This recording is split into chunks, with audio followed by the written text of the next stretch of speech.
Hey, what's up, guys? How's it going? Hey, what's up, guys? How's it going? Just wanted to jump on a live stream slash recorded stream. I've been doing a general reading series, so I'm going to continue that series. We're on Cancerian Spirit of Gratitude, Joy, Love, and Light High School messages at this time for Cancerian. Feel free to reach out for a one-on-one reading. As always, like, share, follow, comment, subscribe. RunningGunTarot.com for all things. All my contact info is there. Check me out on social media, all that good stuff. Nine of Wands in the upright, Cancerian. Um, this is a heavy energy to come out here. This is the energy of bitterness, resentment. Okay, don't let that energy bog you down. Thematically, we've been speaking to an energetic desert, and in the background, it never ceases to amaze me how something catches my eye um, from whence previously I hadn't noticed. And you can see back in the background here of the traditional tarot. If you have a deck, you could check it out too. There's mounds of sand, pyramids of sand, rolling hills of sand here, seemingly. And we've been talking about an energetic desert and someone feeling as though they've established themselves in the midst of an energetic desert here. Um, but the heaviness is still there. Okay, and that's always a point of contention. Um, and that needs to be kept in check. I think the raw um, force of the energy underlying the particular signature of resentment, I think that could be harnessed and utilized in any given direction. But if, again, left unchecked without this spirituality here, Page of Cups in the upright, then you're just left with that kind of wanton bitterness. And that's no good either. Okay. You want to be able to move lightly here, Page of Wands in the upright, as opposed to the Nine of Wands. Page of Wands, not really kind of worked to death, not really worked to the bone. Okay, pardon, let me take this call. Five for existing user promotional call. Press 1 to accept the call. Hi, this is Dylan. Hey, how's it going? Okay. Yeah.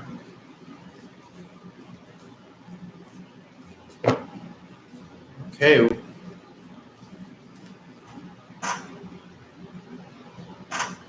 Your builder? Uh-huh.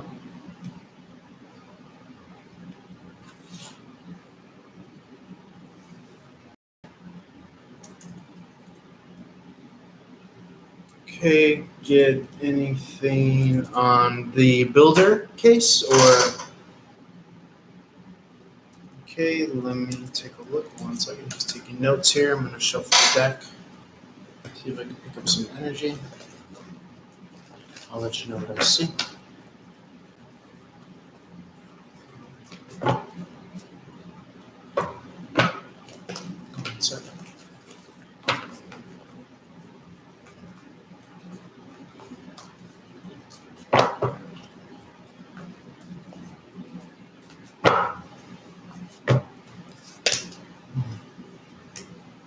Yeah, I see a lot of light at the end of the tunnel, to be honest here. The Star card is the first energy to come out here. This is a very hopeful, positive energy. I think that this is going to come to an end soon. I think that there's going to be some sort of agreement that's going to be found here. I see the Four of Wands in the upright, so to me that represents agreement or some sort of unification, some sort of understanding that can be reached. Now, obviously, you want to take into consideration the practical, odds and ends of how typically these things work. Is this something that you're just launching as far as a lawsuit against this person, or have you been in the meat of it?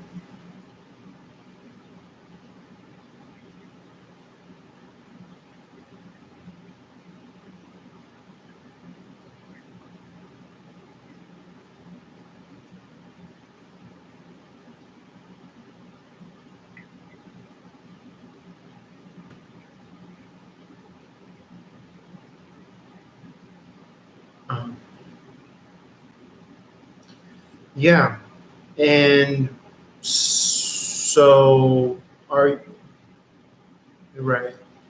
Yeah. So what you're dealing with is, damage control, at least energetically speaking. So are you taking care of yourself like spiritually, because that's what's being attacked right now?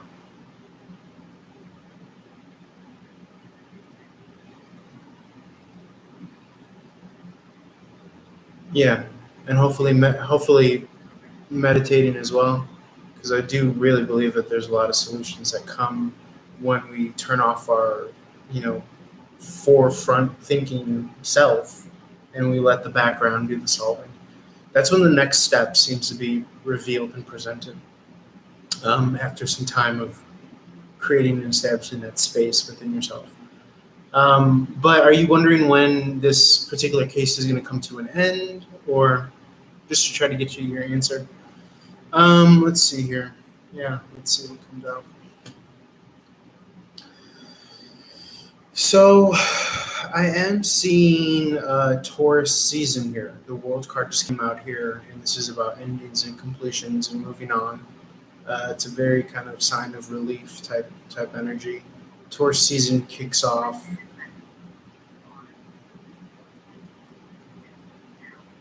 Taurus season kicks off around the 21st of this month, so not too far away.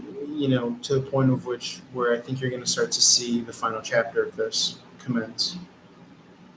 So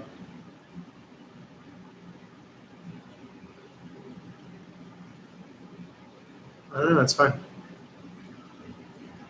Okay, I'll be here. Thank you so much. I appreciate your time. All right. All right. Good night.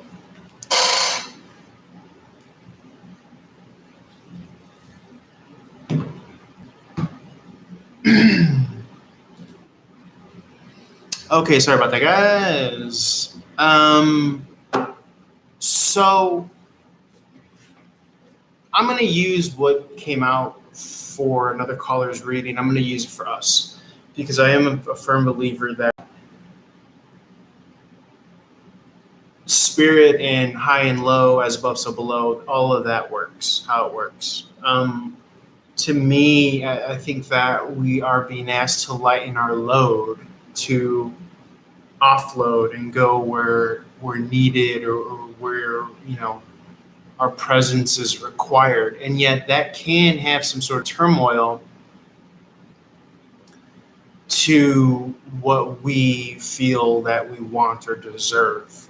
Um, and so that's the fun of life, though. That's the joy of seeing how things are going to unfold. Um, the star card is an energy, it's an air, it's an essence of wish fulfillment, and that's out here. Okay. Strength card, I really do read that more even positively than when it comes out in the upright position. So as to say, I think that you've shown so much restraint and inner discipline that that bolsters your argument and your feel for, hey, I really truly deserve this. Where is it? Um, you're staying out of trouble. You're staying out of conflict. I do see union eminent here. The Four of Wands is present. The World card is present. This is about moving on as well. Okay. As soon as, we're talking Taurus season here, which is in about 8 days at the time of this recording. Right now it's at 13. I also see Scorpio Sag energy maybe meeting you halfway. Okay, or in those aspects within you, this is like my shooter, my pinch hitter type energy, a real facilitator of action. So meeting you halfway in your journeys, in your travels. A lot of wand energy coming out here, a lot of fiery, passionate. Um, I would beg to call it springtime energy. It's a catalyzing effect energy here. It's required in the process of springing forth in you. Um, let's see, anything else coming out here?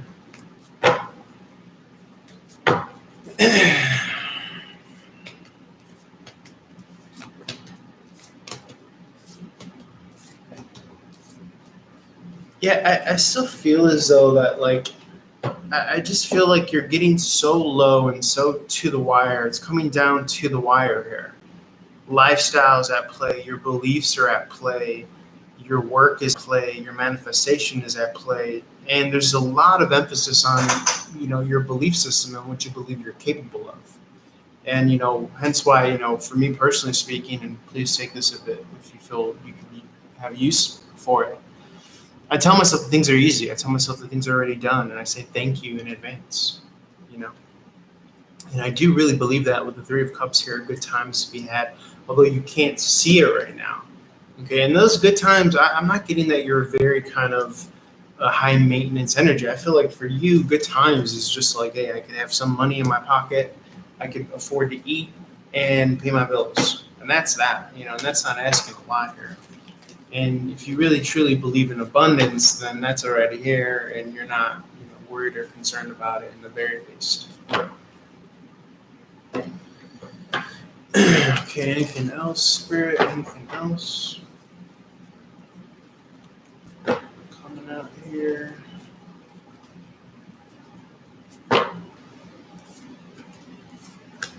Yeah, coming out of worry, act as if, really have that confidence, really have that boldness in this time where you have no external reason to do so, is what I'm getting here. Okay?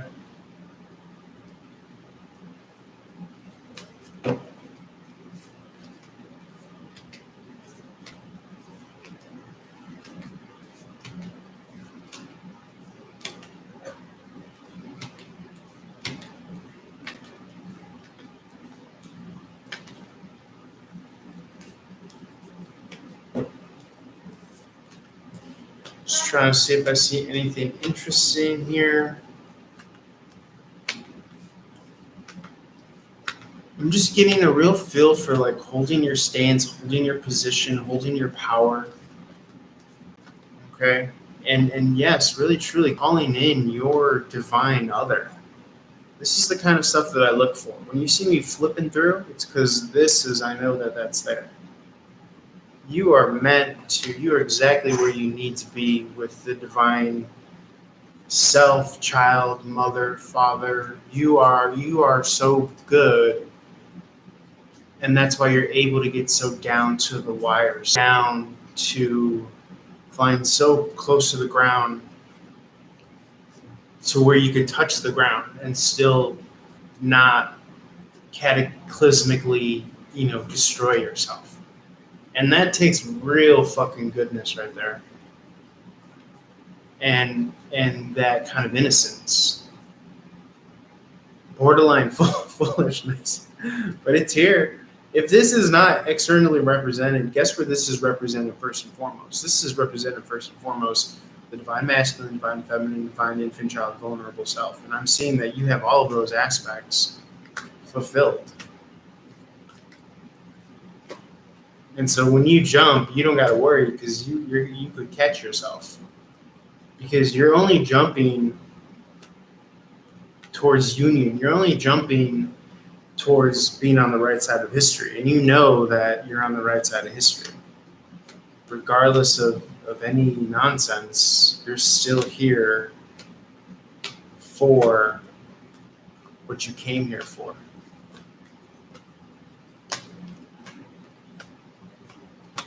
You know what I'm saying?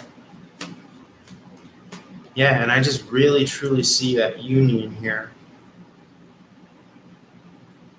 And even like your karmics, I feel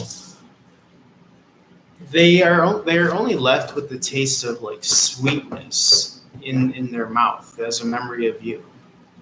And I would even say that they have a fondness and a missing towards you because they do see how like pure your heart is, and that's almost scary to them. But it's only in meeting other people and seeing that other people are not you and can never be you and can never bring what you bring to the table that they're like, damn, I really let go of a good one. I really missed a good one.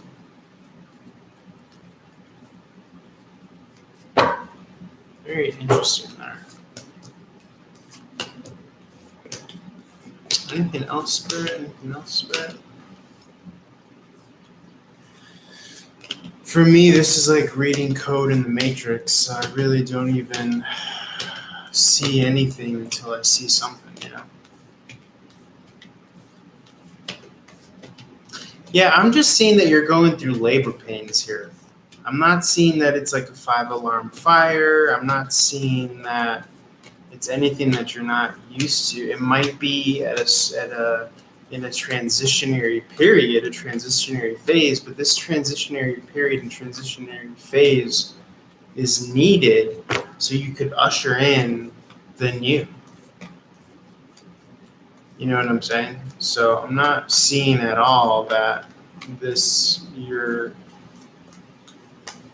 there's any cause for concern here for whatever it is that you might be going through.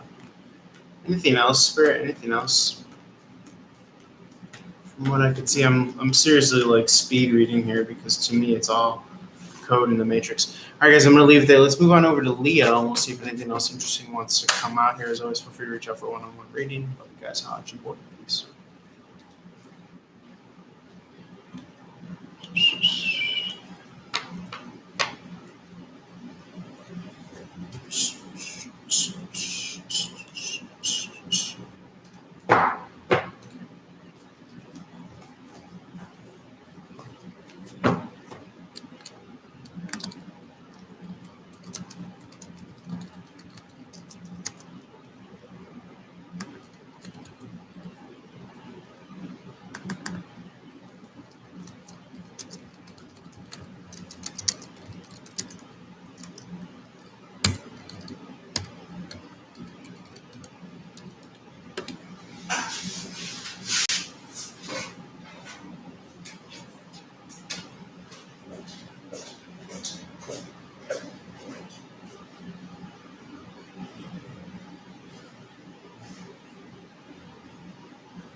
Yeah, I mean, if I get wet, then I'm not going to be able to do it anyway. So.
Actually,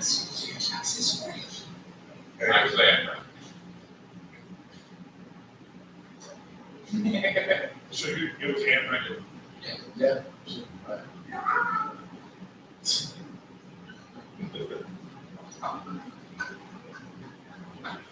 Imagine you didn't do that between farmers today. It's just like, Friends that laugh, we're friends that shout.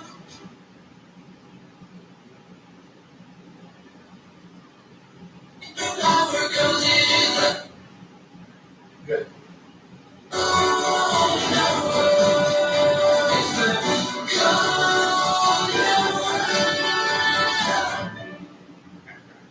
You got that now?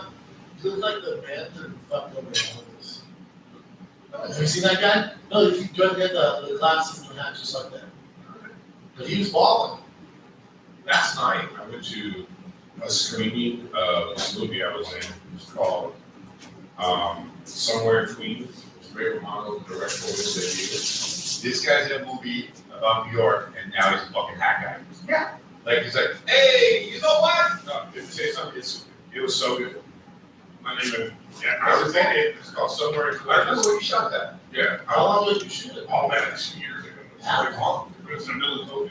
I just want to say, Ray Romano, as a director and actor, and the movie was so good. Like it was like you cry a couple times, but then you laugh. Like the balance between drama and it was perfect. Yeah. So shout out. Ray Romano. Yeah, he said he's Ray Romano's awesome. Shout out to that. Go check out Somewhere in Queens. It comes out April 24th, I believe. I'm You'll see it somewhere in Queens. That's cool. That's cool. I like Ray Romano a lot. It was very special. Where he like they fall and like go under. Oh, no, I haven't. He did like 9 cents. Right. I made a fool of myself for Ray Romano. The last time I saw him, I met him before, and I it was really loud. It was at the upstairs concert, and they were like, "What's the matter?" I was like, "Oh yeah," and I shook his hand, and I said, for some reason, so nice to meet you. And he was like, and I was like, I know you, and then I think I said, Larry, I know you, I know. It was just, you did, but I didn't panic, I just said, it's nice to meet you.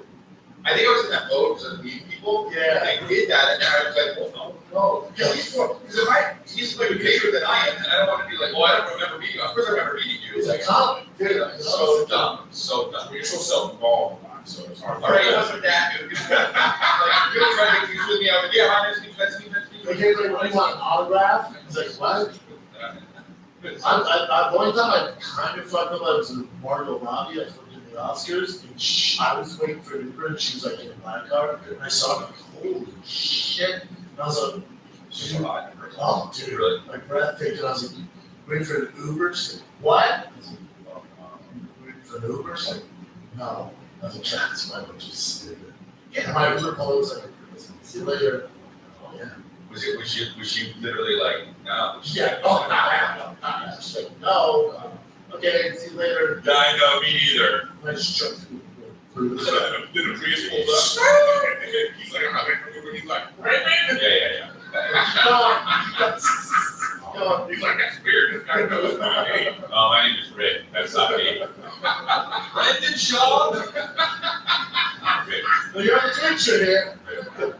And they pull the phone out, that's you, man. Yeah. My name is Rick Glassman. I know Rick Glassman.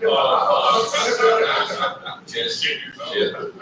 No, I remember the first time I, like, just, you know what it is? Ray Romano is like such a, like, it's almost like a his voice, and, you know, everybody looks like all that. So it's kind of like so iconic that state. Yeah. And you kind of like, it's like meeting your, You know. yeah. Yeah. Weird. Right. You know, so when I did this movie, I'm in New York, and we get the quarantine at the time, and then the quarantine's about to end, and I get a phone call. Yeah. I don't know who it is. Yeah. It's restricted, you know, and that's like, I ain't this.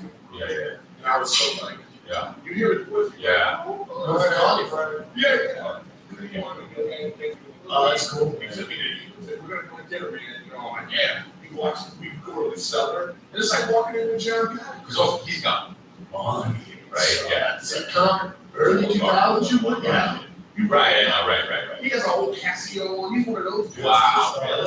Just like he said, you know, it's funny. We were surrounded at lunch, and he's talking about stand-up, and he goes, yeah, he goes, I only do stand-up like maybe 4 times a year. What? 4 times a year. And then he was like, he goes, yeah, you know, I get on the, I didn't want to say it, he was like, you know, private jet. Right. You know what I mean? But he does it. And I said, you like this, dude. You earned that. We also know. And I was like, you earned that. Like, don't be like, but that's how he is. He's such a humble, nice guy. There is, That's the way Beck off the Ice Age movies. Stupid. oh wait, so what is this? He's coming out doing shows. Vegas. Yeah, he's got shows. Rodriguez. Ryan's a monster too. That'd be a good show at the Mirage. Oh, but that's not many seats in. No one else can hold those tickets. It's Because not that's, till April. yeah, they should be. You know what I'm It's April now. It's funny, last night you said. It's this week, yeah. It's not until April. Yeah, it's a lot of seats.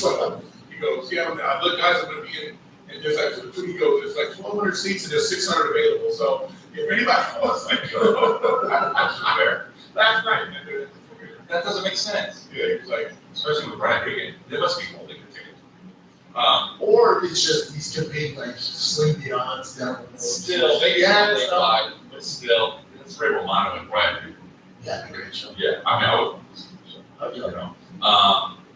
Yeah, I'll be in Ohio coming up, christid.com. I'll be in Salt Lake City. That's something that's sold out. But we'll be in Montreal, do it, Hamilton, Ontario. You know, all sorts of great. This is Nashville, do it. What the? You're all over that. I really am. I'm in Atlanta this week.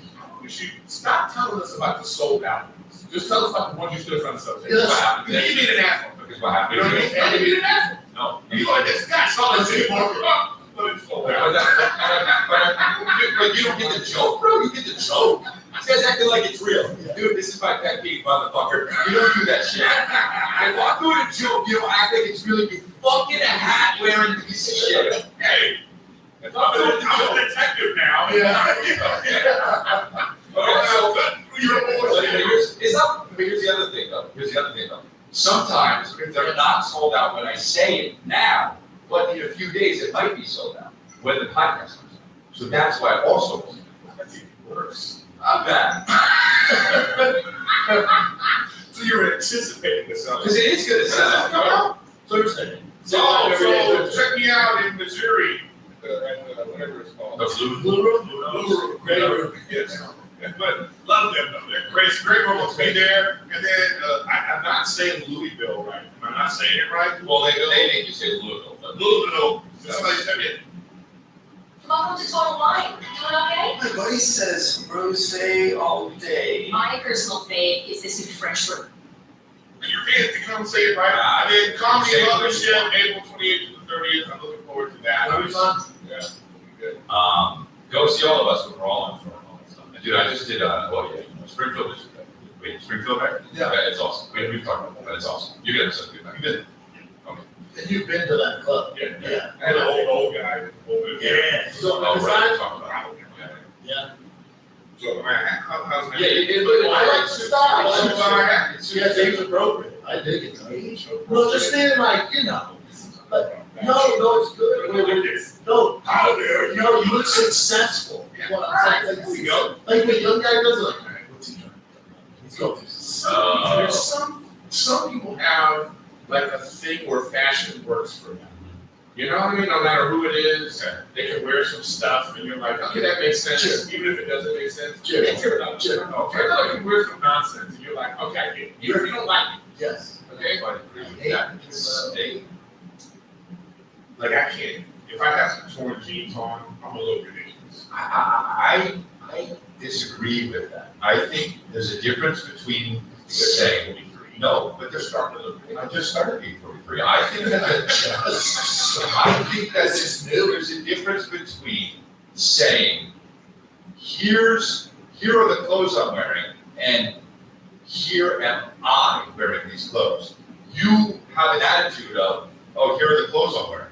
If you have the attitude, this is me in these clothes, then people accept you. And you don't care what If Jared Leto was just walking around in regular clothes, a regular guy all of his life, and then started dressing the way he does, you'd be like, what a fucking idiot. But his whole life, ever since he was 16 on whatever that show was with Fair Danes, My so-called life, one of the greatest shows ever. But it was good. Oh, so people love that show, but it was Great great. back then. he was always that guy. Yeah. But so it's like, this is me in these clothes, rather than, that was him, you know what I mean? Still crush. Isn't it crazy how right here he looks the same? Yeah, it is actually. He's a bad guy. It is pretty nuts how great he looks for his age. It makes me wonder what he looks like actually close up when you're talking to him. Because there's got to be a difference in looking. You know, I know that the high def cameras show a lot, but I mean, what is he, 50, what? 52? That's pretty He looks better than everybody. Look at his well, that's obviously close. Look at his ocean blue eyes, right? Well, Look at that that's photo. No, that's real, dude. And when he's on Instagram, no filter, dude, he's mobbing. That freaking show got canceled after one season. yeah, so-called like this weird thing. Was he talking about that, right? Yeah. I thought, did you too? No, it was weird though, because it was everyone loved it. Why did he cancel It was some kind of like money thing or some kind of like whatever. But like that is one of the, I'm telling you, like there's a character on the show that you'll be like, that's me. It's like, that's not a great show. That's you gotta just watch it. I saw He it. sells out theaters. Back then, he sold the first character on the show sold out theaters.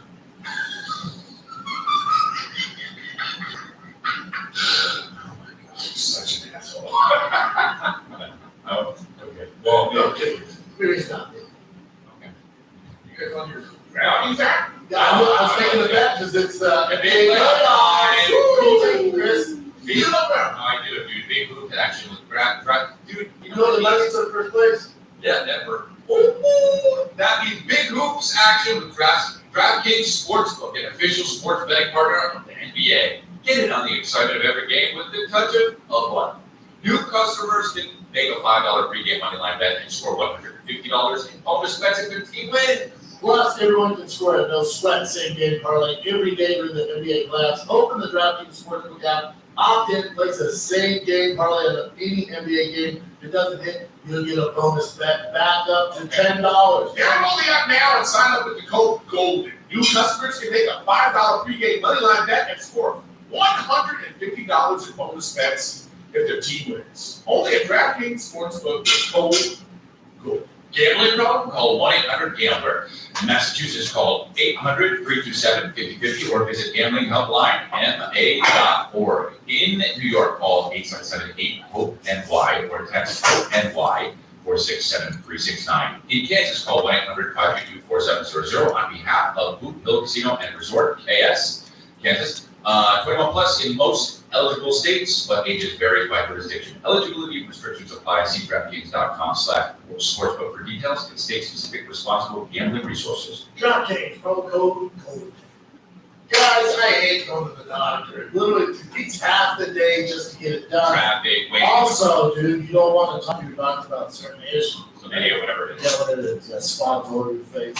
Here's the thing. Most men's health issues have really simple solutions. Rex MD is all about simple You know what? solutions. Rex MD makes getting generic and branded Viagra or Cialis easy. Everything's online, you get the prescription, and they deliver it to your door. No office visits, no talking to receptionist. Super simple. Did you know Viagra can cost up to $90 a pill, but Rex MD has a generic Viagra for as low as $2. $2 Wow, dude. Just fill out the medical questionnaire on the website of Dr. for your situation. You get shipped right to your door with free two-day shipping. It's fast, and simple, and cheap. If you can access your U.S. licensed Rex MD physician anytime you need afterwards. Rex MD just works, and it works the very first night. Act now to take advantage of their deal ahead to RexMD/Golden. This is an exclusive deal. It will save you up to 90% off, where you will pay as low as $2 per dose on generic Viagra instead of $90 per pill on Viagra. Starter packs of generic Viagra or Cialis are now available for all the listeners of the Golden Hour to get started. That's Rex, REXMD.com/Golden for up to 90% off, and then plus a free gift. Your partner will thank you. Good song. I like Ray Romano. That's no one, I think it's half. I don't believe it. That's going to be so. I don't believe it. I don't believe that Ray Romano and Brian Regan are like 1,200 seater and just half the tickets. I don't believe that. Ray Romano. But then Ray Romano, because I'm saying I believe it. You should. No, I believe those are numbers. Let's go to numbers. They need to do a podcast. You know how crazy it is to have people like Ray Romano, Tim Allen, and all those You know, through all this bullshit. Ray Romano's not real. Like, imagine not having to be on social So media. blessed. Oh, dude, it's just like I'm telling you, such a great little. I'm not dreaming, dude. I'm about to switch to flip. So awesome. I'm headed towards the flip. I just look on the road. Dude, Yeah, it's too much, bro. It's when I'm on the road and when I'm on the plane, when I'm on the it's just like, oh, and then I gotta perform and I'm like, I'm a zombie because I'm so bored of being on the phone. It's like, I sat, I gave my phone to David Sullivan. I had my flip phone on weekend, and bro, everyone was like, hey, you're amazing. What do? You suck. When you know what I mean? We suck. I'm telling stories and shit. They're like, where's this guy? You know what I mean? it's not good. And the most disciplined people I know are on their phone. Like my dad came to visit me this weekend, and you know, his kids, his grandkids, whatever, 8 months, and he's like on his phone, and I was like, can I talk to you for a second? I'm like, you're one of the most disciplined people I know. What the fuck are you doing on your phone, man? He's like, yeah, you're right. I'm just You don't even realize that, It's dude. not social media. He's like, I'm just reading. He's like, I can get information at all times. I know, That's not a good thing. Yeah, you started like I didn't have my phone for over 30 days when I was rehabbing. Like you get set into your okay, I can just sit. Because what you're really doing is just and you're numbing the shit that you should be thinking of or the shit that you should be connecting with. Think about this. You see, like, you're old enough to maybe remember this. I do. Like, there's a time when, like, you were fighting. They say you never know the true value of a moment until it becomes a memory. Happy moments, funny moments, shared moments, memories that shape who we are. It can all be a person. But using weed before your brain is done growing can. With, say, your girl. Yeah. Right? And imagine this. So when you leave, Yeah, you can't yeah. It's great. That's great. It's great. It's great. Because what happens is you have the whole day, I know. And then you kind of like, then when you see this person again, you're like, yo, Apologize, yeah. blah, blah, blah, blah. Now, like, it's just like, as soon as you leave the house, you're in your car, like, yeah. Say hi, yeah. Like, you still, you know what I mean? That's also only.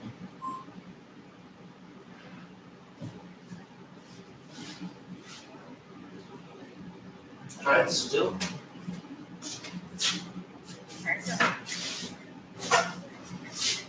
Thank you. What can I help you with?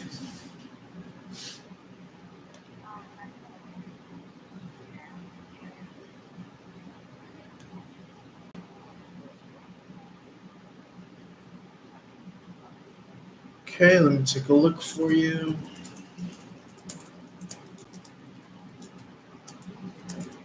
One second, just taking notes here. I'm going to shuffle the deck a couple times, pick up the energy. I'll let you know what I see. Of course.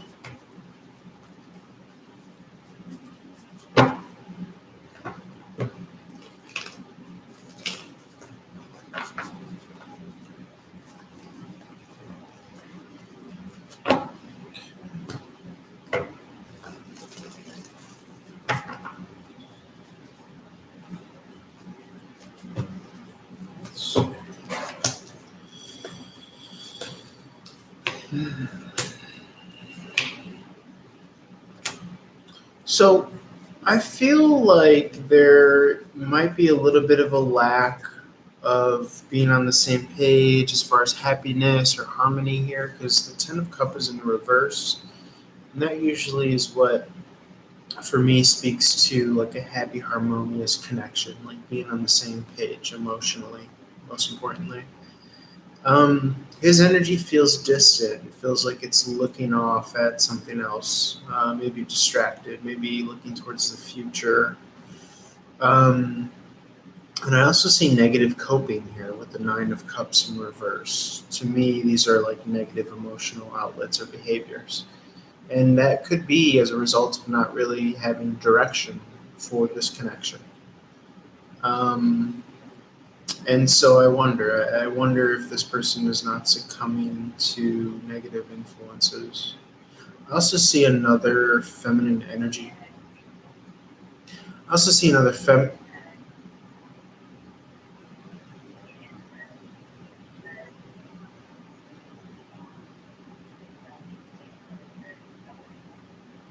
Yeah, I see someone else here. Queen of Wands in the reverse. Yes, that's a negative feminine energy that I see here.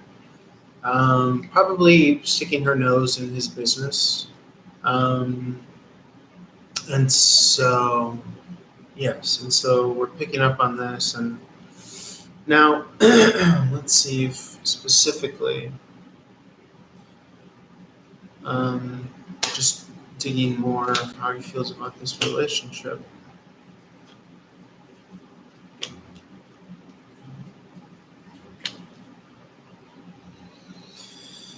I think that in the back of his mind, he still is concerned or worried. It could even be about resources or finances or practical costs of living in relation to how do I balance or how do I juggle this lifestyle. I know that with this connection with you, there's this sense of freedom, but it feels like he's still trying to get his balance. And I'm just wondering, like both physically, emotionally, and financially, but I'm just wondering if that's possible if he's cohabiting with this other person. So,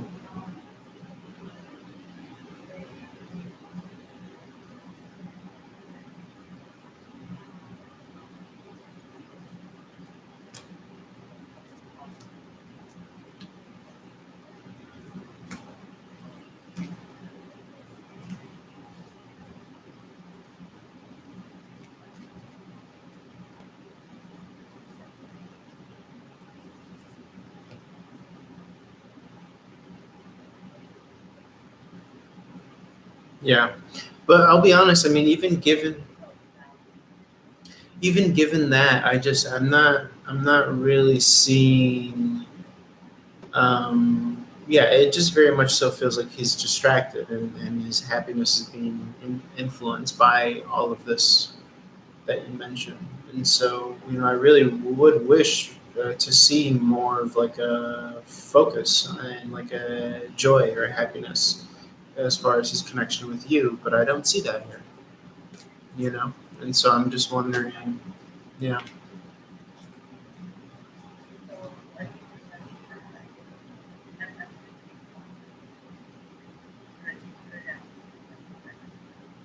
No, it's just coming across like he's really distracted. But I suppose, like philosophically, you would think that there would be some happiness with you.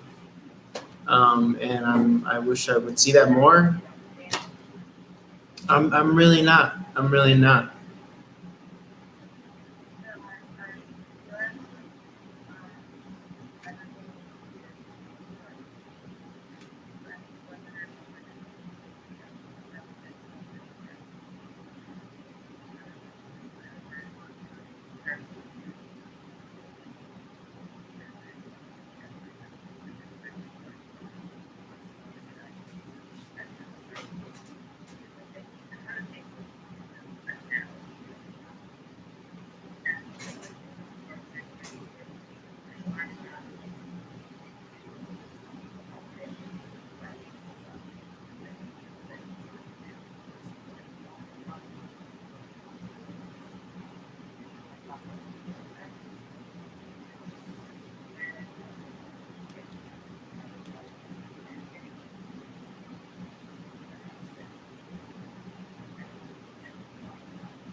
Yeah.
Let's see.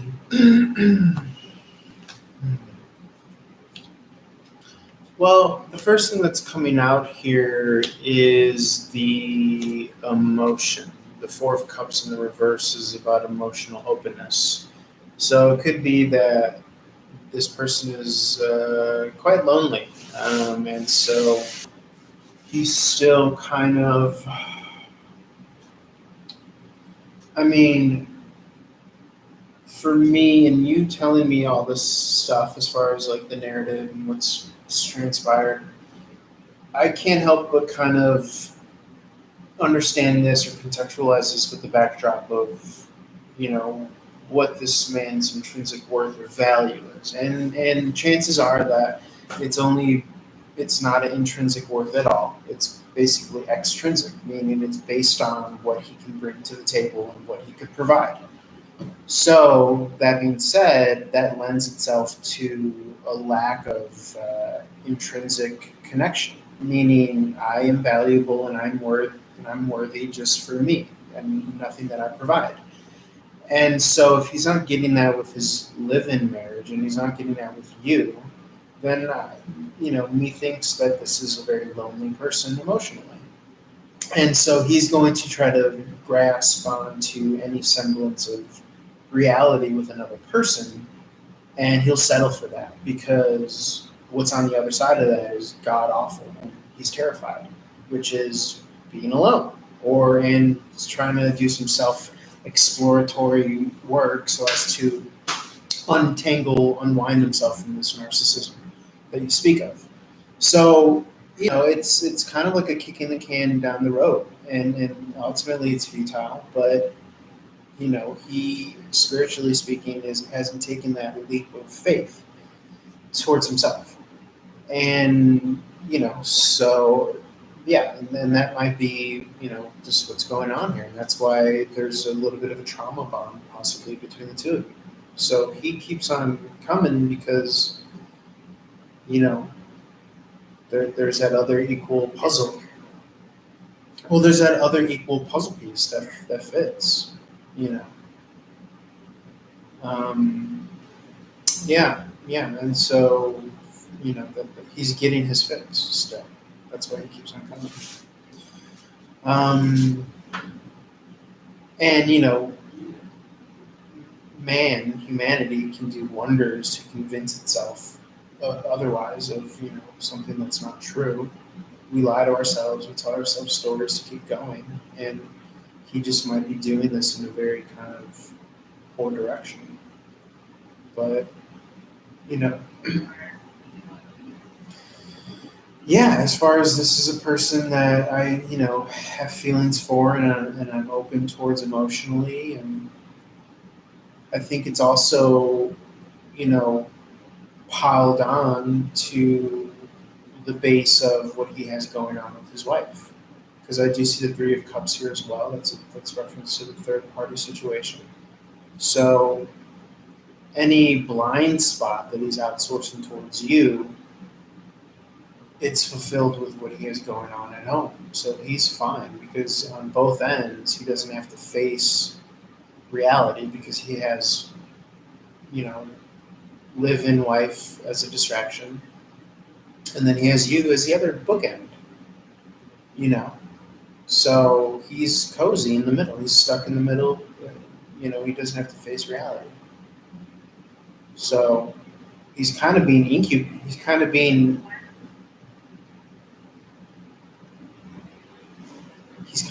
incubated by the two of you, in a way.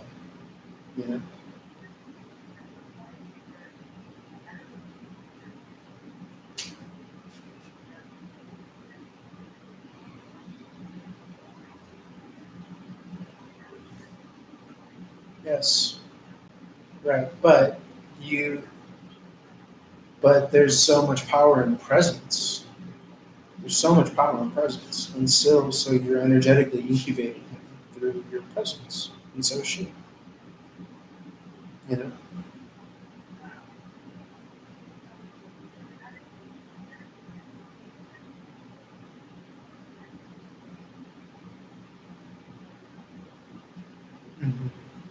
Yeah. I mean, that's fairly. Let's see. Again, I just think that he defers to his negative coping mechanisms, the Nine of Cups in the reverse. That could be substance, that could be distraction, that could be, idling. That could be so many things. And November is fairly fresh still. I mean, to be honest, if you're talking about the past November. So, yeah, I mean, you'd be surprised at how long people will be in a sexless, loveless relationship. And as long as things are quote unquote copacetic, then that's okay. But the truth is that it's not okay.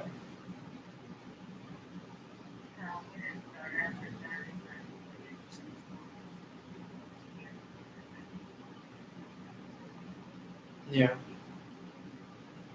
And have you ever thought about like downsizing so that you're not as dependent on him? Like building up a plan in that regard?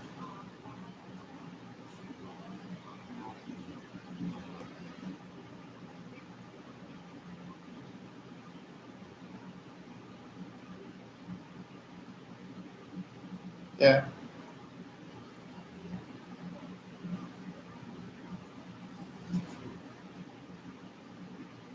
Mm.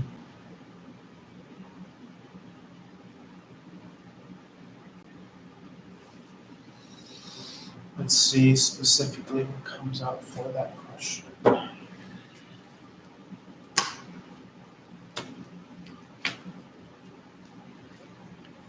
Yes, I feel as though, yes, he understands that you're emotionally checked out. And yes, I would say so, yes.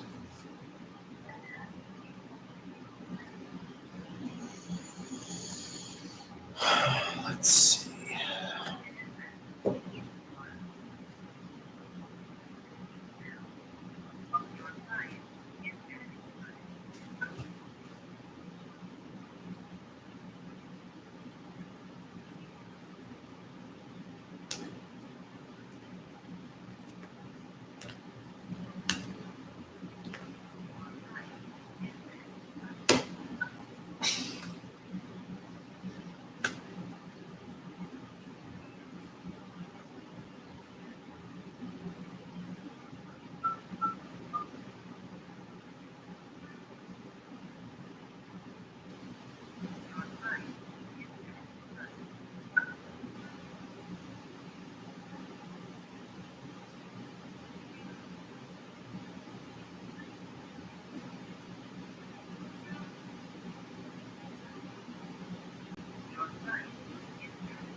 Hi, thanks for connecting. Again, I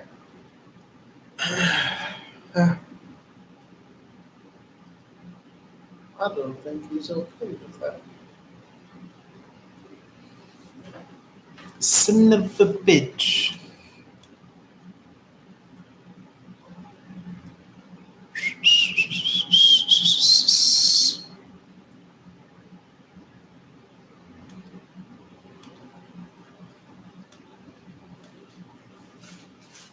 It stink.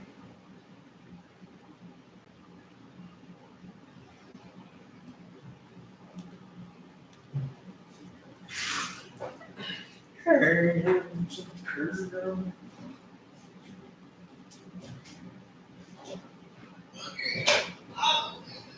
things that's awful about. Yeah. And that's all. Yeah. There's so many things that are just like, dude, I'm not, I'm on Instagram. I don't look at TikTok. I don't look at Twitter. I really don't look at Instagram. But like, sometimes when I'm on Instagram, I'm just on it and shit. And then but like not like Twitter to me is just constant news and like what's Kanye doing. Remember when Kanye went through that shit? I kept like Googling it to see what was Kanye saying. Dude, it only made me feel bad. It only made me feel bad. And you live with that throughout the day. And you're like, even though you're not all day, you're like, oh, that sucks, Kanye, it sucks. The Jews and all this, and like, and Kanye, this is the thing about the Jews and all his cases. And you just listen to things all. I don't even think about that shit. I don't need to be thinking about that shit. Right. Upside. Yeah. So like on my Instagram now, for a while, like before, it was like, for some, it would be the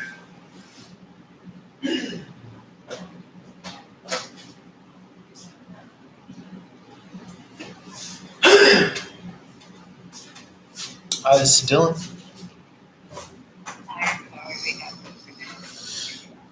No problem at all. So again, you're asking how is he? Yeah, you're asking how is he okay with the fact that you don't love him? And I'm telling you, it just comes across as though he's just moving forth by the dimmest of light. And I'm really, trying to drive that point home because, again, the feeblest exchange of just him going over and your presence and your role in his life, that's what he's living off of, and the rest he could just write off or be distracted or and maybe you can't fathom that, but he's getting by, and not for nothing. I mean, I think this person has been like heartbroken however many times over, and so you're receiving that version of him. So when you're dealing with a broken heart, it's actually a quite durable and versatile thing. Now, his way of dealing with it is probably more negative than positive, but not everybody is 100% bad all the time. So it's just not that black and white, We have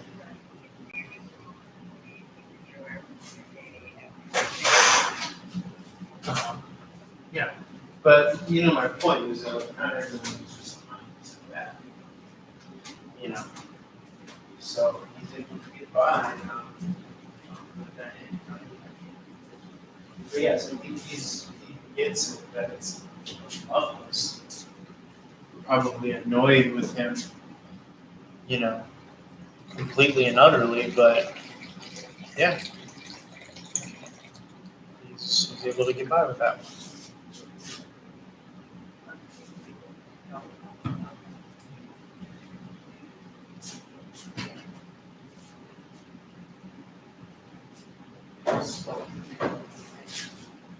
Yes.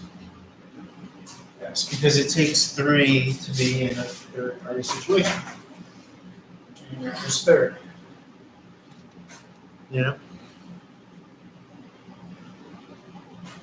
However will I fill my karma if I don't have my third person that I need? So I feel like that's really where he's coming from.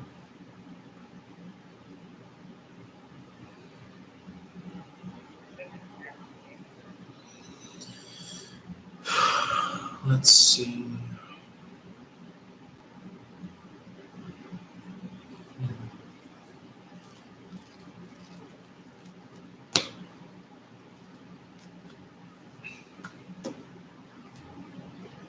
I don't see so. No, I don't see him leaving. In fact, I feel like the more the time goes on, he might convince himself that this is what's supposed to be happening. Yeah, and like I'm supposed to help this person, or yeah, yeah, or that it will work itself out, and that it will come back around, and I'm not gonna push it. Let's see.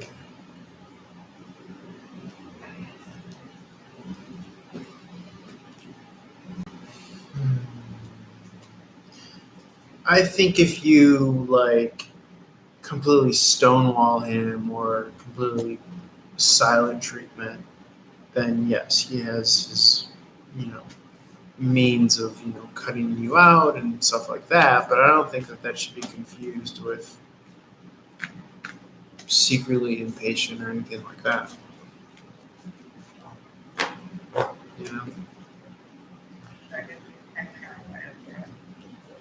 More like a steel cable, which is durable. But I mean, look, I feel as though, and this is gonna sound crazy, but I think that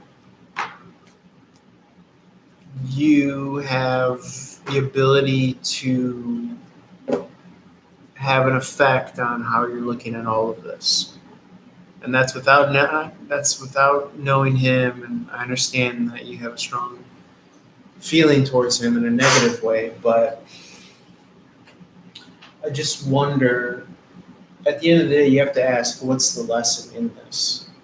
And to me, I feel as though that we're meant to look at the subtext of energies, the underlying, energies that are working through us. And I always try to advise that, you just got to feed and water and grow the better energies. And sometimes logic and reason and anger and bitterness gets in that way. So take that, apply it however you can if it resonates, if there's use there, but because there's no sense in like burning yourself up. And I'm not saying that you are, but I'm just saying theoretically, it drains a lot from a person to have heavy energies that we're carrying around towards someone. So if there's any way that you could not do that to yourself, that would help you and your cause and your life,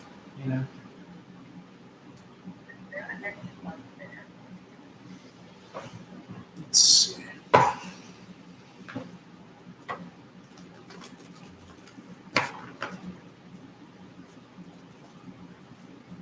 I would say yes. I think that the love is in the kind of providing aspect. I think that is primordially, intrinsically rooted in the purpose of what men at least have known to identify with, which is typically, historically, it's been a protector, a visionary for the family, the leader, and then the provider.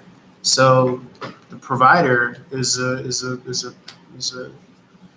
very deeply rooted role. Now, when that comes out here, I do see the death card. So that gives me more of like a time element as to if you do play this out in the long run, and that goes back to that kind of like impatience that you were asking about earlier.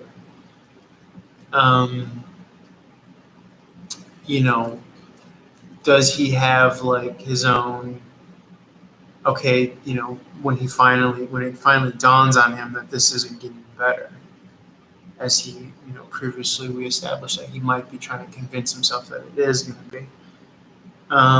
But to answer your question, yes, I do think the mere fact that he is providing in some way, that's love right there. And I think that he's conscious of that. But I'm just wondering how long this keeps up.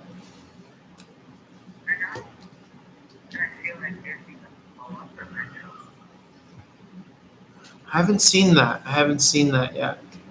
I haven't seen blowing up eventually. I haven't seen that. But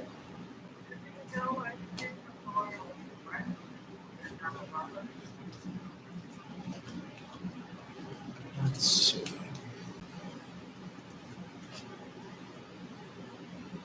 One second. I'm just looking here.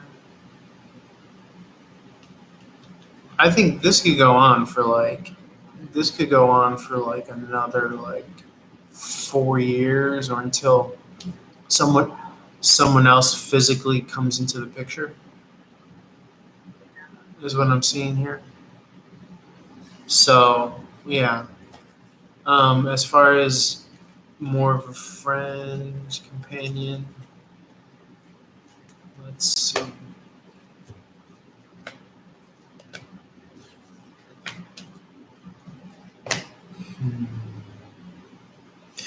And I just feel, again, I feel like I think he's still like on the prowl. I think he still is looking because 70 Cup is about options and you know being in that phase of still looking elsewhere, and the Lover's card is out. So it's like he's looking for a new person. I think physically. So yeah, yeah. So to me, yeah, his understanding with you is more of like, okay, well, we had our time. Let me keep this around for safety and comfort or whatever until I find someone else. But yeah, I think he understands that the fact that there's no physicality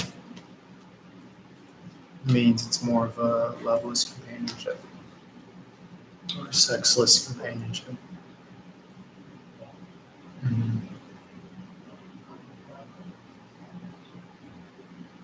Mhm.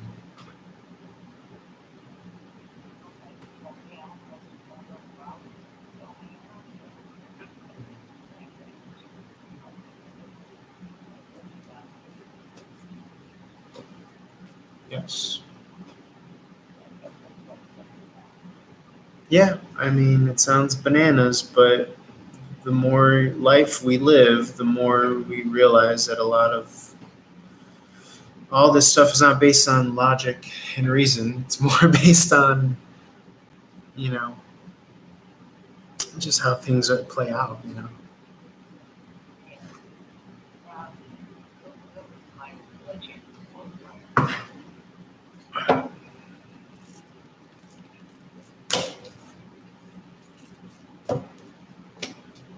Mm, no, no. He definitely knows that like the guilt is off the lily, and like you're not, or he's not who he portrayed himself as, and we know that. I think that has a lot to do with it, because there is a certain amount of like emasculation here that's coming across here. Like you look down upon him. Yes. Yeah. You're able to turn the upper hand before, and I have the power to sustain because I could, stand alone without his money. I don't need this the way I did before, so we can hear the relationship over again. It will be, Yeah. and he knows that, Yeah. and I just read the card from the man in the Wednesday, and they asked for his talk and all that stuff, but now he's literally on the way up, Mm-hmm. say the wrong thing, everything that they're going to that's not bad, you know, Yeah. it's like, it becomes such a horrible person, please, Yeah. so you don't see any photos, No, I haven't seen that. I haven't seen that. Yeah, I think he does kind of see more of that companionship. I think that there's like a softness and a fondness there. I wonder if he has a lot of other relationships that he could sincerely feel for. 'Cause sometimes men see the person that they're with as like an actual friend. You know, right? so as opposed to like women are more social. The way it started out, Yeah, it was more passionate and everything is love, let's get married, and then I realized, oh my God, he was never get a divorce, right? yeah. Because the companionship is coming through more so now with the Six of Cups. And I know you asked about that, so I'm wondering if like it just. I mean, I don't know his business. I don't know like how social, how many friends he has, but I just wonder, why he's holding on to this. But he does go through so else, and I don't think Yeah, yeah, and I think that's a part of it too. If he doesn't have those. Yeah, yeah,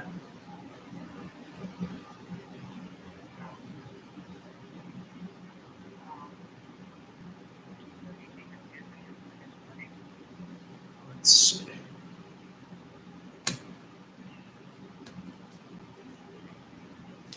Mm,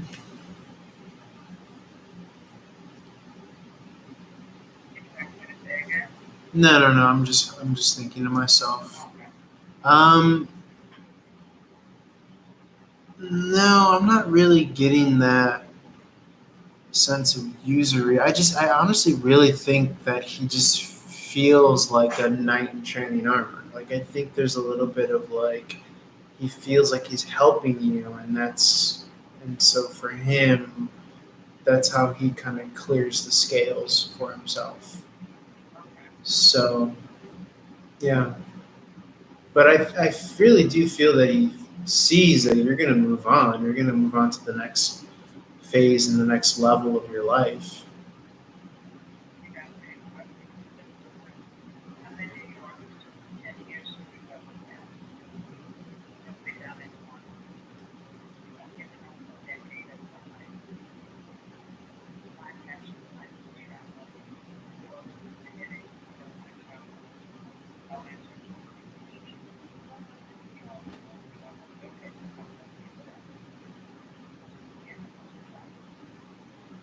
Yeah.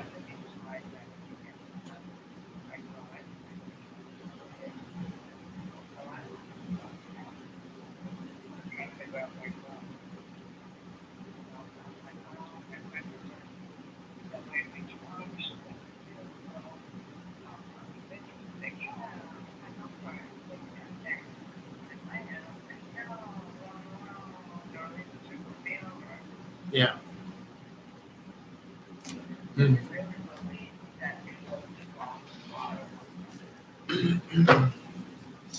Well, I think he sees you not.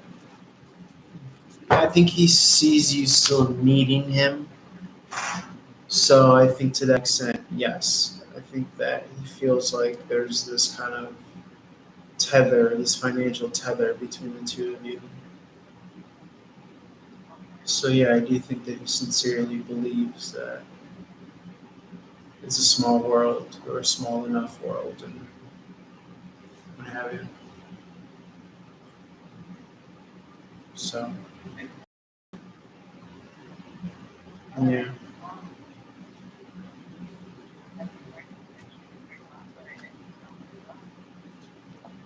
right.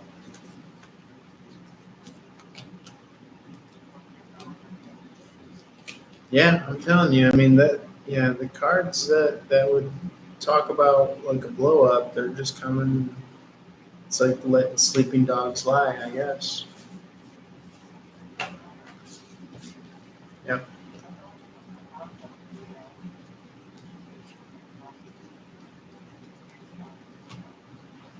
It's-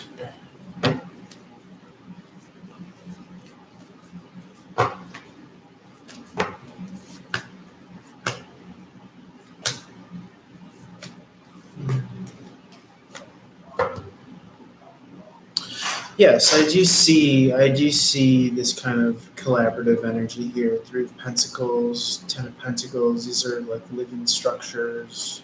Yes, I could see it selling. Yes.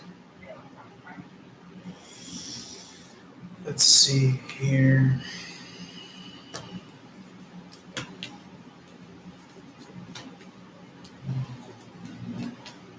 Let's see.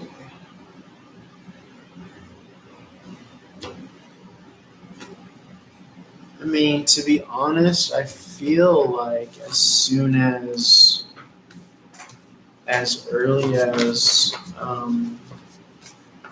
the summertime. I know it sounds kind of soon, but let's see. Let's see if anything else wants to come up for time frame. I'll just give a quick shuffle.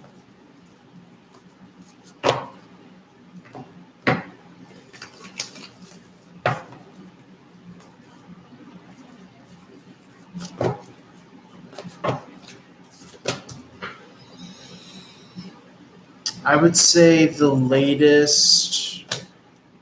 Um, I'm seeing fall season.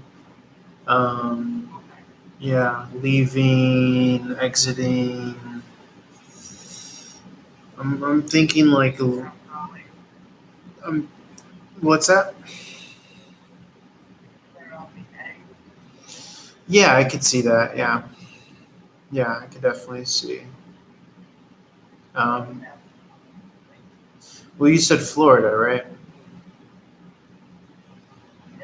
Yeah, I think so. Yeah, but I am seeing the imagery of a single woman here. The Nine of Pentacles is a very kind of like, yeah, and the imagery is how Florida is with all the trees and the type of just like the plant life out there. It's kind of wild in some areas. So I'm seeing all that visually here. So I could, but as far as a time frame, I'm getting anywhere like summertime season. I would think I'm seeing the energy of like Scorpio and Sagittarius. But I would think sooner rather than later because I know Sagittarius is kind of out there. So I would think mid-October. Um, yeah, but even that feels a ways away. But considering, yeah, I would say around that time, and then yeah, by like late fall, you could probably be. Let's see. Let's see.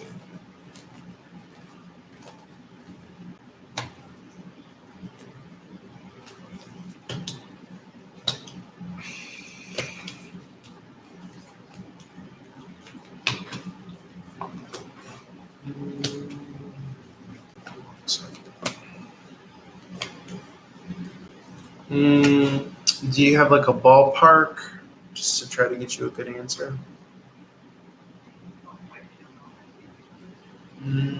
Let's see.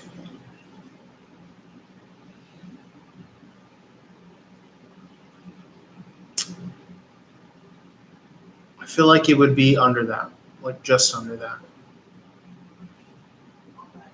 like 900.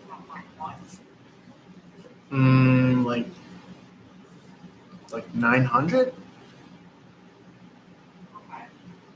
Yeah, and I'm talking out of school here. Yeah, like something like that, like under a mil.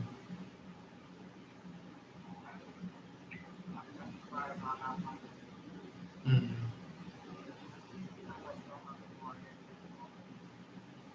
Yeah.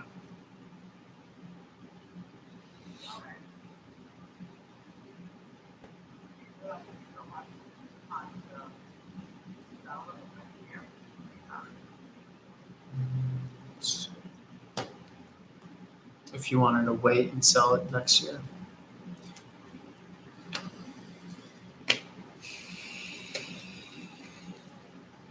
Mm,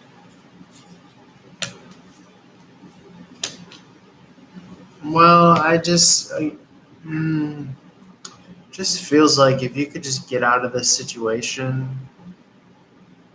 the sooner the better. It just doesn't feel like it needs to be held off, you know? So, yeah. All right.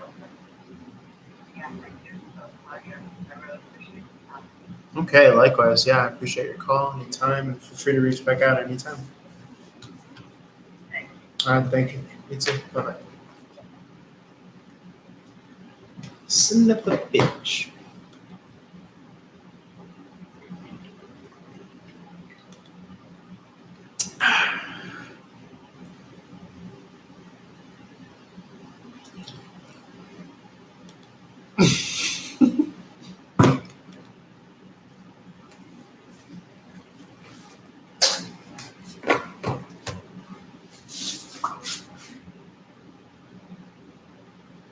These sounds going through my mind.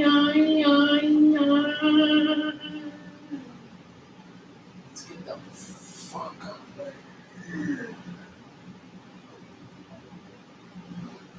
Son of a bitch.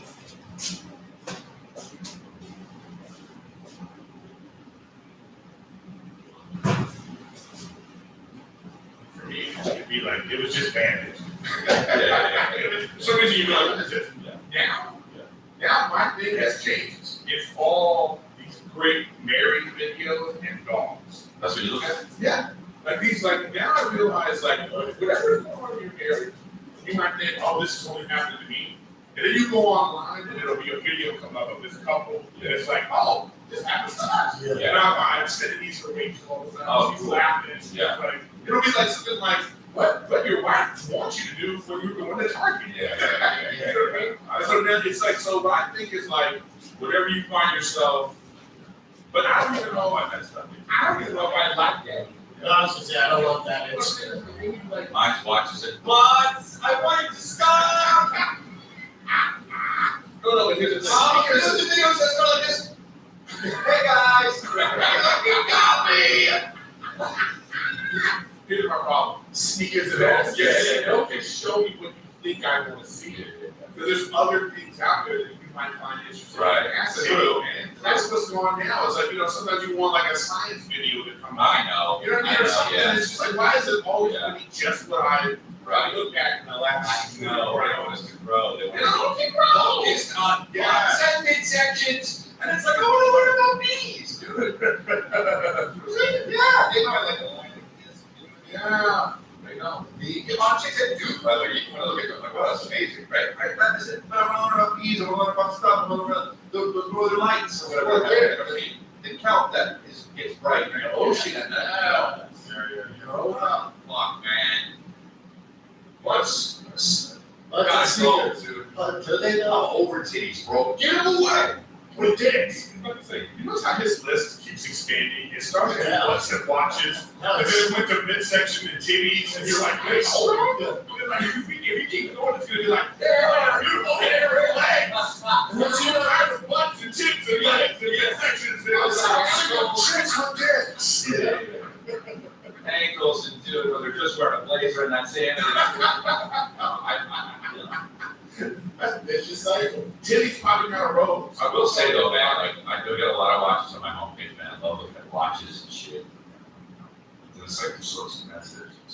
I don't know pens, but also it's like There are some cats, right. Well, it's just like, I don't want to grab off on your watch. I like a dog, so now dogs. We got a dog.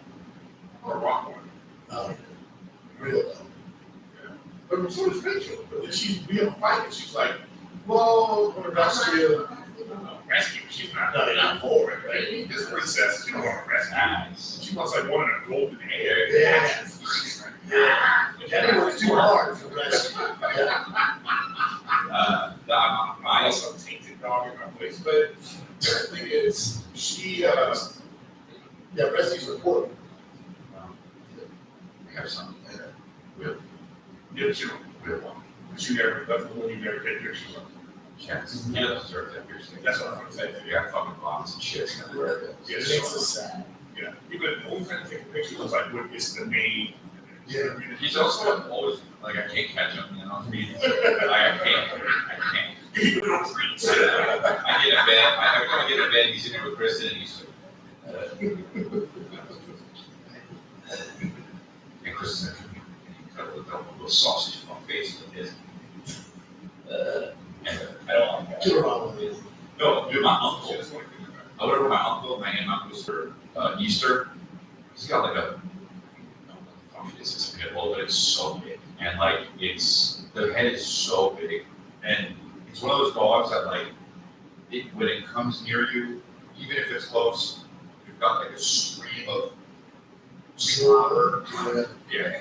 Dude, you're sorry, Master. Don't invite anyone over. Yeah, that's what Yeah. Don't invite anyone over. You have a dog.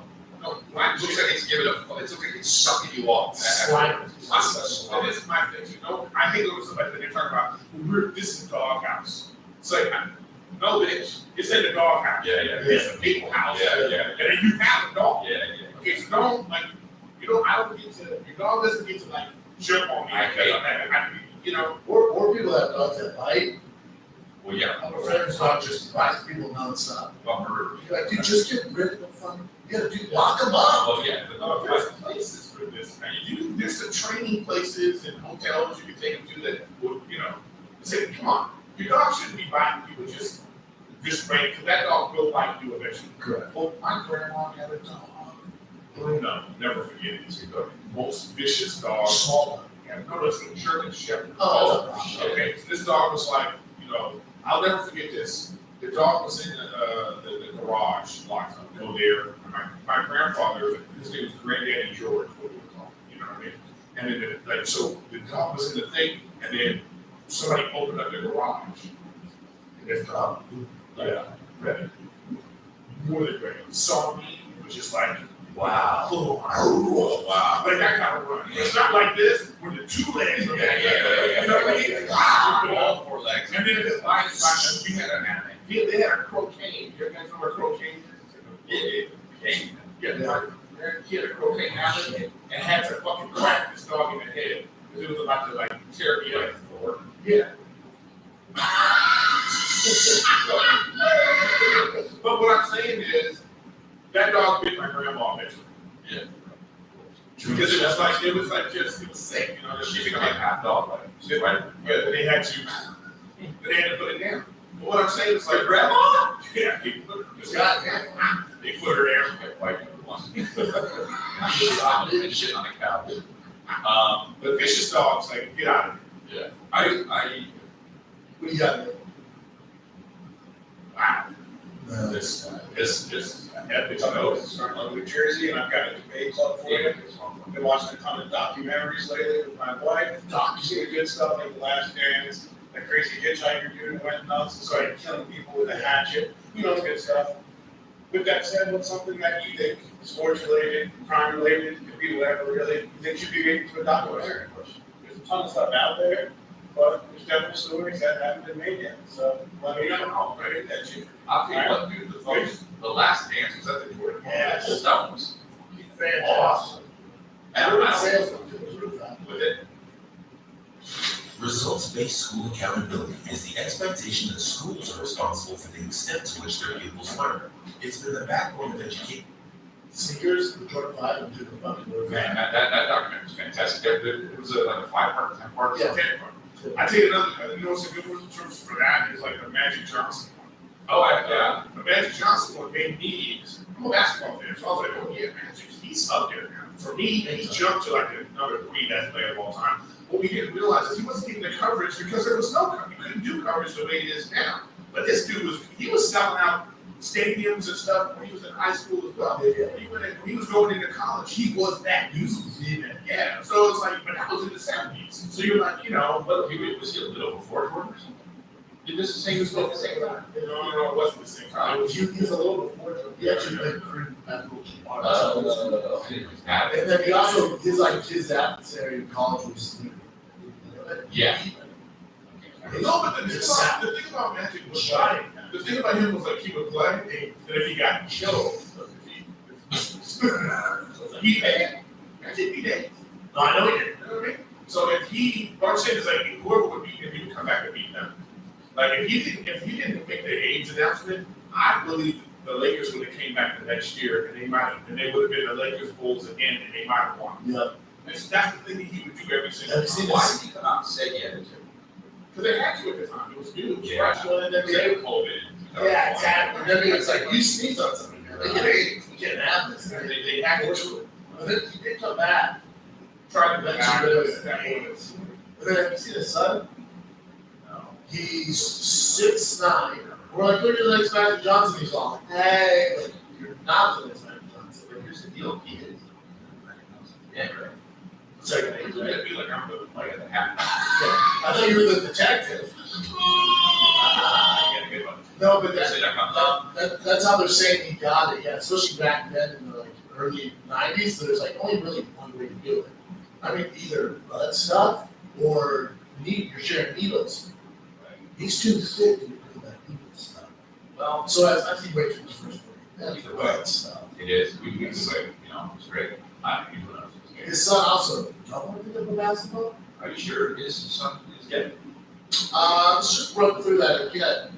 You don't know what those hats on. between the two of us.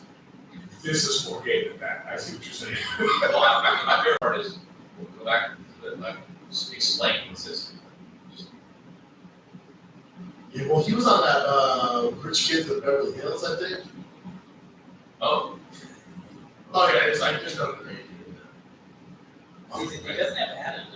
no, true. Yeah, you got to make hours. I mean, maybe Between the dress and the purse and the makeup, you can see how the hat would be there.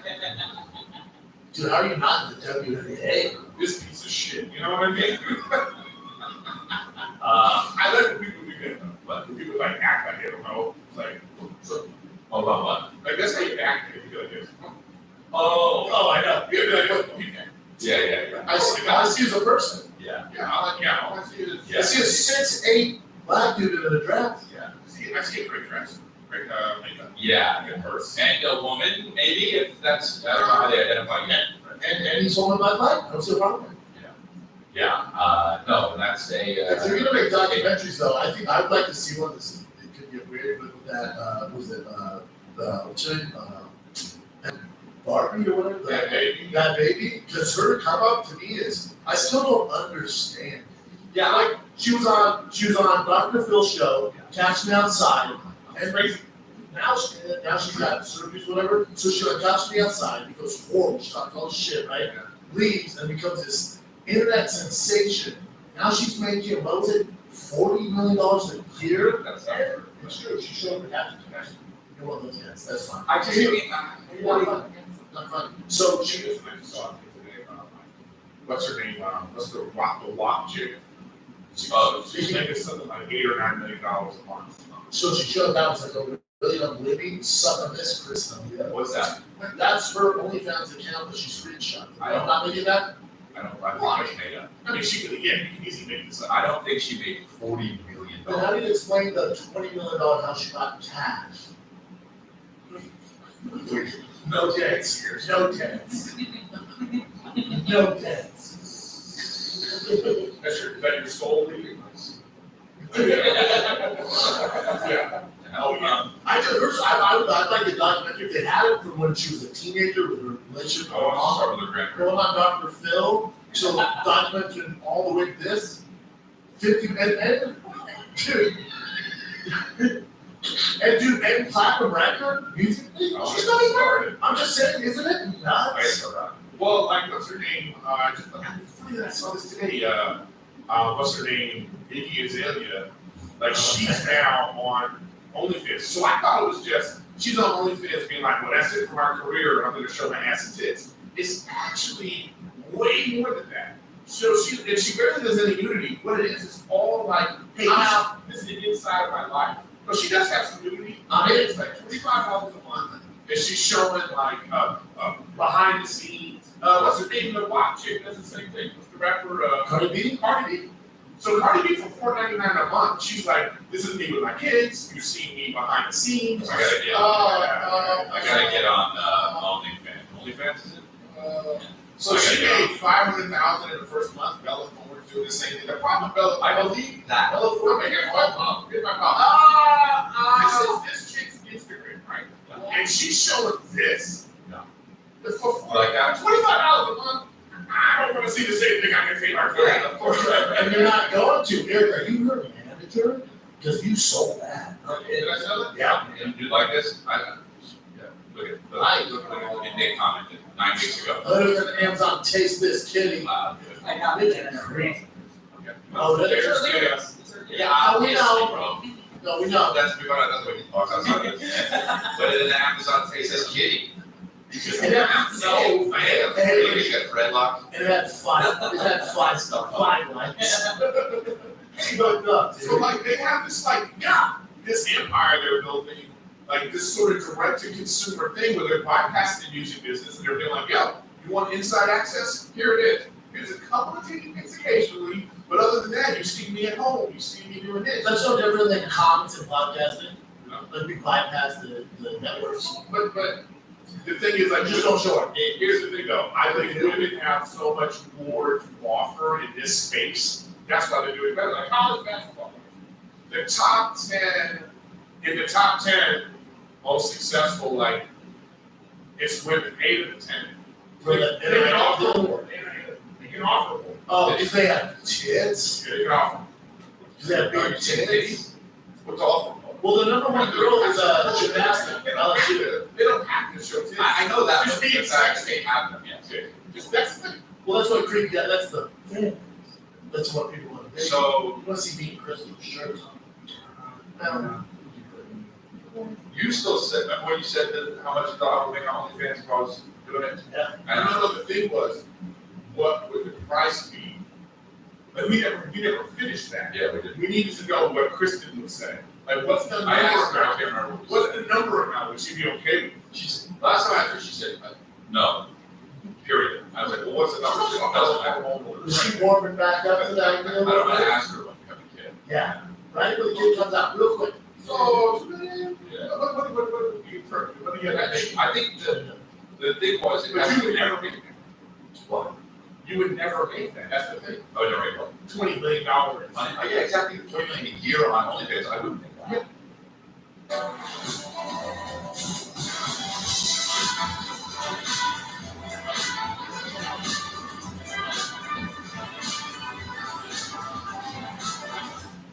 I'm saying it'd have to be like, hey, So I'm Don't set saying, yourself short there. if I showed my whole thing, Oh, no, you're doing the thing. okay, so that's on the table, right? And has to, and you're gonna do this, Right. on the table.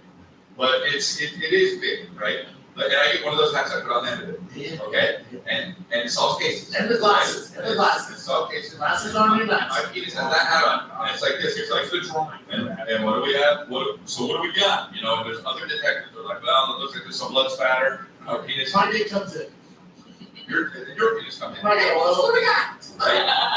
And my penis says, point in the car. And your penis says, oh my God, you're right, oh my God, I'm so sad. Kissing all the way. No, no, I like that That's weird, My right? dick's in I blackface. saw it. No, dude. What the hell? Hold on. That's bad, dude. What the hell? You got up That's not okay, dude. Eric's gonna take real No, I'm like offense to saying that. you're This is half black. Is this going to Fox? What the What hell? station? What station is this going to be on? OnlyFans.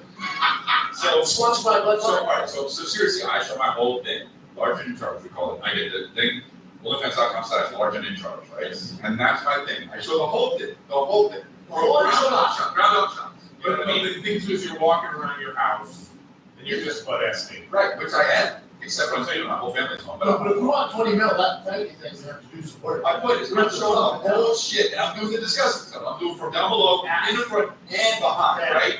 I'm holding, I'm doing all sorts of shots, I'm doing it like this. You know, I'm milking it, bro. Yeah. And, you know what I'm talking about? Yeah. Full milk. Show So, the fans what they want. I'm giving them what they want, and I'm milking it that way, but also milking. You know what I'm talking about? How much you think I could make on doing everything? Fun. A year. You think I can make $5 million a year, bro? Hey, am I kidding? I love that there was like a brief, just a hair of a second where you thought, I was thinking about because there was like a moment you said, wait a minute, I can make, you really want to this is the thing we picked up on. I thought like, well, negatively, how would that affect my life?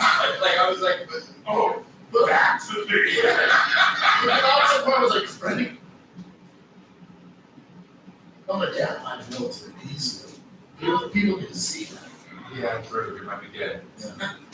But I feel no, I don't think I make $5 million a year. I don't think I make $5 million. And here's the deal, the first year I make way more than the second, because after the curiosity. Dude, you're putting too much pressure on Okay. yourself. Because I do. Yeah, I can do this. Year one, 5 mil.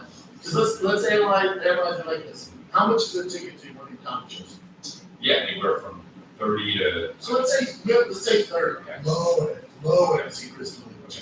Yeah, $30. Yeah, sometimes you're all the way to that. How many tickets you sell to get? Oh my God. Yeah. Now imagine it's $10 and they get to see that thing then. Yeah. And then also wine makes appearances at Samuel Jackson. They're gonna pay you though? Oh, my beat is getting red. So that's what I'm saying. And I think how this has to do with, What? Well, so first of all, you'd be charging something like $15. okay. Imagine it's $10 and they get to see that thing then. Yeah. And then also wine makes appearances at Samuel Jackson. They're gonna pay you though? Oh, my beat is getting red. So that's what I'm saying. And I That's think how this has to do with, what? Well, so first of all, you'd be charging something like $15. Okay, yeah. A month. We want to Okay. $15. 15 a month, All right, so part of that 15 a month is, Yeah. if you're a platinum member, you get tickets to the show. Okay. That eats into my other. And that's because that person is only gonna spend, even if your ticket is $100. Okay. They're already paying that, that's a one-time buy for that person. They're already, now you got a person paying that, they're paying that for the year anyway, right, hitting that, and they don't get a ticket, right? And then they're still doing it, 2-3 years, so, you get that kind of money anyway. I'm saying there's more potential for you to still do stand-up. And be what that nigga on the internet. So that's like, you know what I mean? Like, it's not that much, like 5 million divided by 12, how much is that a month? Yeah, it's like a 500,000, 400,000, yeah. Yeah. Yeah. You know what I mean? See what I'm saying here? I'll think about it. Milk that thing. I'll have a conversation. Just- after the baby comes. Milk it. Speaking of walking around your apartment, Nate, What's up, guys? Great beard. So, I was just watching Public Enemy, and I want to make some Eggo waffles in my toaster. Right over there.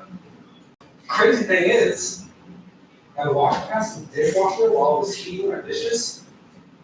Felt kind of good. I'm also in a bachelor pad, and So disgusted.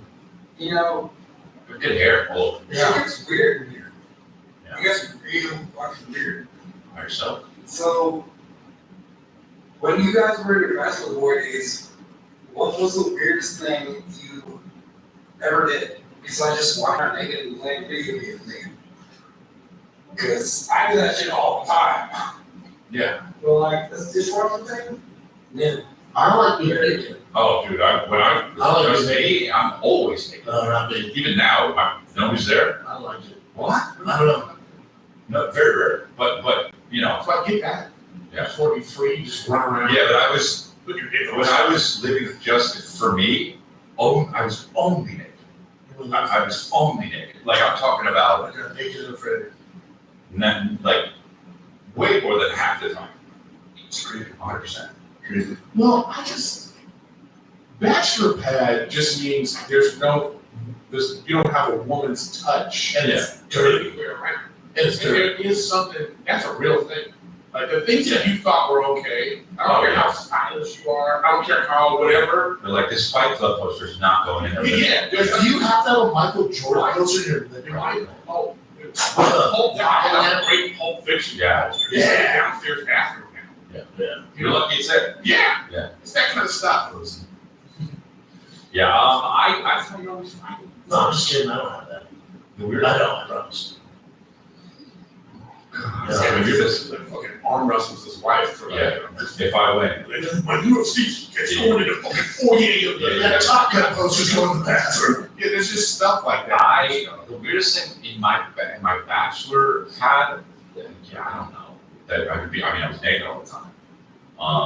Yeah, no. I slept on the mattress on the ground. Yeah.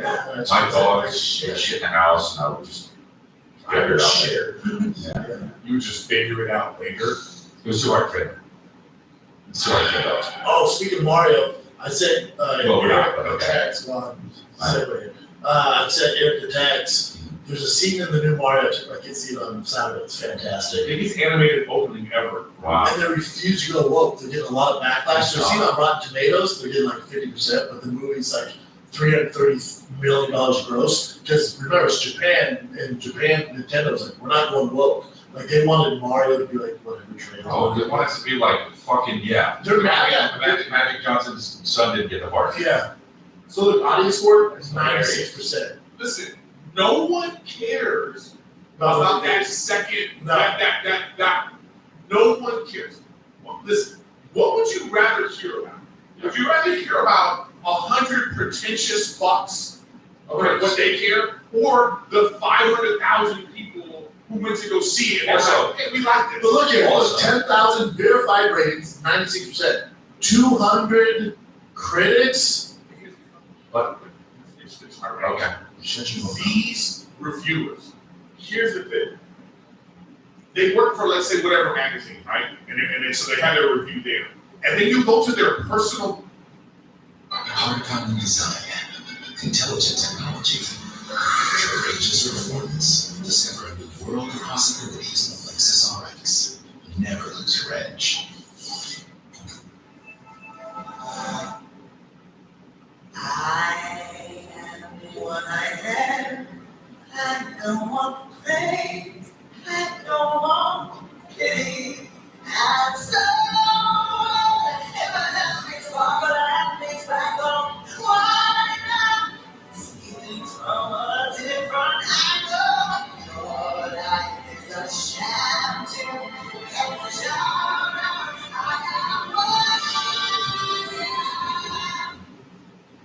Twitter page, and they have like 45. 60 followers. Yeah, they're That means no one gives a fuck about what you have to it's say. obsolete. Because you in your own life, Hey. you're a worthless opinion. You're You're a typewriter. Yeah. Yeah. So then when you go to like your company, and then they're putting this thing out as if what you say has value, it doesn't. Yeah. Oh, dude, hey, congratulations, guy who works at the fucking Willoughby, Ohio Gazette. You're a typewriter. Yeah, man. Dude. Hey, fuck you. Yeah, you know what? You know what I mean? Yeah. Fuck you is right, bro. Yeah. And you know what? The Fast Tomato, or whatever this fucking thing is called. What's it called? Rotten Tomatoes? They should be fucking, they should X amount. Yeah, I agree. These Gazette motherfuckers crying, dude. I'd like to hear more about what somebody who has like 50,000 followers, or even that person who's gonna be like, hey, I like this movie. You know what I mean? Like when I do a movie review, I'm saying, hey, I watched the movie, I liked it. And people might come to me and be like, oh, I like what you have to say. Yeah. What do you think of this movie, Griffin? As opposed to some dude, I don't even know who the fuck you are. This crazy guy's got No, because it's No, fire. I I've been on shows where I'm like, you get a bad review and you're like, who the fuck are you? Oh my Lord. Come on. Eric, you been on shows that have gotten low, pretty rated, but also audience scores have been good. Please explain now. Oh my Lord. Dude, here's the deal. Also, I'll go even one further. Go to the 10 Rings Marvel one. The fucking Asian one, whatever it is. Chin, pull it up, it's on your homepage.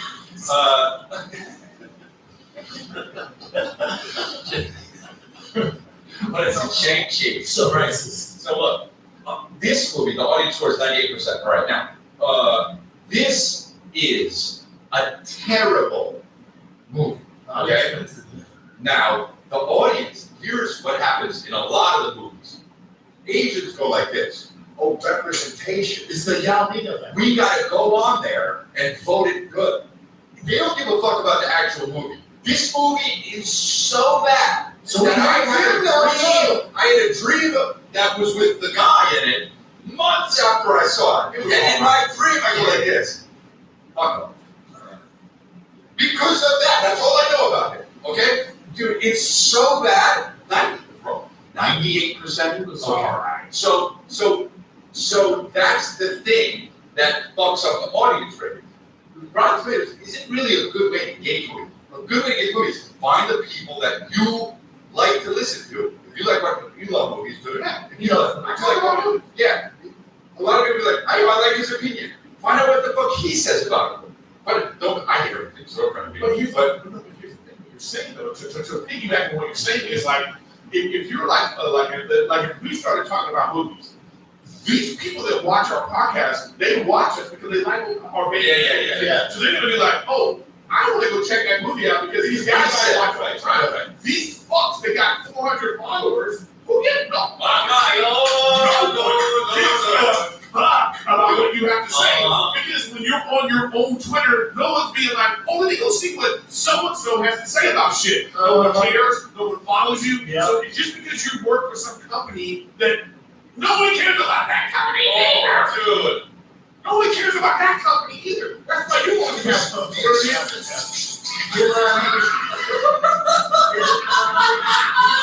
fuck your page and the shit you. With your $470. The point is, is Eric needs to recreate Greatest diss track ever. ever, yes. Okay. Eric needs to recreate the Bowser scene in the Peach. It's Jack Black, but when I saw that, I'm like, I'm in the middle of doing it. Oh, I was like, what Yeah. Real quick, what Chris said though, you remember like the last show that you liked a lot was a Korean kid. Yes, so good. So you're not hating on this whole thing. I agree with you, which Yeah. I get so much hate about too. When Crazy Rich Asians came out, Oh, yeah. I got texted and messaged from my Asian friends, Yeah. right, that work in the industry. Yeah. I say, like, we have to watch the movie. Like, I told Brendan to like, why not? Is it great? It's good. Just you have to go out and support. I'm like, no, I don't want to do that. Horseshit. Tell me it's great first. You're You're a bad Asian. It's Yeah, horseshit. No, it's horseshit because I'm not saying Asian stuff sucks. Dude, if there's a great movie, then spread the word about great movie. 100%, bro. I don't like that. You're turning art into, you're giving words. However, You know, However, so what about the girls that we work with? We work with the Red Showtime. Once the Crazy Rich Asians had that success, she got way more job opportunities in production after that. So, which is good. But things like that, I would rather. No, but I wish she's the best for the job. I would rather just be if the movie's great, the TV show's great, spread that word instead of just being Asian, being black, being white. Right. Just show good. In a perfect world, we wouldn't have to push things because everything's been white for so long. Right. That's what movies are. So this is the pendulum swing. Right. Eventually, it's gonna fix itself. And the town's gonna have the top. What I'm saying is like what we're saying is that we're not even getting a chance. We never get the chance to see other talent because the people that control shit have you don't see it. So now that people are trying to fight for that, there's a pendulum. So there's people that get lost in the cracks until we fucking settle this out. Here's the deal, dude. I'm a white guy, okay, obviously. What? It's like, yeah, dude, okay. But like, I understand I'm coming from a place that is Privileged. right? I don't even mean that, but like, I don't want any white people watching me because I'm white. Oh, I do. I want them to just think I'm funny. Not really. Nah, that's fine. But here's the thing, though. I'm glad you said that. Yeah. Yeah, but That's not what happens for white people. Right, I That's know. not what happens. That's not what happens. That's not the thing. I know. But the thing is, it becomes like, so now that's why I don't like what people do with Chin saying. I don't like when we make, like when Moonlight won the Oscar, it takes away from it because the year before it was Oscar's too white. So now, when a black movie wins, everyone goes, well, No, they right. only won because of Yeah, which is true. It does take away, because by the way, Takes away from Moonlight was a good fucking movie. Not the bad. No, but it was really good. takes away from. He didn't like it, but You see it takes yeah. away. I understand. That's deserve what an I'm saying. No, I don't know if it deserved an Oscar. It wouldn't want any other. But listen, you could walk out of a movie starring all white people. I talk about this on stage. You could walk out of a movie starring white people and you could be like this. That was trash. Okay? Make like half the characters Asian, transgender, whatever. Ooh, Now, same movie. They go, how was that movie? Now you gotta be like this. Yeah. You know, it was because then if you go, it was trash. Then people go, oh, Yeah. it's trash because you don't like this. No, because the shit was fucking trash. Yes. You know what I mean? Yeah, I do know what you mean. What I'm saying is, everybody, no matter what race they are, can make trash movies. Yeah. So stop making it out that because I don't like something, it's because of whoever's in the movie. Yeah, I don't like that shit. But also, let's even the more important thing, stop pretending things are good, because to me it's worse to say something. I'm not worried about people thinking, oh, you're saying it's trash because there's whatever people like. I don't care about that. Yeah. What I'm worried about is, what I care about is, I don't want to have to say it's good because of that. Right. That's worse. Well, that's I don't get it. Life can be a lot sometimes. Weed might seem like a harmless way to deal with stress, but using your teens can have a reverse effect. That's because the THC in weed can attach to the receptors in your brain that control fear and anxiety, making it harder to manage stress and anxiety on your own. So while you think your problems are going away, they're actually still waiting. Learn how to manage stress without weed and mind over here to wind down. virtue signaling. Right, yes, exactly. And that's going away though. It triggers when it depends on the swing. It has to even itself out. Except for, I think it's gonna go back and forth a few times, because I think, bro, some white people are like really convinced, like, fuck this, they're taking this shit, they're taking that. Dude, they're not gonna be okay until fucking a decade. It's not, they're not all of a sudden gonna be like, okay, it's leveled out. Bro, it's swung, it's gotta keep swinging. It takes a long time. Yeah. You know how you can tell? You look at sports. Go back to, like, let's just use the NBA for an example. It was 100 years ago, or however long ago it was, right? 50 plus years ago, the league was all white. Get basketball. Okay? And then it took, how long did it take before the league is, first of all, you can't even tell me a homegrown American white basketball player that starts in the NBA. Okay? Dan Marlin. Okay? Right, thank you. So you can't, JJ Redick back in the day. okay, Most recent. I'm saying the fact that you The Lakers have a white boy. is the problem. That's my whole point. If they're not from Canada or from other country, anyway. So now, how long did that take? Okay, then how long did it take before we started to have black coaches? How long did it take before we started to have black GMs? We still only have one black owner, he's about to sell. So what I'm saying is, like, it takes a long time. Sure, yeah. So that's the same thing that's gonna happen with, like, all this stuff. My question is though, does the pendulum swing till all owners are black? Is that the best way to No, go? that's not the point. The point is, like, when you feel like it's not a fair, equal playing field, it's not about making something all whatever. See, sports is a meritocracy. The reason why basketball is all black is because black people are the best at basketball. Correct. Okay, it's a meritocracy. Yeah. Like, no one, You look at it. the best shine. No, like, if I put up a list of the highest paid basketball players in the league, no one's gonna look at that list and be like, where's the women? Oh, right, okay, yeah. Here's the thing that happens when there is someone that comes in. Like, what was the Asian sensation guy? Jeremy Lin. Jeremy Lin. When Jeremy, He got ran out of the league. Jeremy Lin, that's based on that. no, but when Jeremy Lin, he had his moment. He didn't have his moment because he was Asian. He didn't have his moment because, like, he got the fame because he was Motherfucking ankle. He was balling. Okay? He was balling. He broke ankles. So Carmelo the black guys ran out of So town.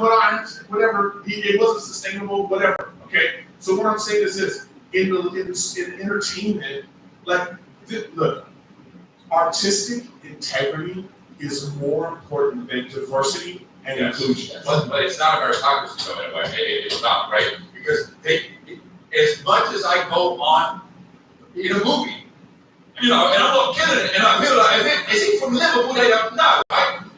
Dude, there still will be haters out there that be like, dude, I can tell the accent's fake. You can't. Yeah. Thank you very much, Academy. Thank you for all your fucking people out there. Here's the thing. If you make artistic integrity the most important thing, and you establish a reputation of that, then when you have an Asian, black, or transgender person in your movie, There's a reason they're there. you're gonna believe they're there because they're the best. Because right now it's kind of bullshit. Yeah, you're gonna believe it. Now, even there are cases where now it is the best, but because of society and how they're going, you have a feeling where you're like, is this person the best or is this some agenda? Yeah. When you remove agenda and you just make it about artistic integrity, Yes. we will win. You mean, Believe that. And if I'm the best person to play Kamikaze Pilot in World War II on the other side, and I'm the best, and it's me, and I'm the best, you get the job. I get the job. Not because my eyes are a certain way, or my skin is a certain color, or whatever the fuck. When I'm there, It also has, it has to make sense. Like, I don't want to see, if Samuel Jackson is playing Abraham Lincoln in the movie, Yes. that's not going to make sense. Oh, no. Motherfucking score. Like, no, this don't make no sense. and some goddamn years ago, dude, I make sense. Right. It has to make sense. And that's where artistic integrity, and listen to me, all you woke fucks out there, artistic integrity is more important than diversity. Ooh, I like Haddock. I play Akron. I like Haddock. So it was Anne Franklin. Yeah. Sure. All right.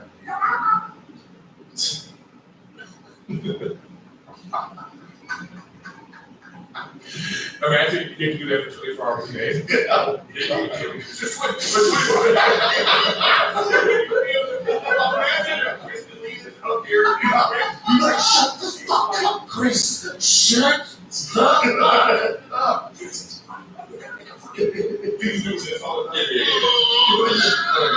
What is that sound? Sounds like someone saying. Is this the same news?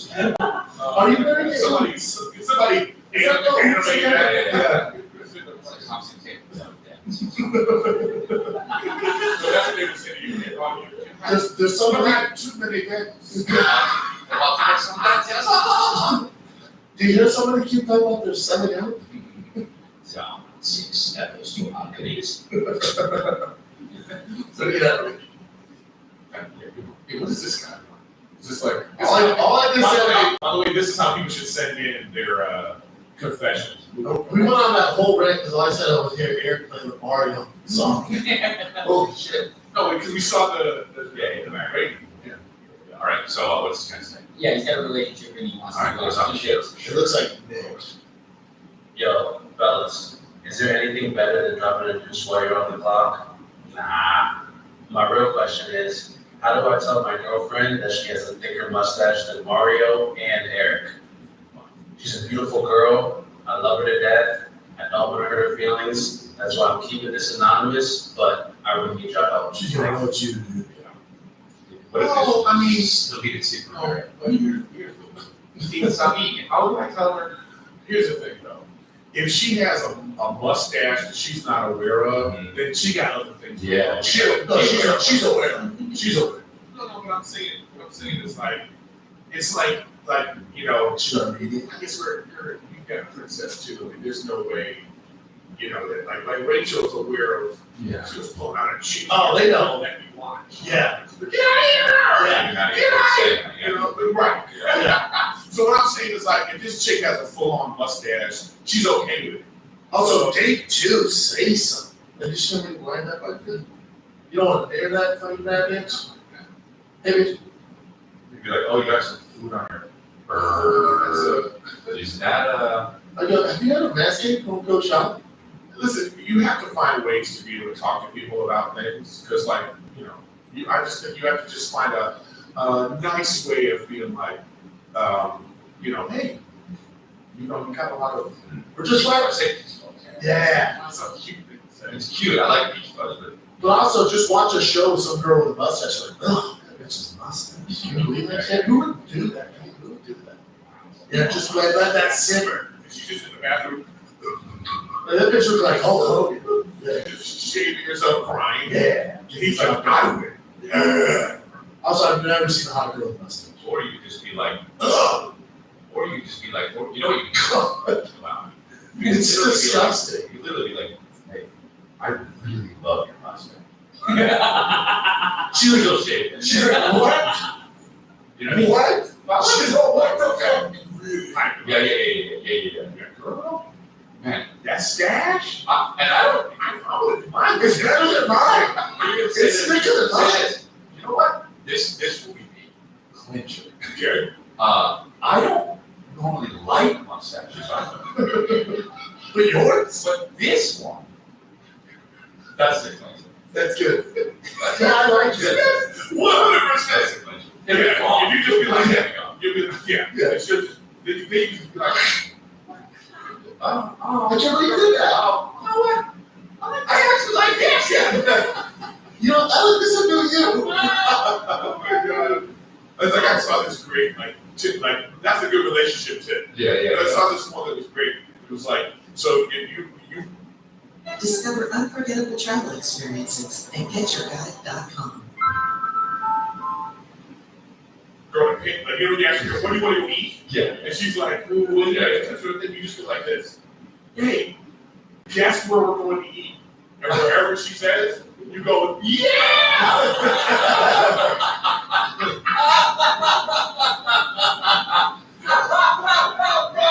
That's hilarious. What a fucking light back. That's not that one on this go. That's very amazing. That's funny. I was like, oh, wow. Well, Rachel saw it too, so now I can. Oh, fuck. See, that's why you gotta stop I sharing. know. But I think that she said it to me.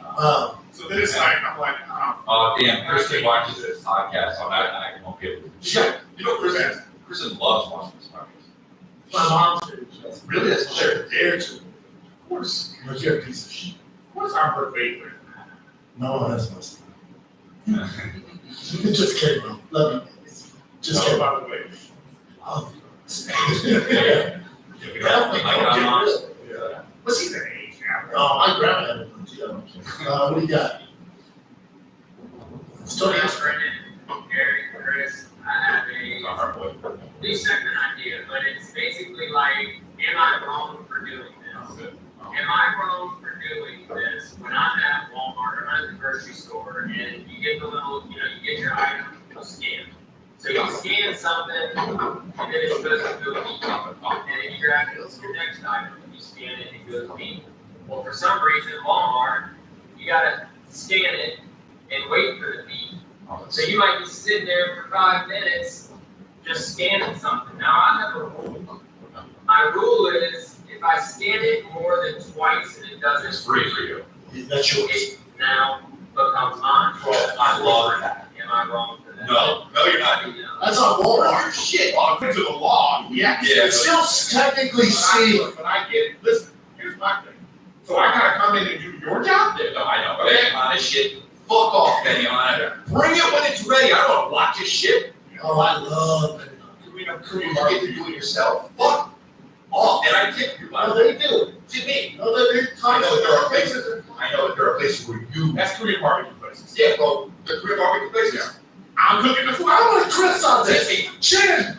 He took their Korean barbecue and they bring the meat around. Well, who's gonna cook? It's the best. And Chin's there cooking the whole game. Have them do it. Dude, it might be the best. Have them do it. So now I gotta and sometimes those machines, you gotta have a degree from the learning annex just to fucking figure out how to like make this thing work. You know what I mean? Yes, Like that you have the manual there, and you're sitting there like, okay, first start. Yeah, and then there's one thing to like put your item in the bag.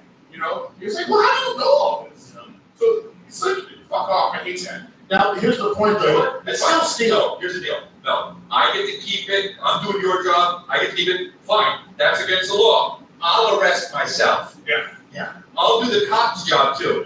Oh no, I'm in jail. I won't jerk it off. Oh no, I'm in jail. Even shit I stole. If I do the cop job, I gotta be like this.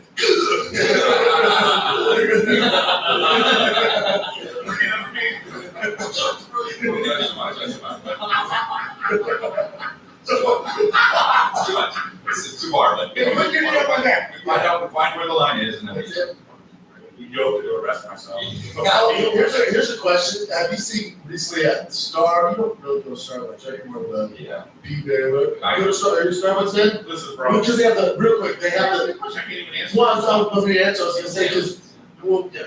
You mentioned Russ himself. Yeah. Well, that's rude. Oops. So when you check out, they offer a tip, $1, $2, $3. It's like, well, this drink is already overpriced. It's $8. I always feel bad if not leaving a tip. Yeah, but we should. Oh, you're. No, I always tip. But I think But at Starbucks, that you don't want to. Oh, right. Yes. I always No, you don't want to tip. Don't tip. I always. So they have to, give the dollar to breast cancer. Yeah. No, the jar's gone. Now it's just electric when you run your car. Here's my thing. I feel like I don't like going. I don't go to Starbucks coffee. I'm so food Oh, down. you should. I think I'm thinking like now. I go to I want to go to one of those offbeat places. Gross. I love to get my Where girls have mustaches. Those places are often way They're like worse. hipsters with mustaches. They're often way worse. blue on them. I don't have blue on them. Buy me on coffee. Yeah. To me, the chain that is the best one right now is Pete's. Because they're eyes. I'm gonna make it up. Pete's to me, for what I get. And you know what coffee boy, but Pete's. Coffee. They're cold roasters. No, I only get 4 espressos over. I get quite espresso over. That's all I get. But That's a lot. of coffee, yeah. But I feel like I look at blue. No, I'm investigating. This is my special hat. I have the hat like on the thing next to the thing. It's time. It's espresso. Milk spatters on the wall. And I just ordered some, and I put honey in my coffee. So there's this company in Denver, Beat George or whatever. It's a weird name. It's great honeys. They have a lavender honey, they got And the two red ginger honey. Isn't it? It's a cloudy honey, right? Oat milk and honey. Is it cloudy? Like it doesn't look seafood? I like it cloudy. Oh. I like it cloudy. It's a cloud. Very I went to this place in Kansas City called Down Meg's. It is a coffee place. It's the best coffee place I've ever been to, just vibe-wise. And I got the 4 shots order. This ice was really, really great. Like, wow, this is very good. I do a review on my channel about the coffee place. This was the best coffee place I've ever been to. Dude, the guy comes up and he says, "Yo, try this." And I was like, "Okay, what is it?" And he says, these beans are soaked in whiskey barrels, these coffee beans. And we then take them out and then brew them that way with dry mix. He says, "There's no alcohol. Try it." And I go, "All right, there's no alcohol." Drink it. It tastes like kind of whiskey after you drink it. You're like irritated. You're irritated. Whiskey, dude, it's the best coffee I've ever had. Don't you worry. I got it. I mean, Oh, you got it. It's in the house. it's so good. I'm gonna get you good. I'm over I'm it. gonna get you I'm over it. Because I have so many. Bro. Me too. But back to Starbucks. They have a new dip. Starbucks has new coffee where they mix it with Italian olive oil. They fucked up. I know you think, oh, delicious, but it's just a new hype similar coffee. But where they fucked up is when you mix oil and caffeine, you shit your pants. So people are like running to the bathroom. Well, that's the same. So it's going away. We used to brand for oat milk. To make it where you can use it to be foamy, there's some oil. Yeah, I think the thing with Starbucks though is that they fuck their shit up so much that it doesn't matter what flavor or hint of whatever they have, it still tastes like fucking plastic because they burn it. Italian's right. And then I get the same thing every single time. What, bro? Yeah, like real dark. It's kind of guy who goes to Denny's. No, how dare you do? Denny's. It's the same kind of vibe. I mean, it's fine, but you just go to Denny's every now and then, but like, I think that's fresh stuff. No, he- Starbucks, I knew he liked Denny's. Just late at night. you know, I take it, I'm fine, but like, Everything closed down. I know, bro. Like, So I was in New York for the first time after the fucking pandemic, and shit's closed in New York. Yeah, like it's crazy. Fuck, I'm so pissed off at this goddamn COVID shit. I know, COVID.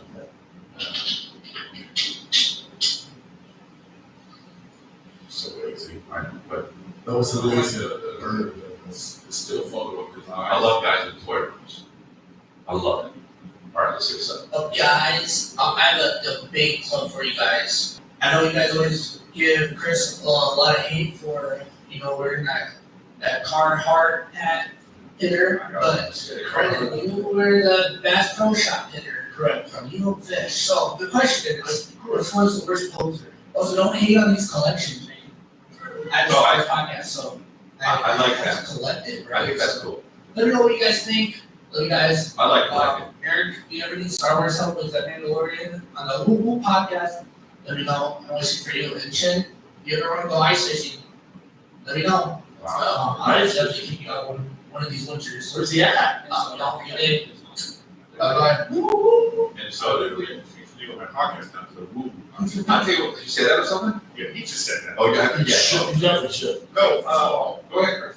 No, go ahead. no, I think the biggest poser is the Bass Pro. I do. Yeah, because good. Biggest fucking posers. Because you wear a hat. No, dude. This Carhartt is a whole. Yeah, it's like whatever. Who cares? You know what I mean? There's Yeah, no I problem. agree. No marks. I agree. But Bass Pro Fishing, you're supposed to be like, people that go in there, they're like, you're real with this shit. And you're just rare. Yeah. Dude, because there's a fish on it. No, dude, I think that the Bass Pro Shop people are fucking horrible. You don't say it like that. I do. Remember the trucker hat people? Yeah, well, that's who that is, yeah. They The Bass Pro Shop, here's the deal. Bass Pro, no. Those weird trucker Bass Pro Shop is Ed Hardy. Ed Hardy. Thank you. Carhartt is not Ed Hardy. Carhartt is, look, you're wearing Carhartt right now. Yeah, dude, and I don't do anything outdoors. Neither do you. Yeah, but it's not. How's that any different than Bass Pro? I support Bass Pro. I support Bass Pro. Yeah, so right. Bass Pro, the Bass Pro hat does nothing except show you that you're a poser. Dude, I bought a pink Bass Pro Shop hat the other day for Old Lulu. she bought it because she's a chick and she wants to look stylish. And she was pretty lit, right? She looks good in it. Yeah. Well, I'm not. You got these dudes that are like on TikTok like, what's up with the Bass Pro Shop shit? I don't know about that. There's a dude on a lake right now with a fishing boat looking at his TikTok like, who the fuck is this? Yeah. And dude, the people who actually wear the Bass Pro Shop shit aren't doing the actual shit anymore. Yeah. The core people still are. Because they know it's a lifestyle brand and it's good. Bass Pro Shop is just, it's targeted. It's not a lifestyle brand. It's not a lifestyle. That's the thing. That's exactly It's a fishing asshole That's the thing. wearing a hat to say what? I like to fish. I grew up fishing Where? in Denver. And I don't fish anymore. But chin, I know a guy. There's no pictures of you. Chin fishes. I need to see pictures. Oh, there's all, dude, not just bird fish. But people love your hat. It's cool, yeah. What kind of magic? I do me. I play the piano like I'm a jazz singer. Bro. Right. That's the cover, right? Now, I if think you you could could wear the hat and do Chris wear, I would look so bad at that. Can you put it out? Yeah, it's all just hairspray. Why is that? Brian Count, let's get here. Oh, God. You look like you should have a suit. You know, this looks like he was in Malcolm X. He's like, Zoot, Ryan! Bring it out here! You know rock hats from now? I think it'd be a good look. I think it's cool. Is there some hat people out there that Yeah. Put a ticket I in got it. Put a ticket in it. Yeah, like you're a private eye. Maybe like private eye. It doesn't matter what it is. ticket to Eric Murphy in Missouri? Get Eric a big count with a big ball flash. That'd be hilarious. Yep. Chris D'Elia, hey! The original TNT. What else you got, Nick? Is that it? That's it. Yeah, so go to chrisley.com. I'll be in Ohio. I'll be in Salt Lake City. I'll be in Tucson. I'll be in Colorado. chrisley.com. We have Colorado. Pueblo, and then I'm going to Colorado Springs. Oh, good. Yes, Yeah. nice. Atlanta this week, Thursday, Friday, Saturday. Atlanta, come get you some. That's it.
Mania weekend. Some breaking news once again. That girl is facing a mystery, let's call it a mystery. If someone's gonna use me like this McMahon, better be something good.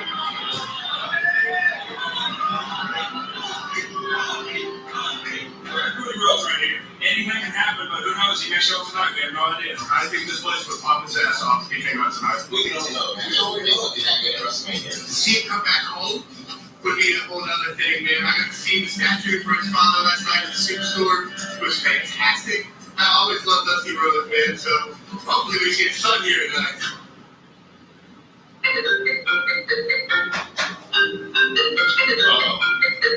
Mama. Hey. Up close and personal. Where you at? I'm sitting outside where the reversal banner is. Where are y'all staying at? Right now we're staying on the bus. I'm gonna stay here until they drag me out of it because I have been sequestered. I know you're gonna do great, Cody. I know you're gonna do great. I'm so proud of you, and I know Daddy would have been so proud of you.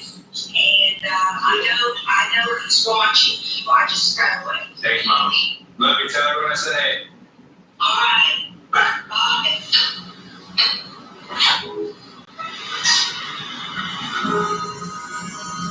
I do get asked about Dusty and everything that I do, and I have avoided the specter of Dusty Rhodes when he was living, and since he passed, because it's so big.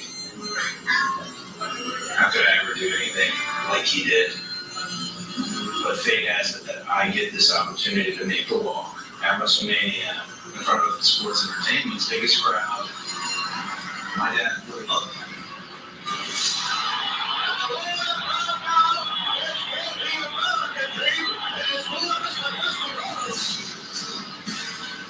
Could make people feel. It shows that the average son of a plumber could rise up. It can be your next door neighbor. It can be the guy who works in a factory with. But if you go out there and kick ass.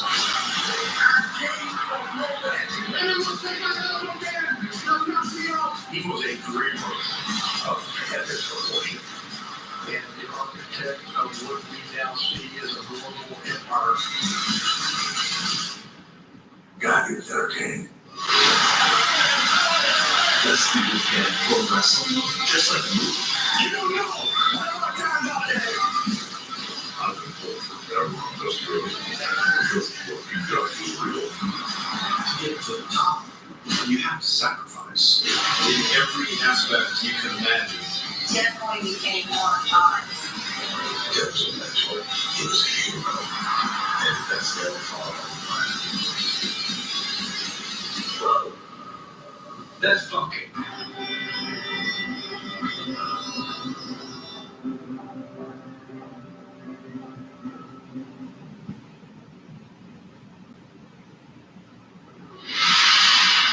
His real name was Virgil Riley Ramos Jr.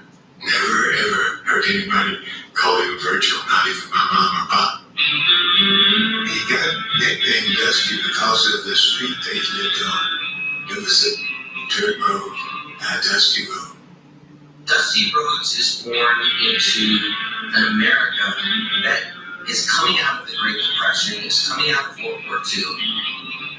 I'm a kid from Austin, Texas, East Side. Black community, Mexican American community. Lucky to be part of that community. I was running around just thinking I was no different than anybody else. My dad was a hardworking plumber.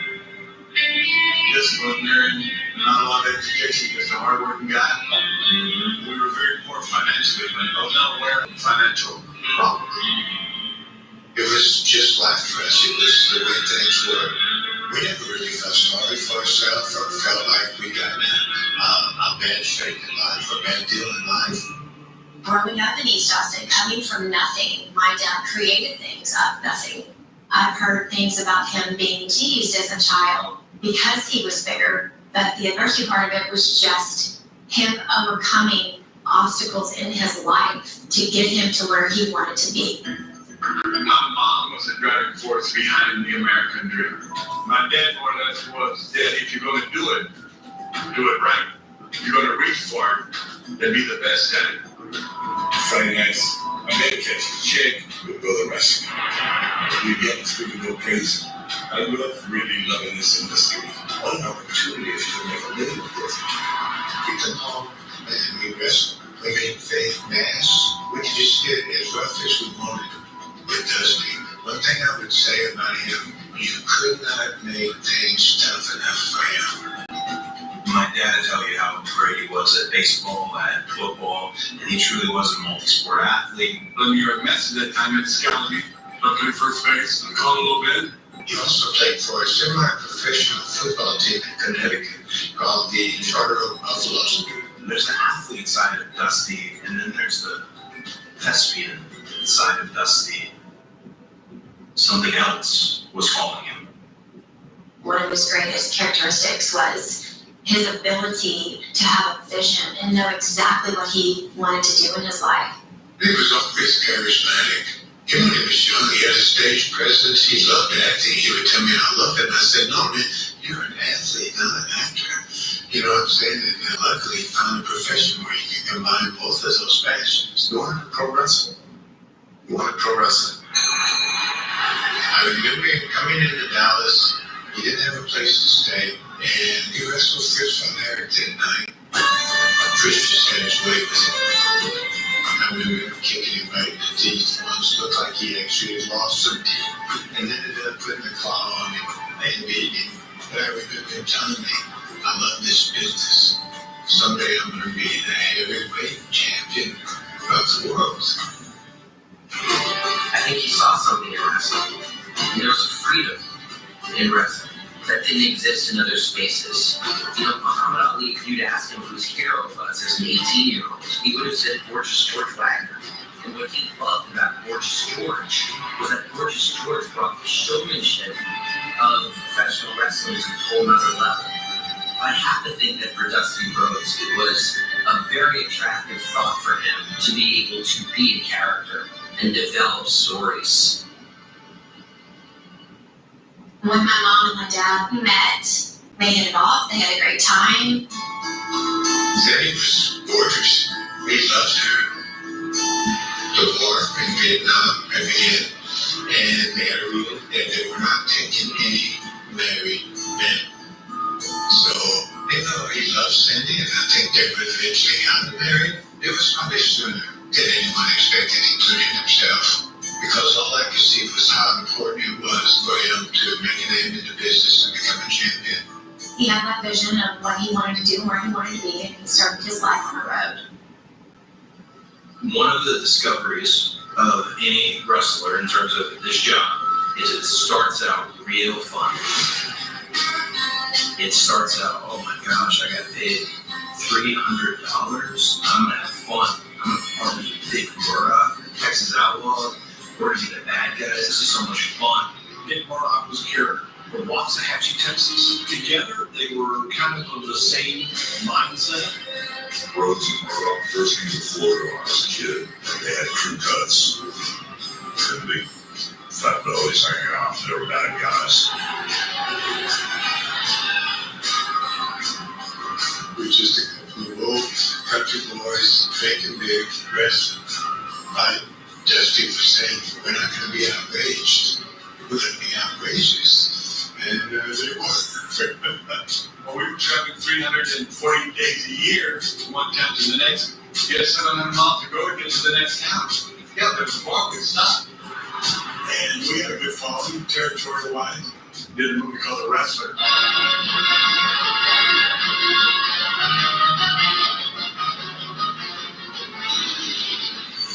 That was not far-fetched by any stretch of the imagination. Murdoch would get in a fight every Friday night.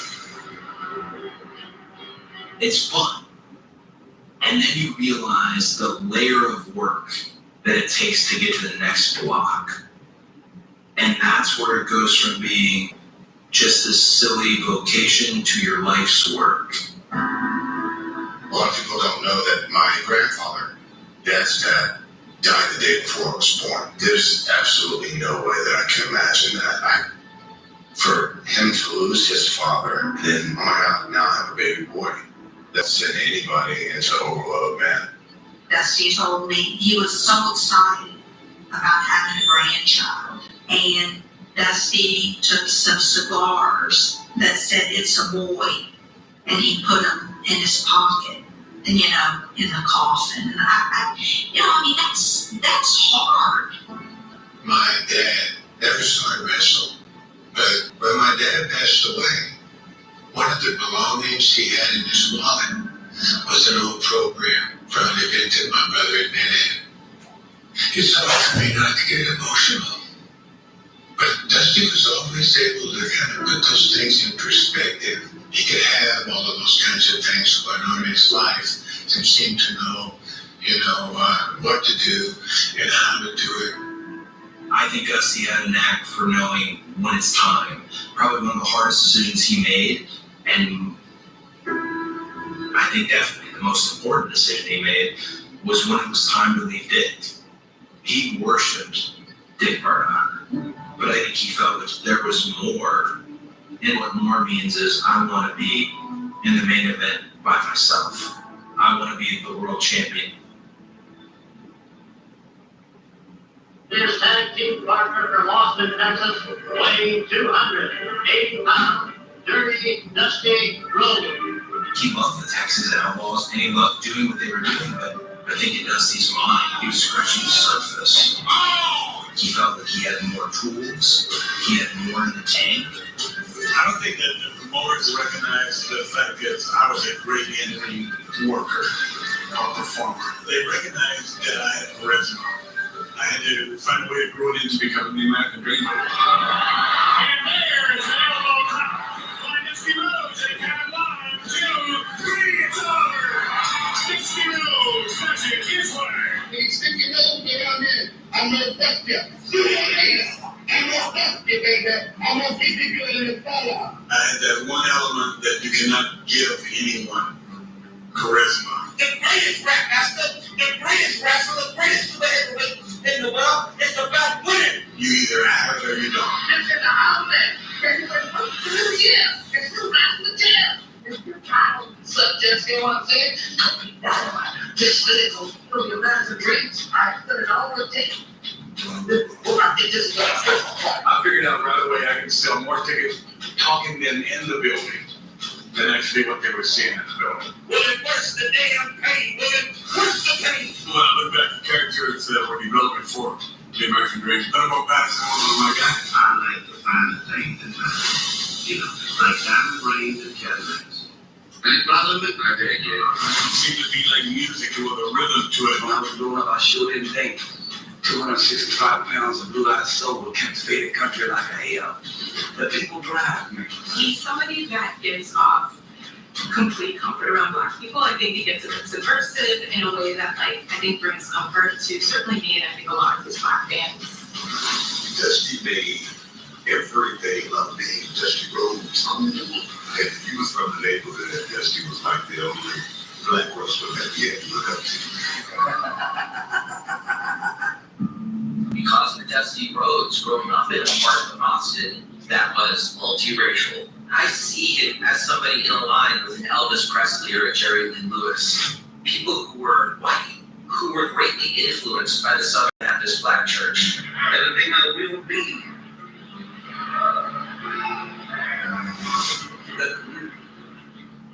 He took a Black experience and translated it to a white audience. You can look up in this building in a few hours when it's full, and you can see a Black man and a white man eating down the same popcorn box. Woo!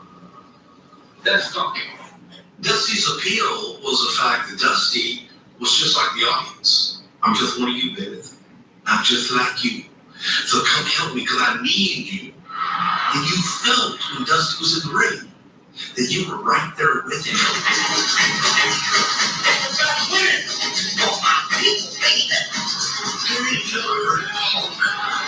I didn't see what the attraction was because I saw this guy didn't look like an athlete, but judging a book about the cover with him would be a great mistake.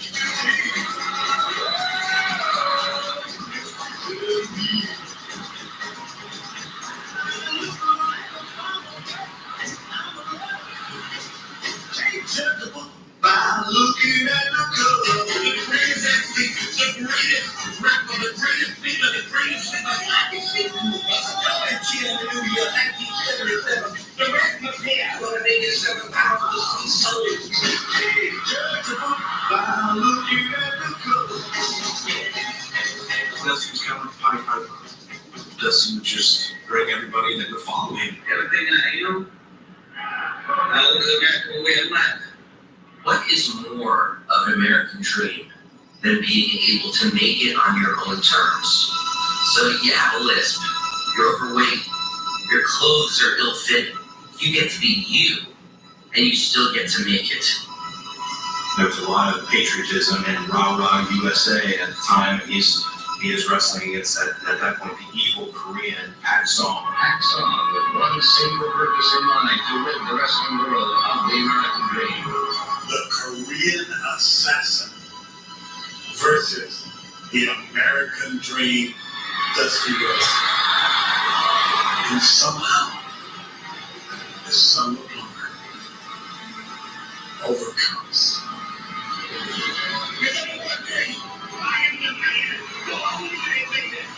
It's that rivalry between himself and Pak Song that really branded him and created the American dream. I've been working forever on Dusty Rhodes, mimicked him all through high school. And then when I first had a little bit of a breakup in Memphis, you can hear in my promos, I'm going, Tesla, Beta, Terry Boulder, I was trying to be Dusty Rhodes. I'll put a super southern squeeze on you, Daddy, and I'm going to turn over these people in Memphis and let them look on the other that too. And it's just such a poor imitation of Dusty Rhodes. It's embarrassing now. Dusty Rhodes was thought, oh my God, this guy is just the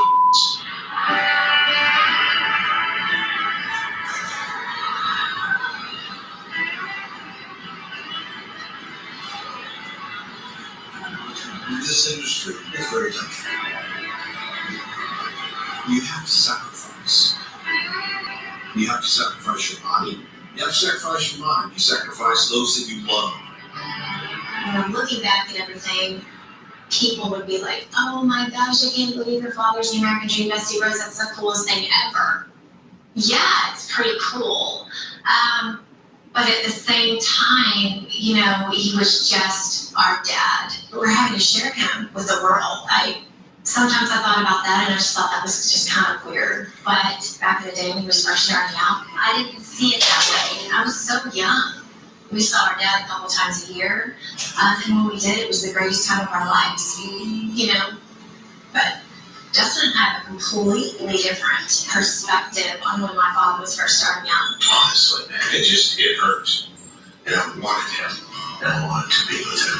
And I wanted it so bad. Desperate for it. My dad just had that vision and he went after it. And yes, he wasn't home a lot. Yes, he was gone a lot. But there was no lack of love there. My father was our father. At the same time, my mom lost her husband. They divorced when Kristen was 2 years old.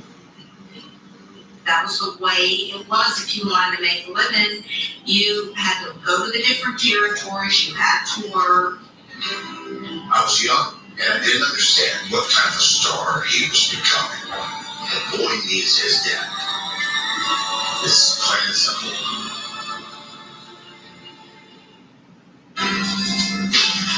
In 1977, he was in Florida. The Imperial Lounge was where you could go to listen to country music. That was his favorite place to hang out. And that's where I met him. He was the American dream at that point, very popular there. I had asked Dusty for an autograph for my little brothers and sisters, and he said, well, if you come next week, I have some photos, I'll bring you those. So I went next week, and I started thinking, I like this guy. Madness comes with the American Messy Rose, and she was gay.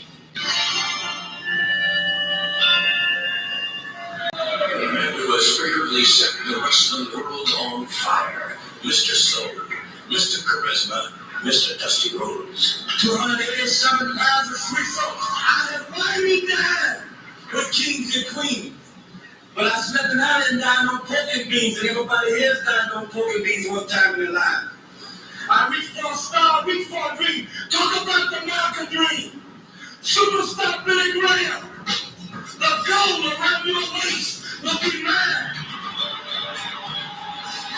In the late 70s, Dusty proved himself as an attraction. And all promoters wanted to be able to bring that draw to their town. Dusty worked primarily in Florida, but he had started doing different shows around the country. We have another capacity crowd of 22,000 people. Checking Madison Square Garden. You want to headline Madison Square Garden. Madison Square Garden is the mecca. Here comes Superstar Billy Graham, the reigning worldwide wrestling federation heavyweight champion.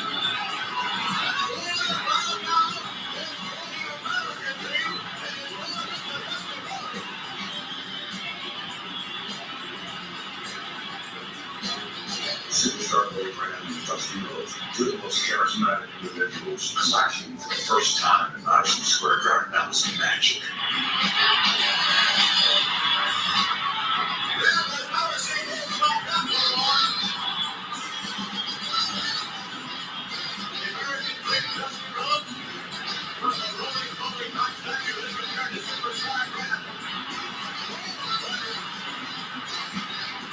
Physically and aesthetically, couldn't be more opposite. However, they both played an integral part in just the evolution of the business, where it went to a little more entertainment. Dusty Rhodes was the only reason at the time to want to be a wrestler.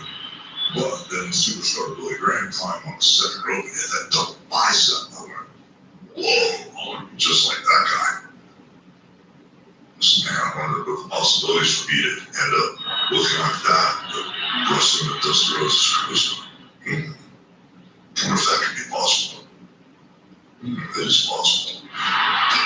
The three matches with him there, so special. The matches were amazing. Kenny Warhol, Steinberg, Austin, Cheryl G, Peter Bear, all in attendance, in the audience, Edgar Winter, Brett Mendler, all in the audience.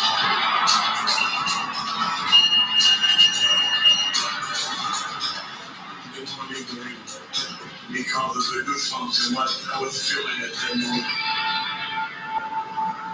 After the matches, we went out to celebrate with all of our new friends, a lot of fun. When you went to Studio 54, there was just this crazy cast of characters, artists, singers, and they loved Dusty. Back then, it was the rare soul who liked pro wrestling not only for who would win or lose, but also for the joy of the spectacle of it. And it says so much about Dusty Rhodes' talent and his ability to connect with an audience. Dusty met Andy Warhol a couple of times, and, birds of a feather. I liked the lifestyle. I wasn't a conventional kind of girl, so it appealed to me. We dated for a while, then we moved in together about a year. What was important to me wasn't the fact that he'd been divorced. I was more concerned about what kind of father he was. You can't love a man if he's a crappy father.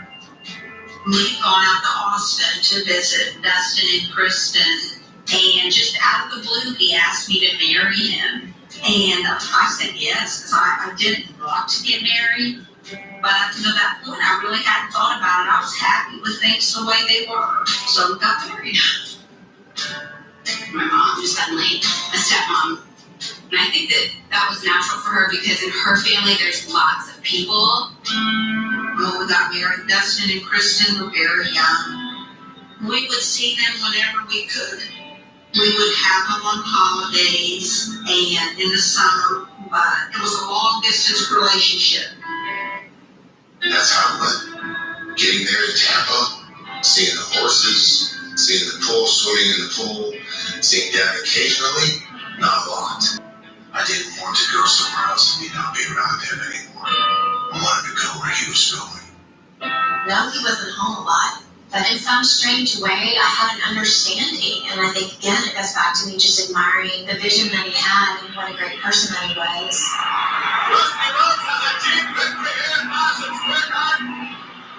Look, no riding the keys from Super Company Grand Buster Rose Mansion. He helped me prepare myself for the race. The National Wrestling Alliance Military title was the ultimate goal. And the World Heavyweight Champions held the championship for several years. And to defeat the champion and actually lay claim to being a World Heavyweight Champion was a huge deal. What was going through your mind at that moment? Gordon Lacey is pulling up all this stuff. He felt that at this point he was going to put me away, and he's feeling into a high elbow right here. I will reach back and become world's heavyweight wrestling champion with that blow right there. That is history.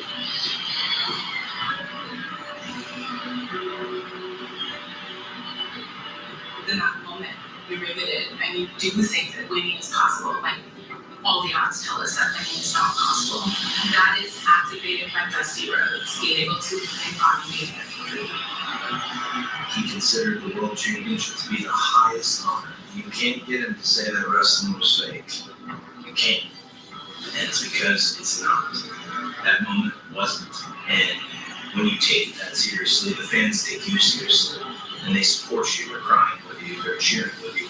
But never parlay the next big step in his career. This is an example by every man, woman, and child. Dream or dream. Have a dream. Have a way to get it, hold on to it, and shoot from the sky. Pick up, high bridge in the mountain top, and I'm gonna take a hell of a man to knock me off. This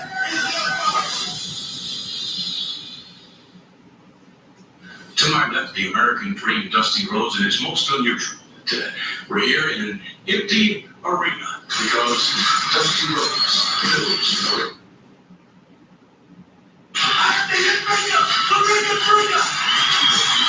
In the early 80s, he became a big star. We don't feel when they're title match. Oh, I want to see.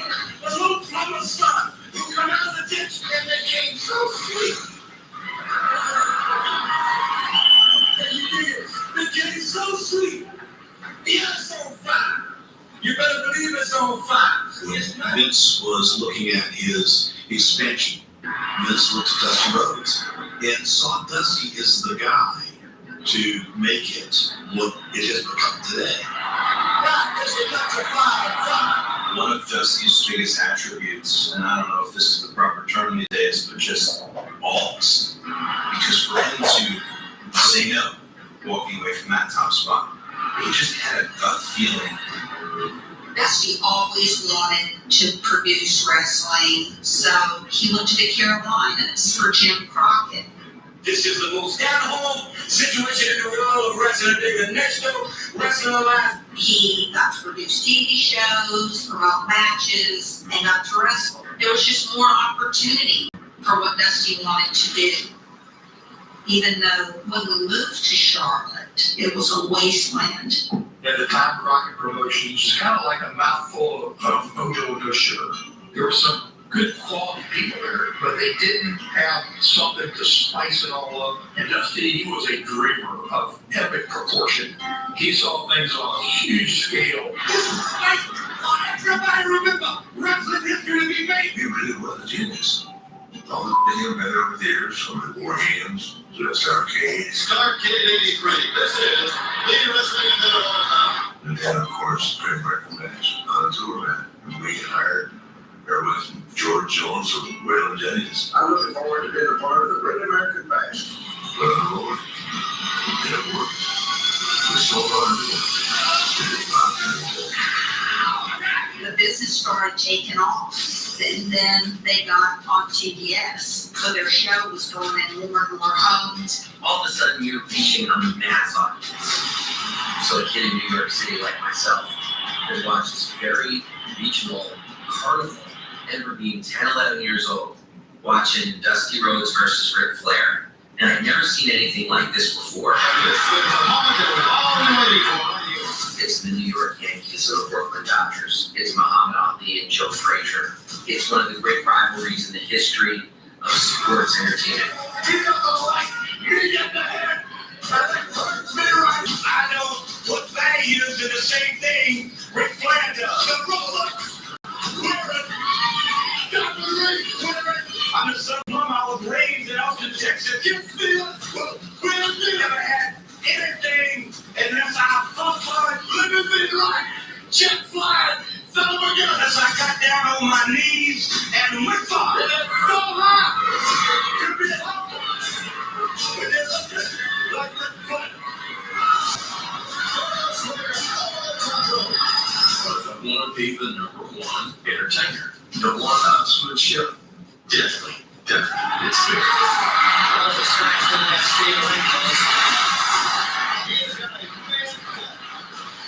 We get the peak knowledge that he was not common today. It was very much a part of the craft of what we did for the most theatrical effect we could get.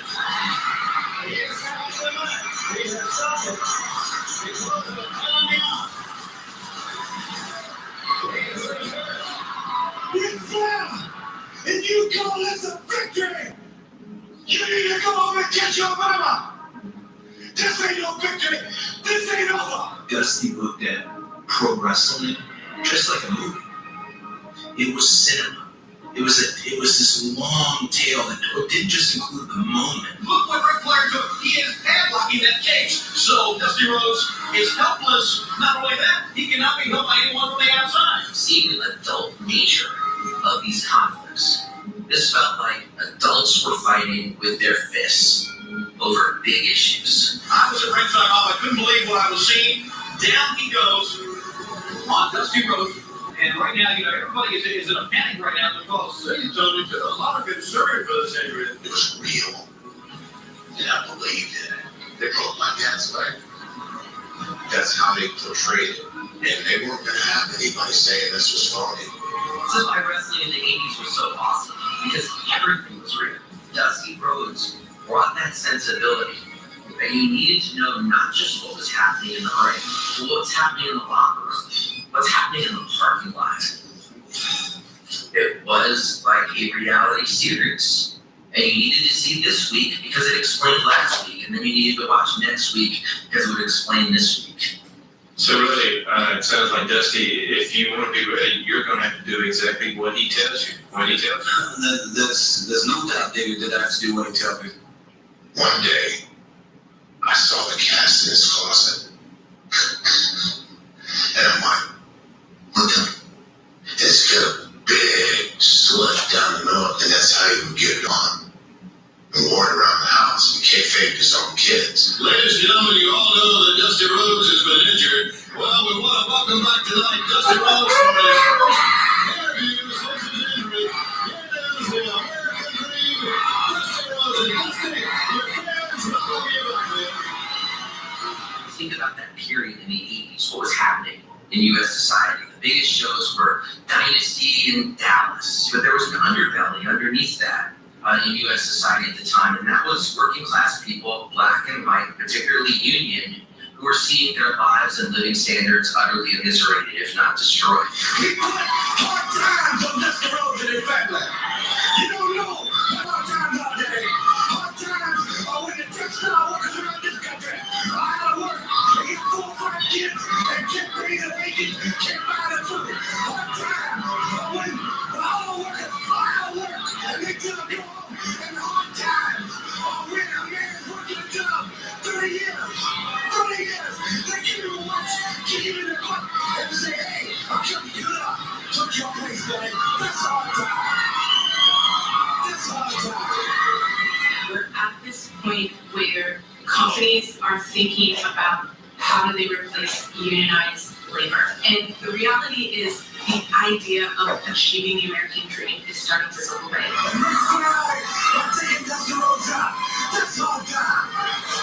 That's the result of all those guys over the police from. That is the truth. Nobody else got here that was a woman. That's even just saying you to me. Make your boy Ric Flair. The world's way down. Belongs to these people who reach out right now. I want you at home to know my hand is touching your hand. What makes that promo so special, like it dips into the anger and the disillusion that we feel, but it also asks us to reach for something greater, to reach out to him, but also to reach out to each other. Let me leave you with this. One way to hurt Ric Flair is to take what he cherishes more than anything in the world. That's the world that we have. I'm gonna take it. I've been there twice. This time I'm gonna take it, Daddy. I'm gonna take it for you. Let's get it for it. Don't let me down now. For an interview to be amazing, the person giving that interview has to believe it. And that is really the secret to his success, is he really was the American dream. I can't say that I'm wrong. Walk through my house and show the camera all the fine, great things that I've earned in this profession. But there's one thing when I walk through my house that I see every day of my life. She's about that high. She's 2 years old. And I got 2 of us too. Dusty had missed out on so much in Dustin and Kristen's life. He never talked about it, but I know it's something that just weighed heavy on his heart. When Teal was born, her birth was like a second chance at fatherhood. And when Cody was born, we never went anywhere that we didn't take our kids. Dustin came to live with us the summer before his junior year of high school. He just wanted to be around his dad, period. But he wasn't doing well in school. I think Dusty saw Dustin as being like this great football player. He had been offered some football scholarships, but you've got to have the grades as well. And that bothered him.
Dusty wanted his kids to go to college. He was worried about what Dustin was going to do, and did not want Dustin to get in the wrestling business. He was trying to keep me away from it because it's a tough life. And you see what it's done to families.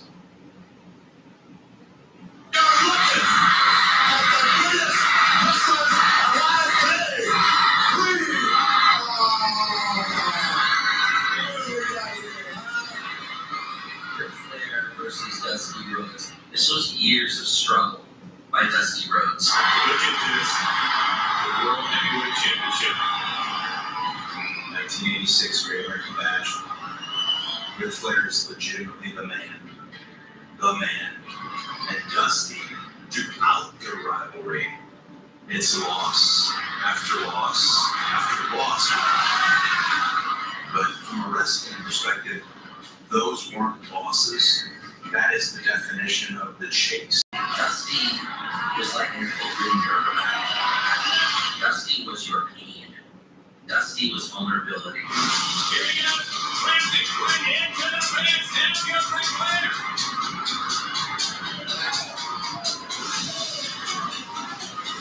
They needed to see him coming out on top. They needed to feel like they were coming out on top. Finally. Small package. Hands Rick. Flair did it. Dusty did it. Dusty Rhodes is the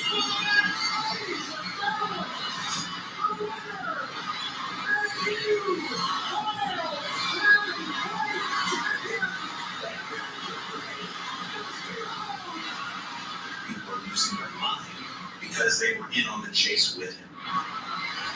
They loved Dusty so much. To have him finally beat Ric Flair, to have him do it in a steel cage, I mean, it did amazing things for Dusty Rhodes' legend. To see them working these huge arenas and huge stadiums and selling them out, they're on top of the world. So it was very important that the NWA stayed in lockstep with what the WWE was doing. Depending upon which side you're on, this is how you view things. In the South, looking at it from that point of view, man, we're doing great. We've got a hell of an opportunity here. But then when you get up to New York, and looking at the scope of that, you realize the world out there that it never heard geographic promotions.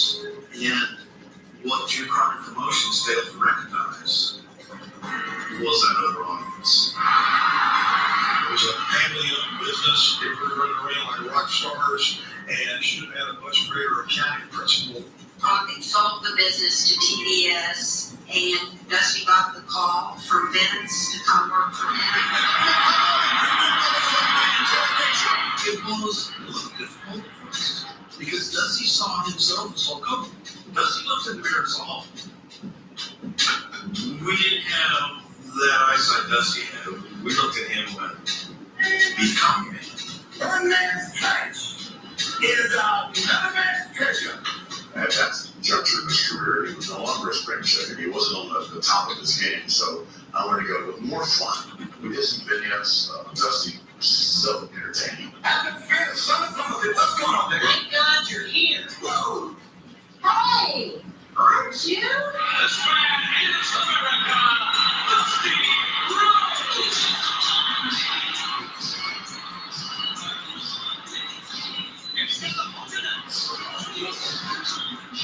It's polka dots. Right?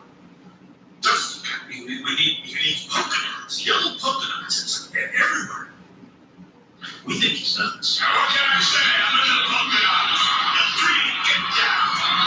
It was the difference between seeing somebody I looked up to and respected and seeing a cartoon. We lost an authentic, working class voice. That ended. The yellow polka dots came on. Well, you know, I'm just a common man.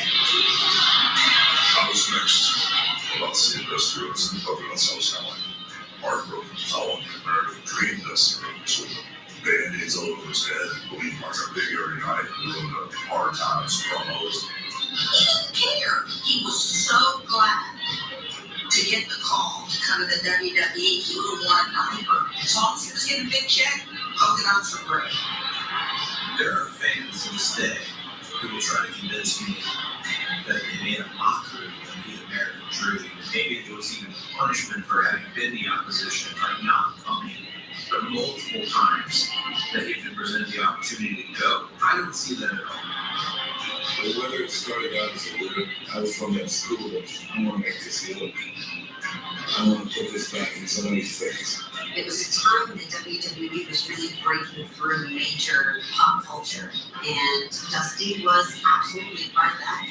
He was always that guy. To give it to me and I'll make it something. And Dusty's role was to make the people jump, to make the fans get up out of their seats. Newsman, everybody still gravitated to Dusty Rhodes. It was just 18 months of his career, and it was likely the most money he'd ever made. And I don't think it was a practical joke at all. And if it was, he'd throw it back in their face. And they were smart enough to let him throw it back in their face and run with it. He got more than satellite on his heart. He got his son Dustin and broke their house up. I was there for all these moments, man. And yes, of course I want to be a pro wrestler. And I really want to do this. And I'm going to do this whether you like it or not. Right? And he did not want that for me. Wanted me to go to college. But you know what I wanted more? I wanted to be like my dad. He said, Dustin, you want this business, I'm going to let you do it. This is my son, and the legacy of your master dream lives in this kid's heart. And what he don't know, we gonna teach him. Because Dustin Rhodes right here is getting ready to get funky like a monkey in blood. He brings me into the business. This is the first time that I'm hearing what pro wrestling is from the inside. Dustin had been in Florida and felt that Dustin had the chops at that point in his career, young, still had a lot to learn. But why not? Let's give him a shot and bring him in as Dusty's son. It's real.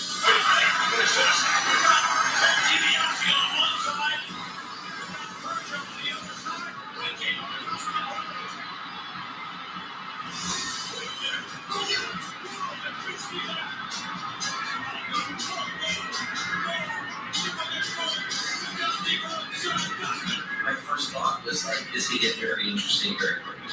Will to tell the story of his odyssey with his son, Dustin Rhodes. He swings it like this, straight onto my head, and the two corners hit me in the head. It busted me open. I mean, wide open. But I felt so alive. Oh no! Dusty Rhodes is covering his son! Trying to protect him!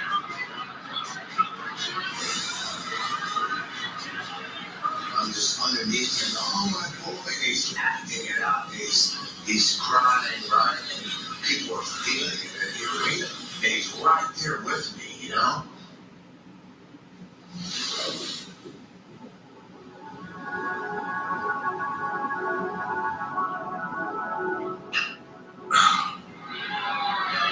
He missed a lot of Dustin's young life, and there was things he needed from his dad that he didn't get. For the first time, I think, in my life, I felt connected to him, to this larger-than-life man. There was probably some more fire ahead because I went outside the box, let it set time alone in a year and a half.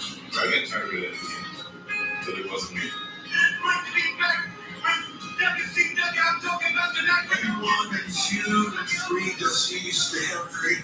He wrote the stories. He hired the talent. He set the direction of the company from a creative perspective. He had just stepped out of actively being a full-time wrestler. He was more of an executive producer. And it meant he was with me a great deal of my childhood. He was our football coach when I was in middle school. He supported me in everything. He made me feel like the most special girl. It was an easy relationship. But there's no balance to having the world and having a family. We didn't suffer for it, but I think on that climb, my sister, Kristen and Justin, I think that they did. My father loved Saul. He loved his kids first and foremost. You know, it's the time and space between all of us that's the enemy. Okay, Dustin. I want everybody to bear with me just for a minute. I want to talk to my son. Dustin and Kristen have not spoken to me again as long as they did, and I would not have blamed them. I did nothing whatsoever to be a part of their lives. I made no attempt to be that at a young age. When you were born, I went off to seek my fame and fortune. I neglected you. My favorite Dustin Rhodes interview, I cannot watch without being too deeply affected, is the interview he had with my brother. He lays it on me with this promo that is just hair standing on your arms, touch something, make you feel something that's real. I'm terrified. I mean, you're thrown into national television, you're young, you're green, dude. What? Yeah, terrified. My dad's been doing this for 20-something, 30 years. It's easy for him, but all these people are staring at me now, and my dad's talking to me, and I'm listening. How do I act? I don't know what to do. He said, just listen. When you walk behind and you're not a leader, then the pew never changes, baby. The pew never changes, baby. The pew never changes. You have the ability to be the world's heavyweight wrestling champion. There is not a great athlete at your age in this sport. To bring that to life within the context of a story and the real emotion that manifests because of it. Wow. I'm asking you if you can carry this old Alice shit, old bin out, old spinning like you there. To offer to be his partner.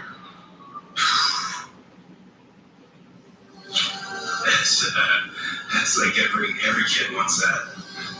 And Dustin deserved that.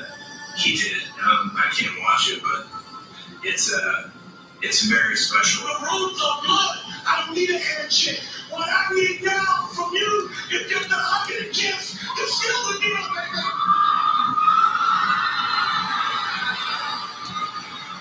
And I felt like he was gonna cry, and I could hear it in his voice, and I thought, oh, this is bad.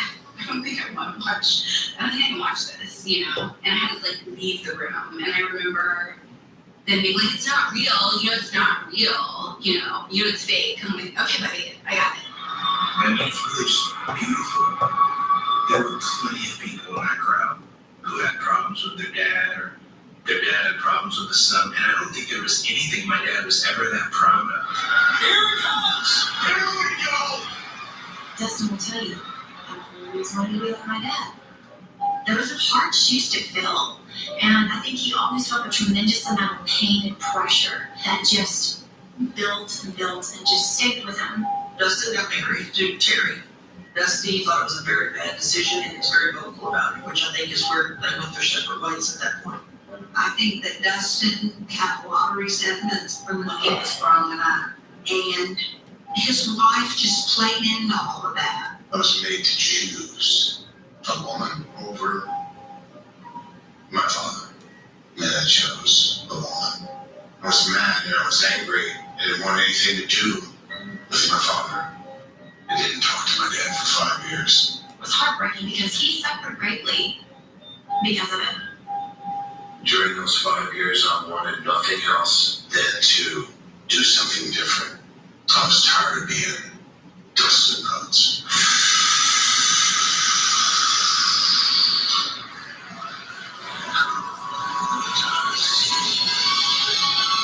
We're sitting there watching Dustin, and Dusty's just floored because he didn't have a clue. All he knew was that Dustin was going to go to work for the WWE, and we all just looked at each other. And Dustin was gold dust. What is American Dreams that can go first? Well, I really don't have any idea. It's been about 2.5 years since I've talked to him. Because of some mistakes he made with Dustin, Dustin was right. And being upset with that, he was. Where he wasn't right was letting the entire world know. I know you guys haven't talked about it, not a bad opportunity to say what you got in your mind. Say what at least you want to say. About what? I can't cost to say.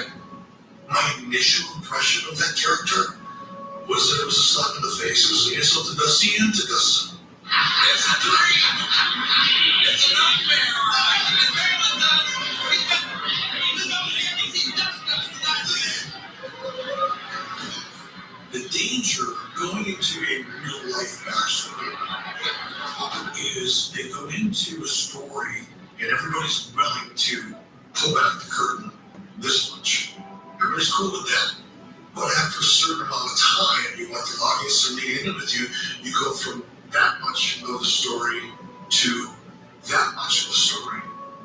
And now you're exposing things and talking about things that you never really thought you would or intended to. And you don't realize how much it's going to affect you or the other people involved until after you do it, and by then it's too late. Oh, here we go. Those things are ways of fun. Those are not easy because deep down I wanted it.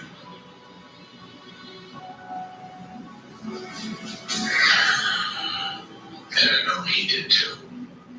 But we're both hard-headed. And we both didn't pick up the phone. My dad was depressed. He seemed really low. I'd find him sitting out on our porch, just like so down. And he'd say, I was never a good father to Dustin. I should have done this, I should have done that. It was a really painful time, very painful time in our life. During that time, my mom just kind of instinctively knew that she wasn't going to get to see Dustin's daughter, Dakota. I remember the last time we saw her, I remember she cried on the way home. This falling out meant he also cut me and Teal out. And that creates the same resentment that you were fighting against. It created a huge lack of trust between Dustin and myself.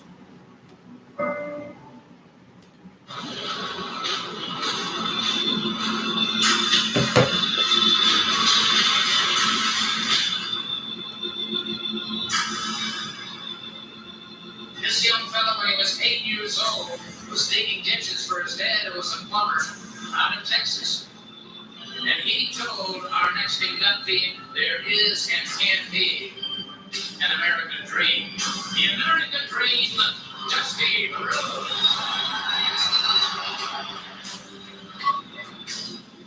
I remember as a kid, we would have conversations where he treated me like one of the boys in wrestling, and when you're the biggest fan of your dad, I mean, that's like the ultimate gift on earth to have that. Cody was dressed into the jeans of the Western shirt. It was important to Dusty to hand that to him. That was his boy. I'm just standing there holding this Hall of Fame trophy, and I thought it was the greatest thing ever in my life. Part of the reason I went on this vision quest with amateur wrestling and had such success, I loved that we were together with wrestling. Eventually, I fell in love with pro wrestling. There was nothing else that I would ever want to do. I want to thank my friend Teal and Cody, Kristen, and Dustin Rhodes. You want me to elaborate? It wasn't on my radar. Honestly, it's just I wasn't there. It didn't grow up. You see, what truly is important to you in your life, after not speaking to my dad for 5 years, you know, with Barry went into Jacksonville, and I pull up in the parking lot, and Barry says, your dad is here, you know that, right? And I'm like, okay, whatever. He walks up to me, and I don't know what to expect. And he walks up, and then at the last, like 6 feet, he walks a little faster. And he puts his, he basically tackles me, and he hugs me. And I hugged him. And we hugged. And didn't say a word. And immediately, everything that was on his shoulders and mine dropped. I was little, so I know that there were issues with Pops and Dad, but there was never anything bad that I knew of. I didn't learn about that until I was much older. But he was so happy that he was back, and I don't think that either of them wanted to think too much about what happened. They just wanted to be over that. He loved us all the same. He really did, and that was a hard lesson for a young, going into his teenage years, me to learn. But my dad wanted his son back. That was it. This is what a big boys play. Let me tell you something. There is no better anywhere in the world than WCW. Because kind of creative. Dusty saw something bigger than most people saw when he looked at the wrestling product.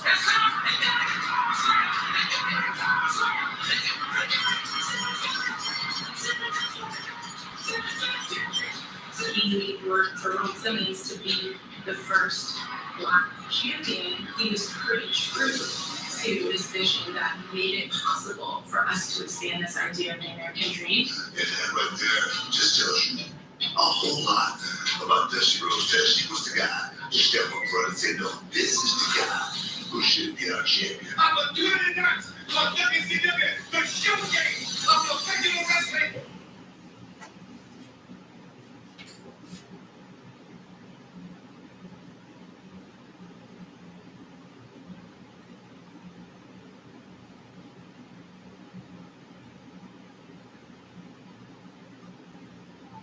Welcome to the Clickford. Enter your dial is now on the button. To check to change your exchange button. Your availability status is now turned off. To check your availability, bye now.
This is on the left right here.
How the fuck? So are you suggesting that it's still hitting me?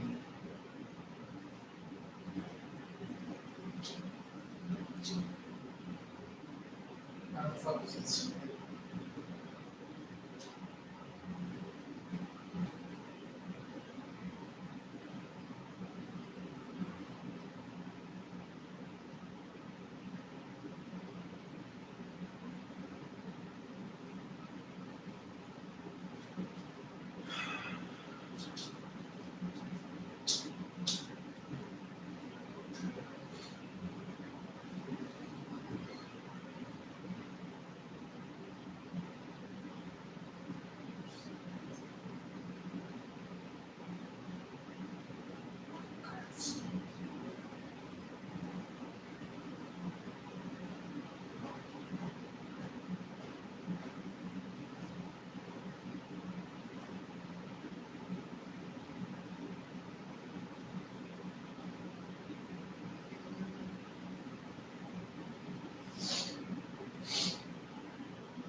So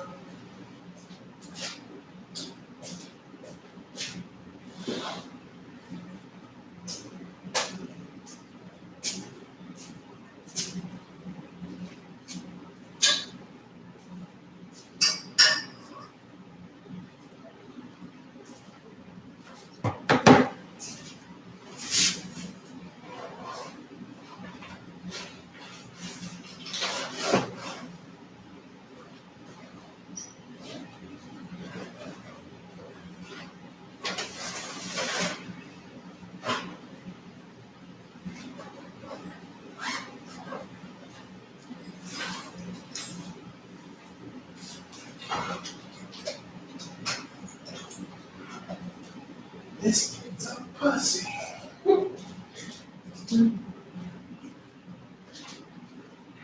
This kid right here. This kid right here. It's a pussy.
Wow.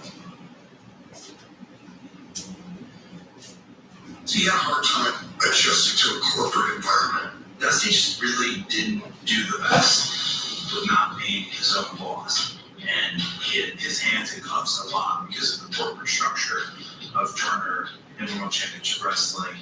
But Dusty was a part of the team that was finally beating WWE from 96 to looking at 98.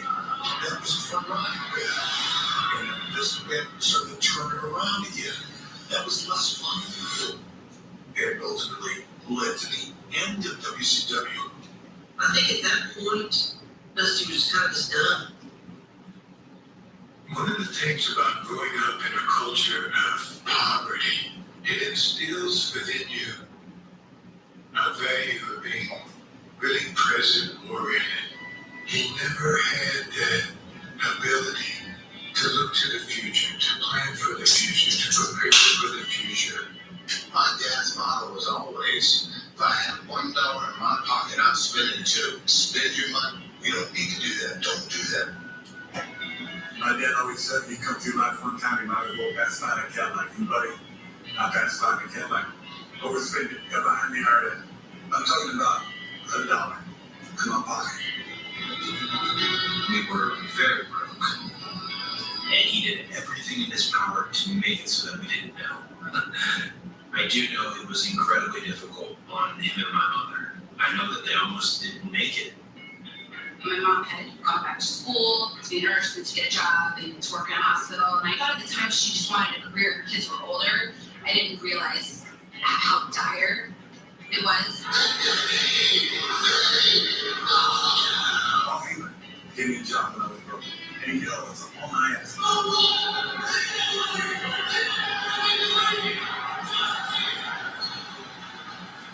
The worst part is where a wrestler loses the business completely.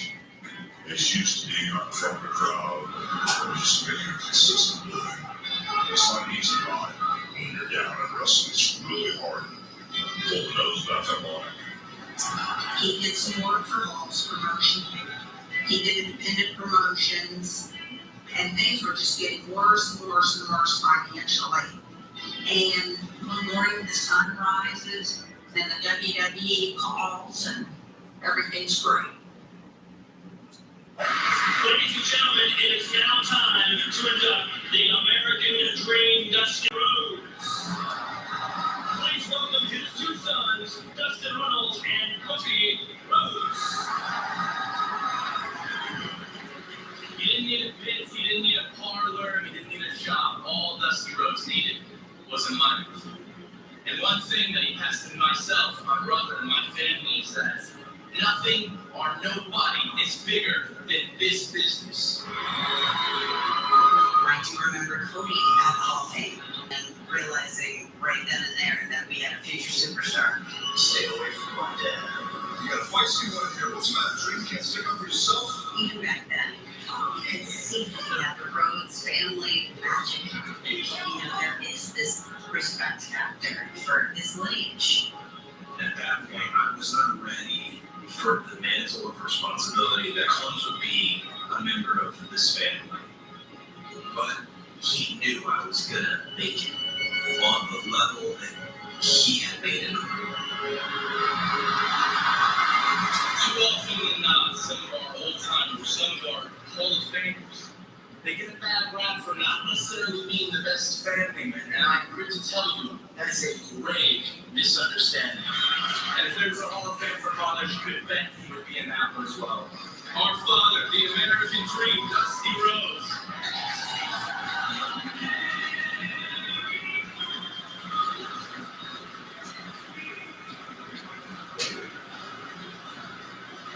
When you go back and you look at our industry, you look at driving down the road, night after night, trying to make a town, getting $25. That's hard times. But it's our duty to make it good times for the fans that pay their money to see us perform each and every night.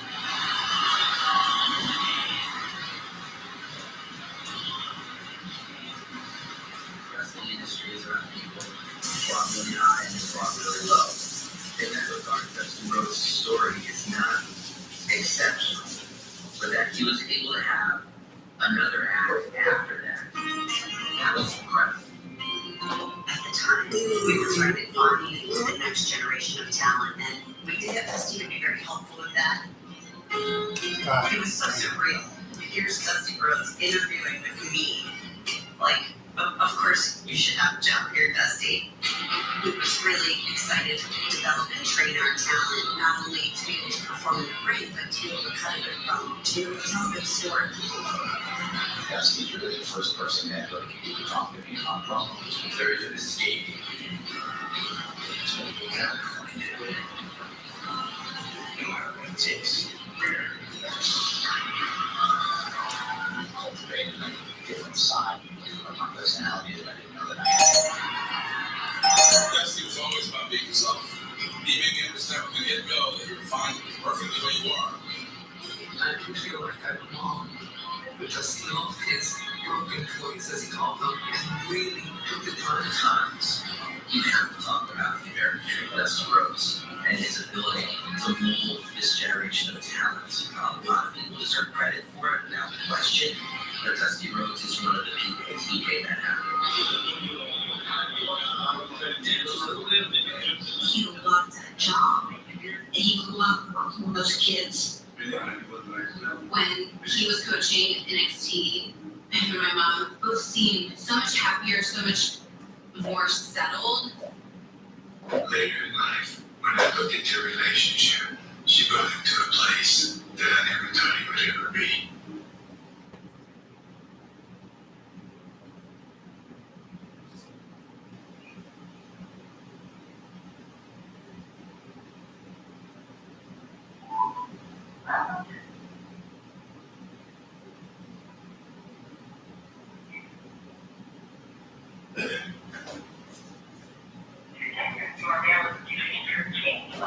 Your availability status is now turned on.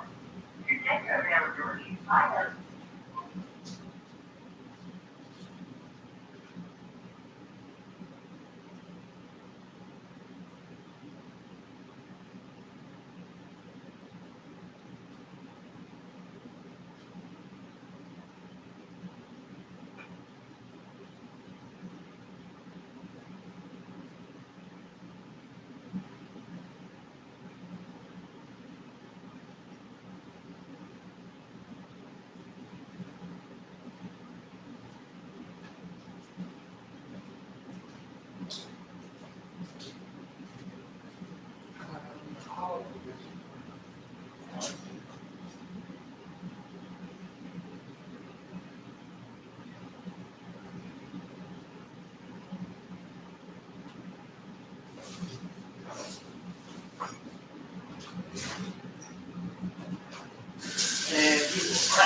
aware that I had some Twitter.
tried so hard.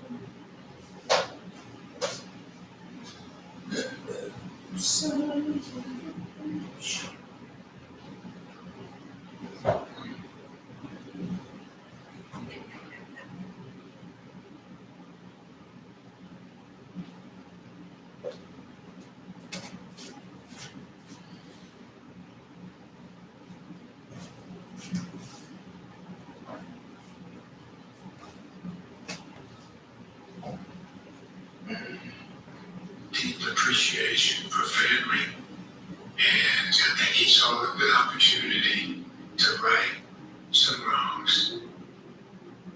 What was important to me was the relationship that I had with him at that moment. He would call me every single day.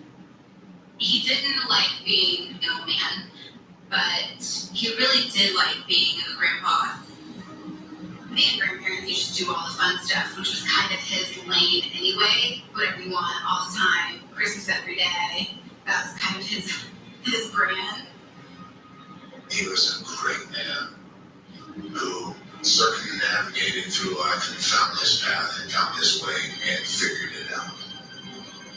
But no matter what, he still wanted to go out and conquer the world.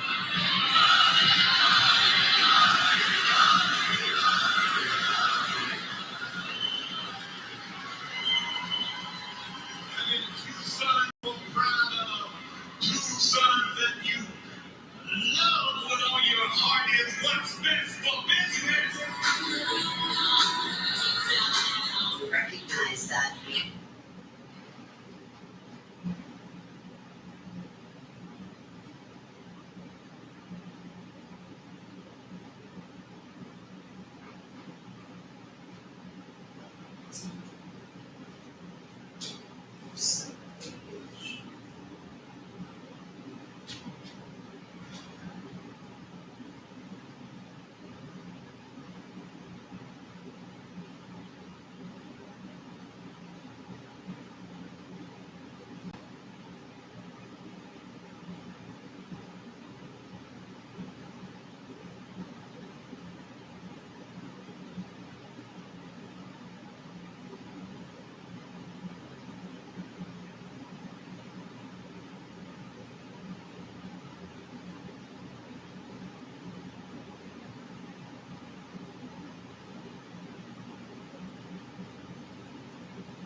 Amazing opportunity to have Dusty and Cody and Dustin all in the ring, at the same time, and have a storyline that really did pit two families against one another. I mean, that it doesn't get much more real than that. You can give this job to your glorious baby boy, the one who's always done everything absolutely right. Or you can give this job to the son that you neglected all those years traveling on the road. Stephanie, you can go straight to hell! I'm talking about you starting to look really frail. But who's excited to be in the ring with those sons? It was a dream come true. There is no length I will not go to protect this family's future. And yeah, we're not the perfect family. Tonight, we fight for our lives. Tonight, we fight for our family.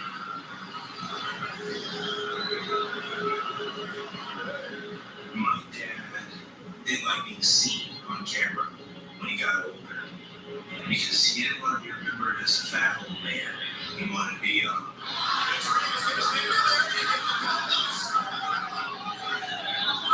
It was the first wrestling moment I'd had in years where I was like, this is great. This is so good. It was magic.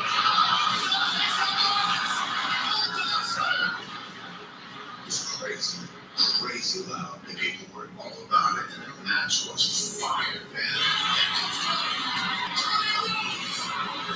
Me and Dustin are in there trying to have this 5-star classic, and it is. You can feel the tension. You knew it was special.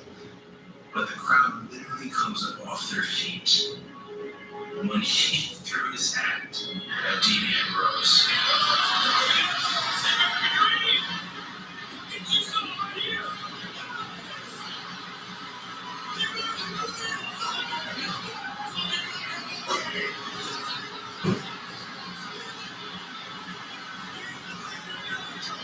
He did what he does best. He took people in and made them feel, and he's the best at that.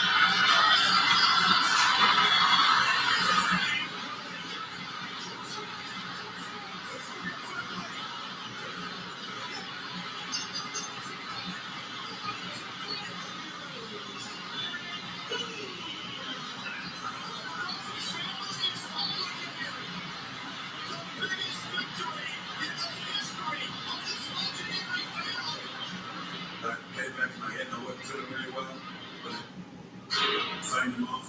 But my God, it was just amazing. It's something that I will never forget. It was a very huge moment.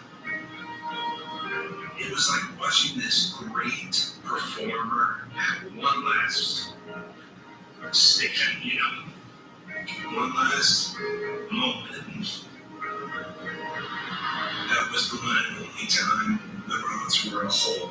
And I didn't know that was it, that would be the last one.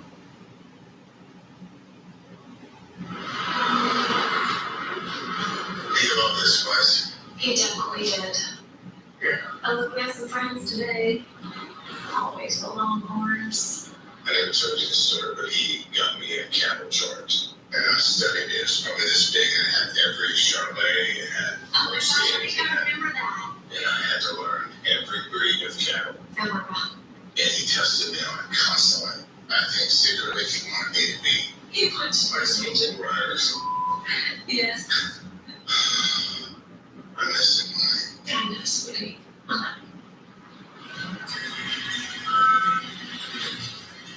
I go to this event in New York, and everyone's there. When I seen Dusty, I couldn't believe it. Probably lost 60, 70 pounds at that time, but what I, as something was going on, but he never told me what it was. He was having these mysterious signs of illness, but he hated doctors. And he felt like if he didn't go to the doctor, he wouldn't get sick. You know, it's like he hadn't aged in forever, and then it was like all those years just beating his body just didn't catch up with him. Tonight I'm in nine with King and slipping out at 9 no more. Dusty, thank you so much. Seeing him kind of fall apart in front of us was hard. I didn't know yet just how bad it was about to get. One day he woke up really early in the morning. He said, something's wrong. And he collapsed. He just collapsed. I was frantic. Doctor comes in and says that he has an infection. And it was just eating his liver up. I remember talking to the guests and y'all need to come. You know, I got there and it just all went downhill so fast. He called Dustin and I into the room, and he asked if he could sit up. And I couldn't pull him up by myself, and my brother stood on the other side and pulled him up. And as much as I'm hard on Dustin, there's not a better son. I knew what that moment was. And he was awake, so I said, okay, I love you. And, I said all my things that I needed to say to him, and he said them back, right? And I'd go get Chris in the airport, and I'd drive back, and he'd already closed his eyes.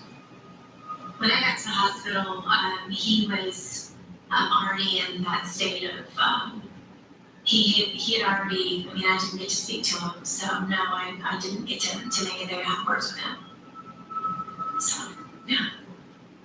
He died. You know, it was 30 hours from the time I called the ambulance until he died. It was awful. It was just awful. This week, this industry lost a legend. The American dream, Dusty Rhodes. He gave everything he had. It was his passion. To everybody on this stage, we lost family.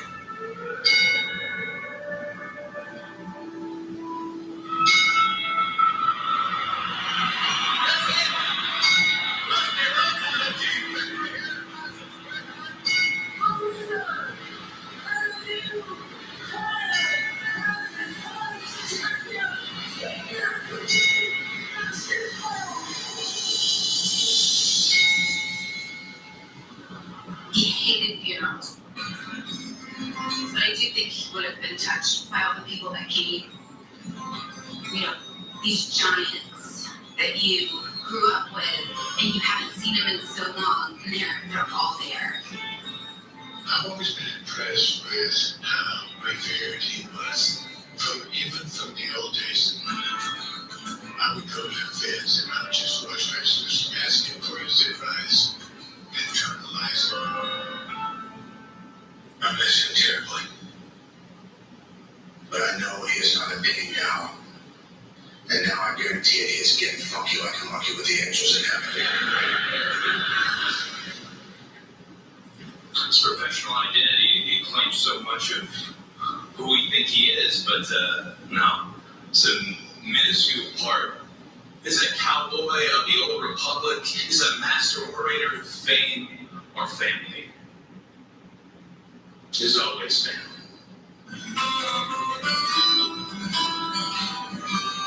I was there at the end, and the last thing he said on this earth was my mom's name.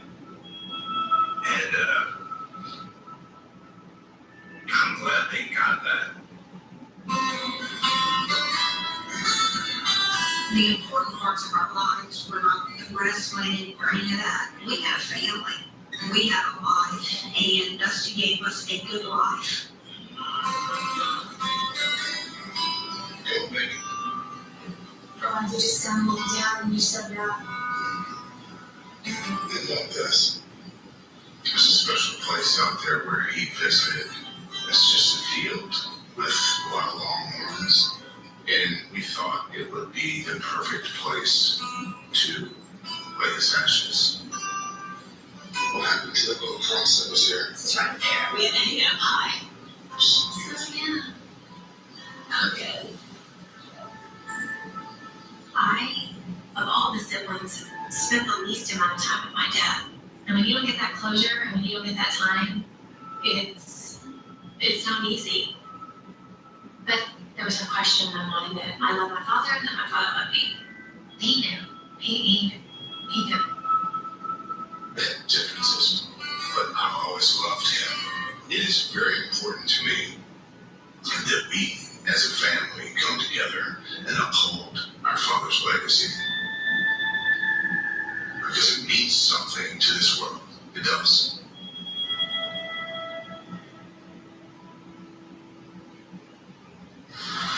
Just one mystery remains. Who will stand across the WrestleMania ring from Seth freaking Rollins? We know it can My dad, it's more difficult because he won't see it. But his thumbprints is all over.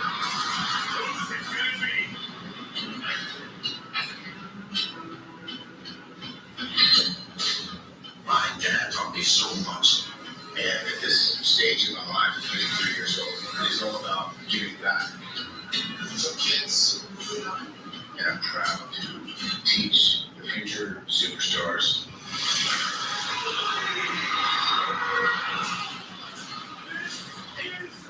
surreal. I am on the clouds. A son of a plumber is bringing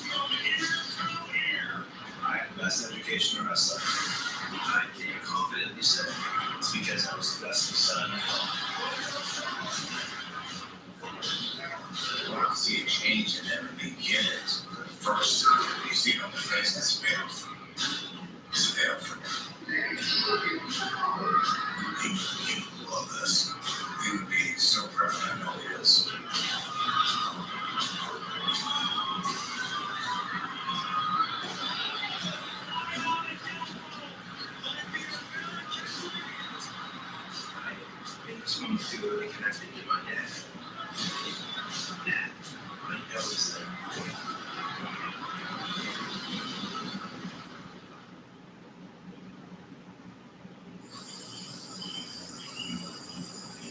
This is the great one too.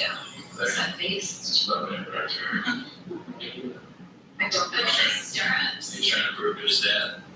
No, wait, what's the story? Before concussion? Story Really? is that his dad cut him. So team. I believe that. Pretty mentioned him, Yeah, you got a big vested or something. always a little bit of drama. I've seen this one. How was your coach? Yeah, this is my coach. Yeah. So how was that with dad coaching you? Great motivator.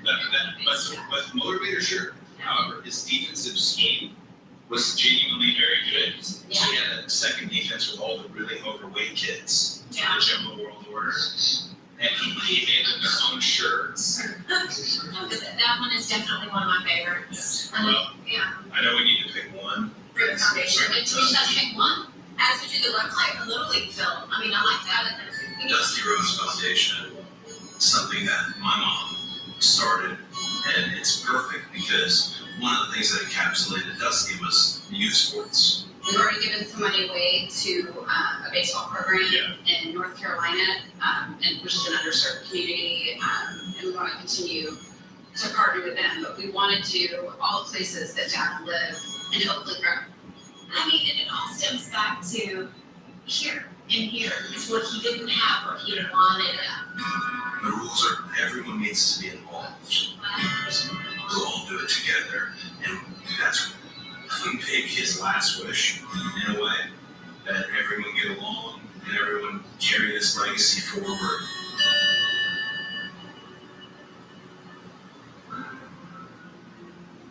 When I was kid, you know, they say you don't get the American dream. You must feel that only millions ever see the American dream, the greatest great country in the world, and that's true, and you know it's true.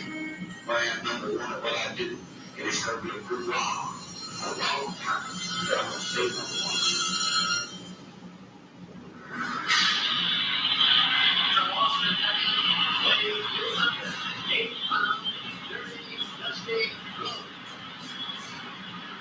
The fact that Dusty Rhodes is still influential says something about his cultural resonance. As long as people are struggling, we will look to the American dream, Dusty Rhodes. Ask yourself, will it worse the damn pain? Will it work the pain? Dusty Rhodes lived better than all of us before us. Yeah, good job, the fair one. It's Dusty Rhodes all day long. Yeah, I was 9 years old, so I could do it. I still did that. I used it for 30 years in the ring. I learned a lot about having fun from Dusty Rhodes. You know where you can kiss if you don't mind what I'm saying. Dusty had a way to be. Dusty had a way to create. Dusty had a way of talking to you that would catch you off guard, but also teach you a lesson.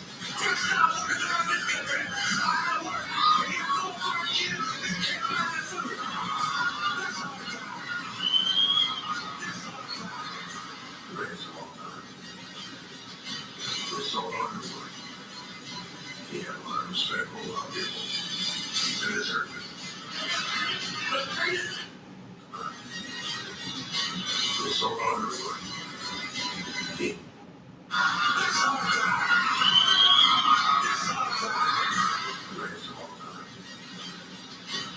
so wonderful. He had a lot of respect for a lot of people. They deserved it. The greatest concentration in the world today. The little on the sun who come out of the ditch and became so sweet. When you mention the whole work, I don't think I've heard anybody to even come close to what they accomplished. Do I think it would be an accurate question? I would say I have. How do the land come to you? And he is a good father. That's the most important thing to me. Is a good husband and a good father, and that's the way I feel. Peace out. Valadez.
slogan might be a chicken in every pot and a folding chair across every forehead. When it comes to money, it's always gone hand in hand. There's always been a lot of politics in Western. And Hogan being the liar he is, like you know what the man can lose. He's president of the United States. Those struggles are on this program, Oliver Hogan, and his friends to the nation. And picked me out Monday on Nightfall. We talked about earlier how Tony is will come back from the brutal beating he suffered in the hands of Bret Hart on Monday. He'll take the guy later on. And also, fans of this program, Rey Mysterio Jr. faces Juventud Guerrero. The winner will get a shot at Cuban and the Cruiserweight title coming up. And World War III on Sunday, November 22nd. So look at this. Glacier returns to the ring in our opening bell here. It was only last week when Glacier came out and the passion thing of earnestly Cap Miller saying, look, we both come from the same place. We both are students of the dojo. We both have the same discipline of martial arts, and it's the word discipline that comes showing out of me guys, because I think Glacier and earnestly Cap Miller are among the most undisciplined guys in WCW right now. And talk. They all do. Shut up so I can talk. They were talking to your mom. Shut up.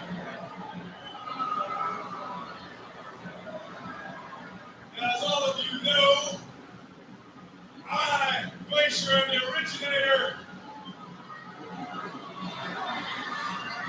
As I was saying, I'm the originator of the crown and kick, the move I invented. And I'm sick and tired of people stealing what I created. So I'm here tonight to take out this punk. And I'm going to show you a lesson and give you the beating of his life. So bring him out. Boy, what an attitude. Is it me or all these karate experts, these proven karate fighters, all of a sudden taking down from their attitude, right? It's you. Oh, thank you very much. Chris Adams comes out to the lead. Chris Adams took a severe beating in the hands of one beaten up a ball without a referee on Monday. Another man's out of control we'll talk about. Chris Adams is afraid of no one. You're absolutely right. He comes to the ring tonight out of Thunder, fearless. And the other thing that he comes in the ring with is what he calls the super kick. It's just a cry out and kick by a different name. For Glacier to come out here and say that he's the innovator, the creator of a particular move is absolute rubbish. It's a basic karate move. I gotta tell you guys, nobody does it as well as the gentleman Chris Adams. All right, been doing it as long as the gentleman Chris Adams, who was doing the karate kick before Glacier, or the super kick before Glacier, ever thought about getting into pro wrestling. When you made a statement about how some wrestlers have no fear, well, for me, it's stupid not to have fear. If you don't have fear, that's when you get hurt. If you have fear, then you're smart to realize who you're in there with. So it doesn't hurt to be afraid sometimes. You just know how to control that fear. I get to wonder now, and the gentleman living up to his name, Frankie there's Mickey J, the referee. That's another story. We're talking about Mickey J, representing all the referees, refused to referee a Scott Snyder match on Monday. A man who's completely out of control. I don't know what needs to be done, but later on we'll talk about the fact that he and Buck will go in the ring against Rick Snyder and Buck Judy Bagwell coming up at World War III, the World Tag Team. Now look at Glacier. A single leg takedown that time. But no attempt to defeat here at all. Stepped out for a float over up for a minute combination, decided instead to start battering Chris Evans with the right hand. And what we can talk about Mickey J, he refused to get in there with Big Papa Pump. And what could possibly stop Scott Steiner? But the one thing you know that won't stop him is to fight him. That doesn't work, it hasn't worked. We've got to find another way for him. I know what will stop Scott Steiner. Rick Steiner. I think he proved that on Monday when Rick Steiner beat the ring, Scott left. Adams will pick up now, really the back of the ring low, hit the back of the head of Glacier very hard on the back. And now Adams over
new home. You distracted by shutting Kid Magic Cat, then choked up by Glacier Hole. I guess that's what you call it, whatever it is. Glacier, the devil, the cat, Sonny Elmo, gets to win the opening round. Don't have the giant is Conan and more on TBS.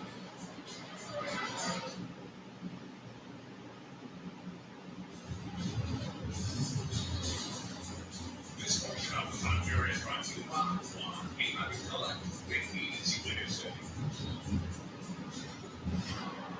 Well, Monday night, Troy and I will never forget on Nitro for many reasons. The main reason, Hollywood Hogan announced his candidacy for president in the year 2000.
This is all a scam of an evil order. Ladies and gentlemen, allow me to introduce the next president of the United States, Hollywood Hogan.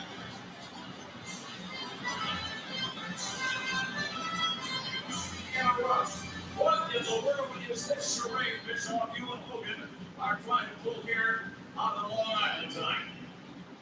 Well, you know, Eugene, the bottom line is, the first thing I want to do is congratulate Jesse the Mind Ventura, brother.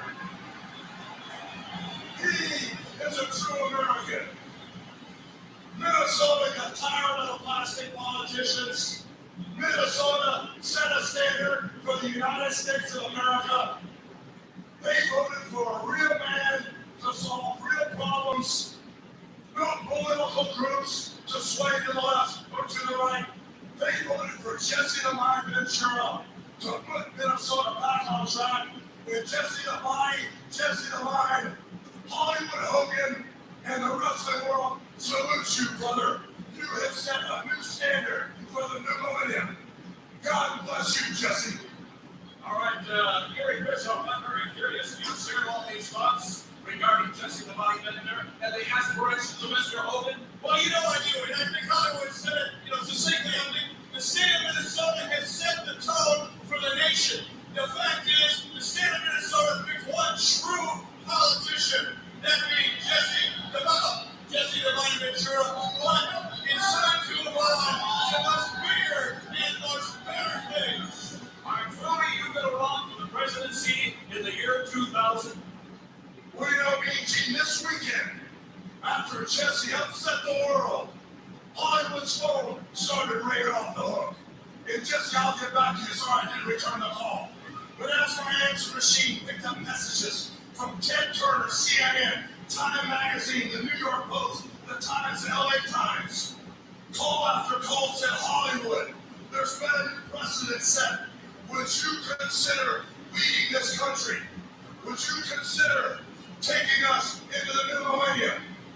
And after phone call after phone call, after the snowball effect came Hollywood's way, I sat down with my new campaign manager and I told Mr. Bischoff, if I could find one good American to run next to me, one other American that the people trust, whether it be Iacocca, whether it be Oprah, or my brother Bubba, whoever it may be, Hollywood tonight on Nitro is here to announce my candidacy for the highest office in the land, the presidency of the United States. And brother, If I can get America behind me, just like Minnesota got behind Jesse, we shall turn the page. We shall give America a brand new start. And Hollywood and all of my people that love America shall take us into the new millennium on a brand new start. I am here not only to serve, but to protect my country. Thank you. That's a very strong statement. We can assume that's official. You will be a candidate. What party? I'm curious. Well, you know something? We are in heavy negotiations, strategic meetings, forming our whole campaign force. And with my campaign manager, he shall lead, direct, and take us with this momentum all the way into the new millennium. Stay tuned, brother. We shall run the world just like Jesse did. Thank you very much, gentlemen. I think you said it pretty well. This is your campaign manager, and this is the candidate for the year 2000. Okay, so like a good cigar. I don't smoke. What a senior was, one day in hard night from still sometimes people think of a horseman in the sky and see smelling and NWO against NWO and a whole lot more on TBS.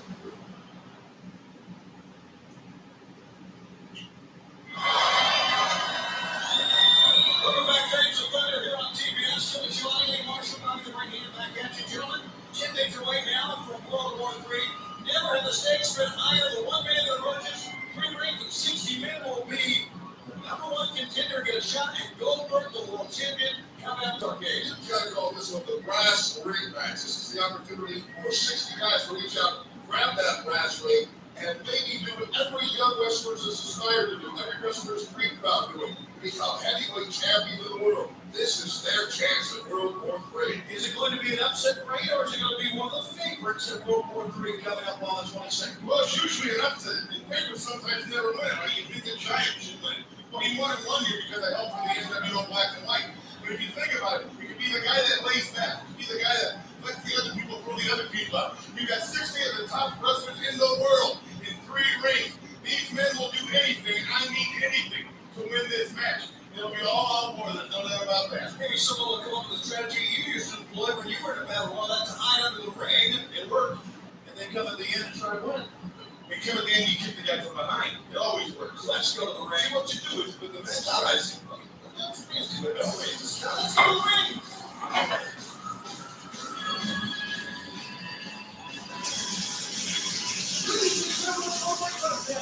It's Super One Power. 836 first from Sweetwater, Texas. Good Well, thank goodness for going back to the ring, you late ring you. All right, let's talk about a big day in the ancient capital of Washington, D.C. Tomorrow at noon. Tickets will go on sale for Stargate, returning to the MCI Center on Sunday, December 27th. Tickets available at noon tomorrow at the box office and all Ticketmaster locations. And you can meet Goldberg at the MCI Center main lobby tomorrow noon to 2 when tickets go on sale. Right now, though, we go back to David Spencer. This morning, we'll make Ridge, Alaska. Replacing the new team of Valadez. The Chaos. We got some other big on sale dates we're going to talk about for this weekend, including Baltimore, Charlotte, Philadelphia, and Mac, and the Nassau Coliseum in the month of December. Big news about Goldberg, Lee Marshall being in Washington, D.C. tomorrow at noon. Well, that's tremendous news. Everywhere this guy goes, he attracts a tremendous crowd. This is the event that so many wrestling fans all over the world have been waiting for. The granddaddy of them all. Get Stargate tickets on sale tomorrow at noon. You can get the champ as well. By the way, I know you guys know this one of the sexiest men in the world according to People magazine. Why not? I mean, I would name him one. I were a writer. He'd come at me and scare me at not. I tell you, I bet you've been to Washington, D.C. Drive around the White House and probably see Congressman Hogan just looking at where he plans on living in the next couple of years. Where he's going to put the pink flamingos and stuff. Chaos who at one time helped Rick Snyder to win the World Tag Team Championship. You know, we talk about Goldberg and Stargate. Goldberg now wins the winner of World War III on Sunday, November 22nd. 60 men in 3 rings. We've all picked our favorite 3. We've got about, I guess, 6 different men you think are going to win. Oh, it sounds like men to win it, but truly, a man who wins this could be a combination of not only skill, but luck,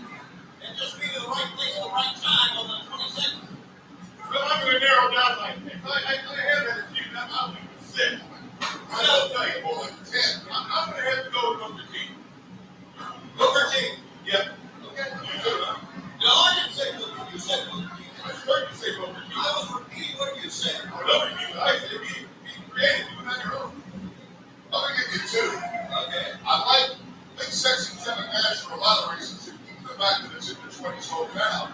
Like a bit of an underdog pick, and that's the name of the ring right here, chaos. You're looking at a guy who knows what it's like, albeit for a short time, to have world championship gold around his waist. I think he liked it. I think he loved it. Yes, I think he looked for another chance to get back into that situation. Let me ask you a question, Tony. Now, chaos used to have a world heavyweight championship belt, didn't he? On his waist, yes, at one time. Who's wearing the belt he used to own now? Jimmy Bagwell wearing the belt. Keep it under your head, Cass.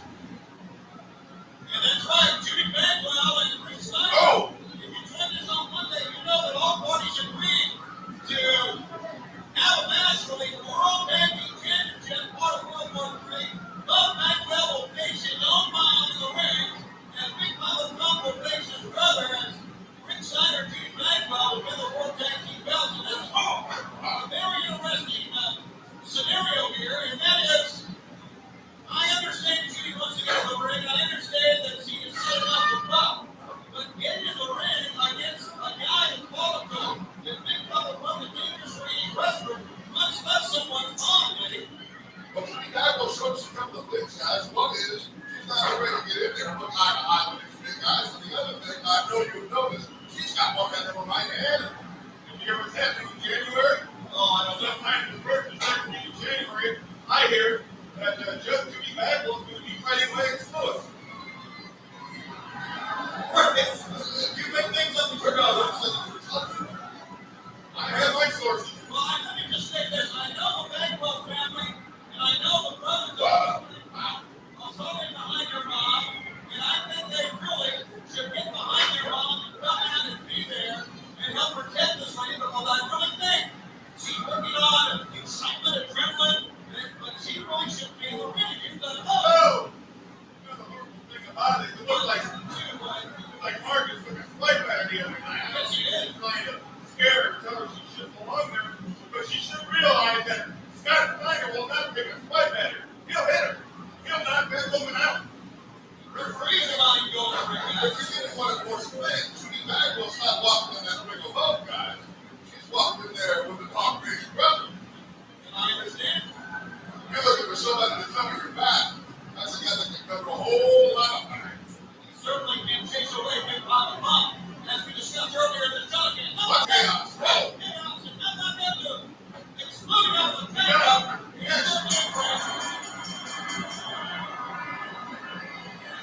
I'm telling you, this guy is making the winner's circle. Watch him at World War III.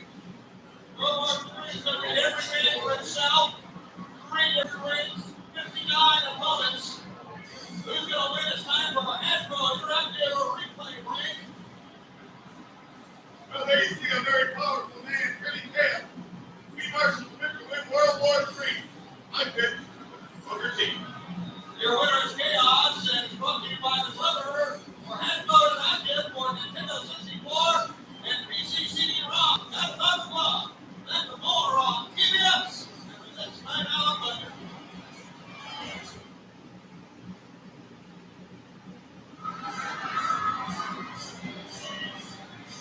Let's not forget a few years ago, Lex Luger was the last remaining WCW man in there against all the members of the NWO. He put the giant up on his shoulder. He almost won the darn thing, but the numbers really did him in. But Lex Luger is going to be considered a favorite in World War III on the 22nd of here, 10 days away.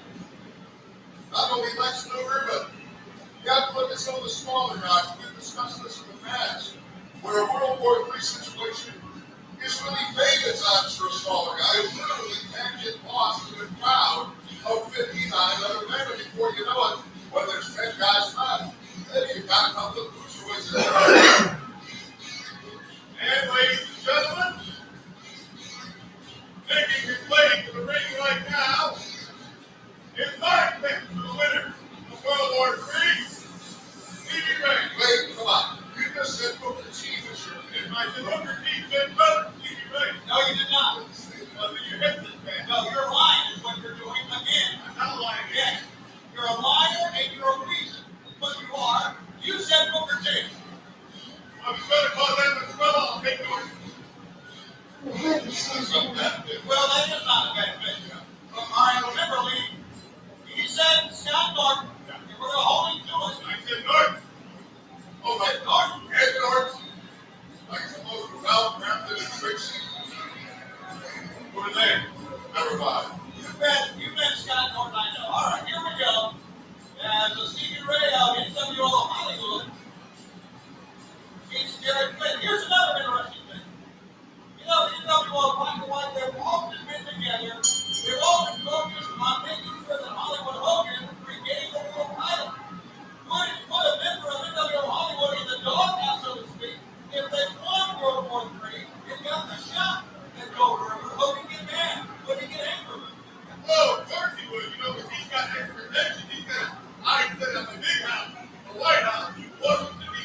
that Scott Hall was delivering World War III at the time still allowed to popular Hogan. But I really think Prince got a point here, Tony. How much attention can you spend on A, trying to regain the championship, and B, trying to run for the highest office in the world? But you know something? A member of the Black and White were to get that championship shot and win the title. It would just be a matter of time before Hogan finally lost the championship. Oh, absolutely. You know, you bring up a very vivid picture. Can you imagine the President of the United States wearing his championship belt? Oh, my. Well, can you imagine just to be bad boy? World Tag Team Champion? No, I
North Carolina. Tell you what I can imagine, on the 17th of December, you know good well Ric Flair is going to return to stride with WCW, and you know Bischoff is going to make some sort of attempt to block that. That's going to be a big night for North Carolina. Either the inside or the outside. Oh, yeah, going to see a lot of action. All right, this should be a great one. It's Rey Mysterio Jr. and Juventud Guerrero. Two men who know each other quite well. Two men who have held the cruiserweight belt. And the winner of this match tonight here on Thunder will go on to vie for the cruiserweight belt at World War III. Right now, Kidman is the cruiserweight champ, but later on, Kidman wants to defend against Jumbo Jr. So right now, we'll consider it as the winner here against the cruiserweight shot. Cruiserweight title shot coming up in World War III. Not only is this match incredibly important, but you can be assured how exciting it's going to be. With Rey Mysterio Jr. and Juventud Guerrero, you know, to take a phrase from our basketball friends who are luxuriating around wherever they luxuriate when they're not working, you talk about guys that play big. Well, these are two guys that wrestle big. You know, a guy has a leash. You know what he said? No, I didn't say anything at all like that. But they actually play the game. Anyway, you know, I was thinking, one thing guys are thinking about here now, they're worried about, can I throw this guy out? Will this guy be able to throw me out? Nobody knows who's going to be in their ring yet. That has a lot to do with who can win this. That's why I think Mysterio's got a great chance. Well, So don't even start with the Tony. I'm begging. you mean the way this match is going on to divide the cruiserweight title? Or do you mean Mysterio World War III? I'm not about to talk for World War III. You told me that once. I'm sorry, fans. I apologize. But here we go. You know, it's going to be tough now if you think about it. Because historically in World War III, if you have a singles match or a tag team match, you must then go back and combine in the 60-man battle royal. Oh, wow. So there's going to be a whole group of guys wrestling more than once. And you know you got to prepare for the 60-man over the top rope battle royal. On the outside now is Rey Jr. And, you know, both men are very familiar with each other's style. Little handshake at the beginning of the match. But they got to forget all about that. This is a very important match for both men. Take the end of the program, I think. The last one I say. How about this? We don't care. No, they don't. Yes, I can hear. Send us an email. We do not care. How does that send you an email? Right. I'll give you my one-liner pick at the end of the program. Do us a favor. Shut up right now, okay? Sit down over there. Understanding. Okay. Side headlock. Good switch on another headlock by Juventud Guerrero, reversing the headlock combination that Rey Mysterio Jr. was enjoying for about a minute while Rey was talking about whether or not he was going to pick his. While he was talking about nothing, he was playing the door. Over the top, watch out, right now. Rey Mysterio Jr. Oh, wow. He starts the fist of fire. And that really woke up Juventud and dared him to hit him. And now they're going up. Well, now it's just broken down into this. And he shows his right hands and chops. And Rey Jr. fire on him. Sitting right in, Rey up on. Now Juventud hooks him. Good move by Juventud. Mix him up by Juventud. What a move that was. You know, it's a little bit of luck.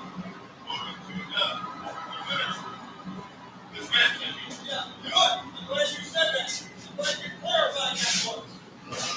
Now, as Rey Mysterio Jr. tries to pull himself off the other reach of the butter, Juventud maybe made a mistake here, Lee. He went over and did a little skill mode in the corner, enabling Rey maybe to regain his consciousness here and get back into him.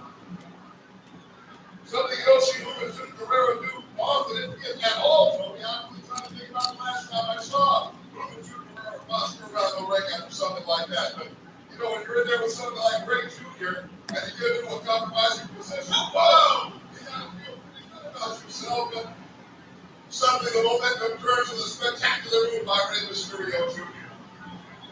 The fans are digging this one, and so are we. Oh, yeah. The winner goes on a World War III divide with the cruiserweight title. Right now, the champion.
What's up, guys? How's it going? Just wanted to jump into Leo's energy, last left off of Cancerian.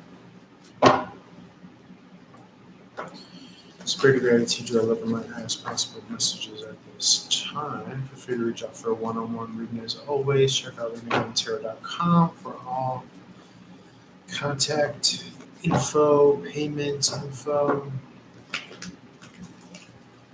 Leon Tarot across all social media.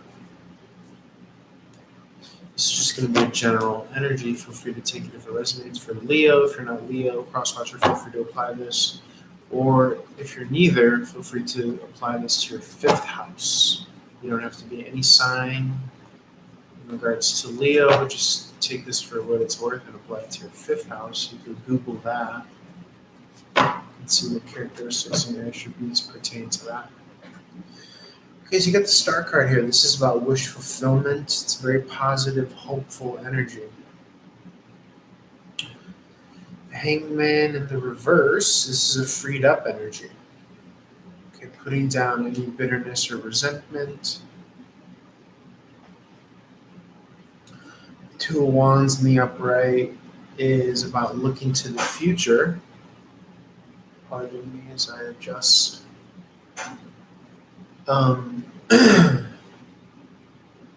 Yeah, I'm just seeing more of like an openness and a vulnerability here, even when I add the 9 and the 2.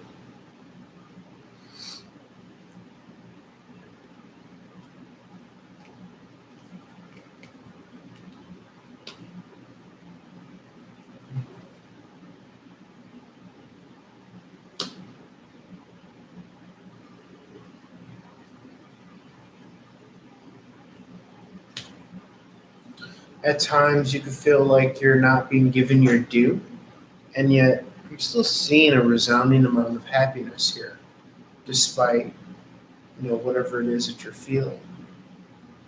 The 10 of Cups in the upright speaks to that.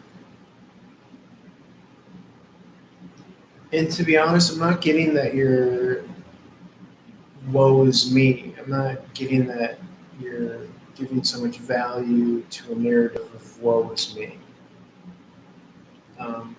Because if this is the underworld, bottom row of the cards coming out here, this is actually what's on top. Like this is how it came out. And next to that is this, which is again more kind of hopeful.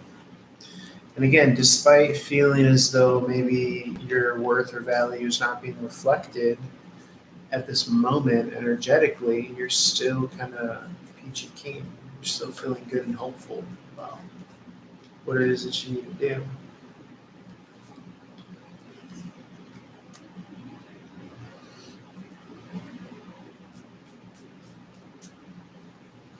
are messages for Leo spirit?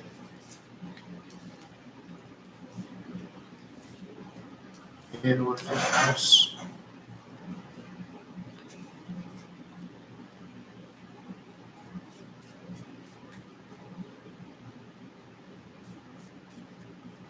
I'm just getting like an energy of like tried and true. You know, you're being tried and true to what you believe in works. And if it's not broke, then don't fix it.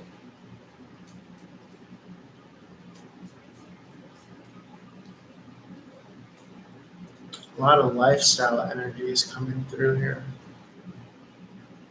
A lot of like in the now, in the immediacy. You're staying out of conflict. You'd rather be alone than miserable.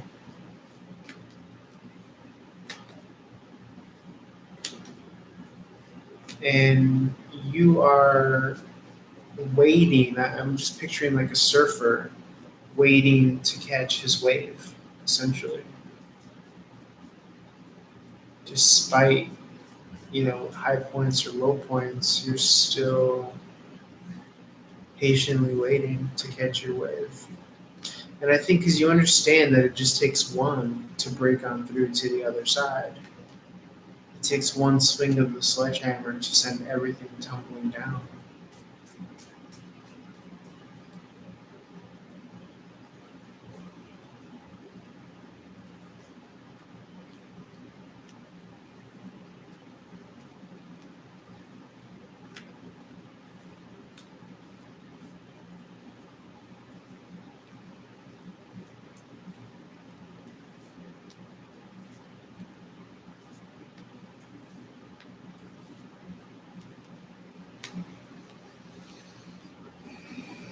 Yeah, I'm just getting like a despite external circumstances, you're still choosing to be happy. And that's huge. I don't say that lightly by any means. I see the light get brighter as I say that.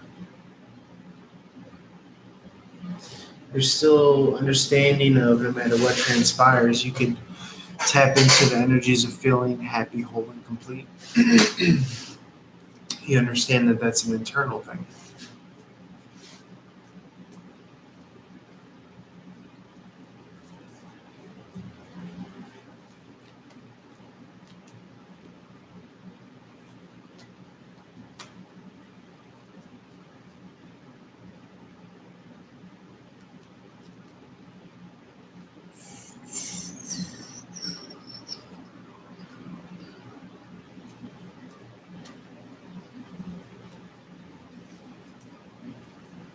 Yeah, I see a big upgrade coming to you. If you feel like there's been like a swell in like emotions or a swell in the suck before the swell, then it's because something good is coming. I mean, the Empress is in reverse here, so she's giving birth to some sort of graduation. Okay, some sort of moving on to the next level.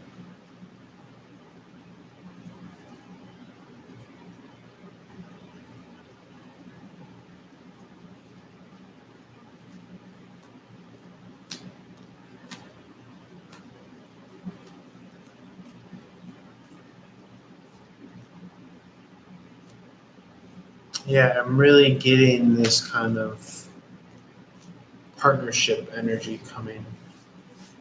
It feels more so like career-based or meeting the right people or something up your alley. Okay. Anything else? Anything else, Spirit? In conclusion?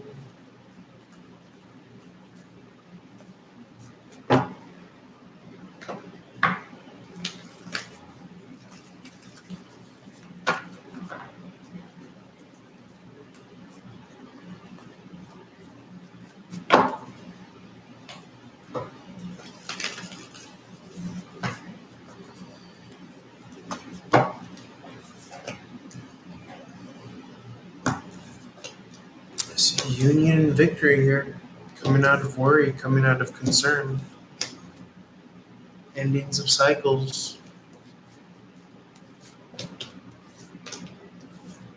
and investing in new opportunities.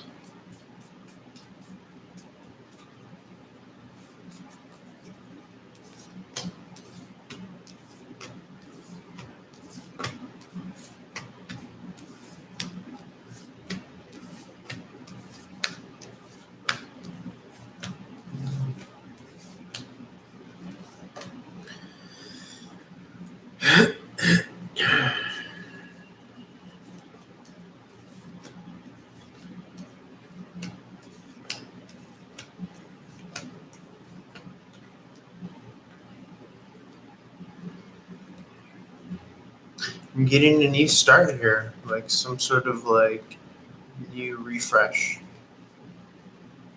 Where I really do think there's going to be like this incoming wave of compensation mixed with this kind of excitement. So much excitement that you're not going to be able to rest or sleep or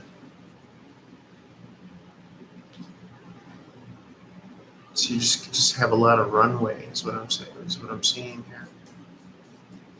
Very excited. All right, guys, I'm going to leave it there. Love you as always. Feel free to reach out for a one-on-one. Let's move into Virgo.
Hey, what's up, guys? Just wanted to jump into your Virgo energy. If you're not a Virgo, you could apply this to your 6th house. I'm available for one-on-one readings as always. Check out runningontarot.com for all things contact, payment method, social media. I'm using my other laptop here, which is why you see a slightly different quality of video and recording angle. Let's jump into any messages, general messages for Virgo Spirit, general messages for Virgo Spirit. Take it if it resonates. Okay,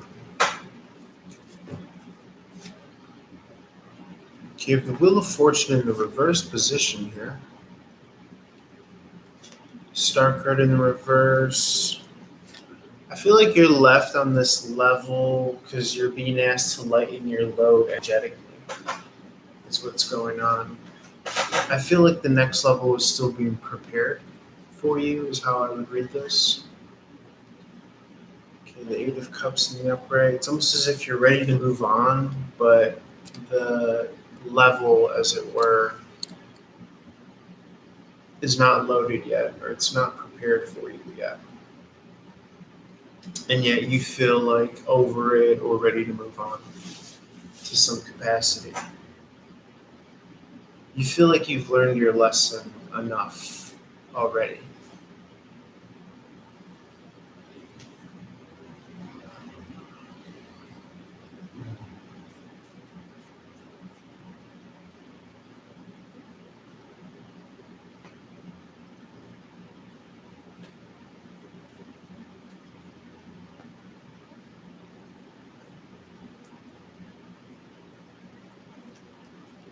Feel like there's an injustice. Feel like you've done everything right. And still, you're received with this coldness.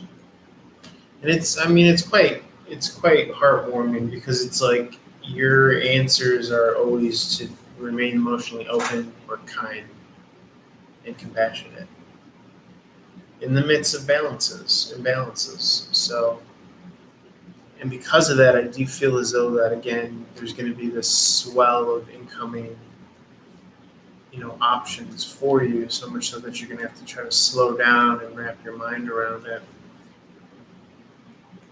because you're not used to it. I feel like Spirit is really kind of waving it in your face not to quit on your dream. Not to quit on your dream quite yet, because I feel like it's saying for the first time in these readings that you're so close. I know you feel like you're a million yards away, but that brand new start, it's right around the corner. And you keep on hitting the refresher page, or you keep on embodying a new start by maintaining your energy, maintaining your carefree and happy spirited energy. Okay, in the midst of all the kind of letdowns or heartaches or heartbreaks or what have you.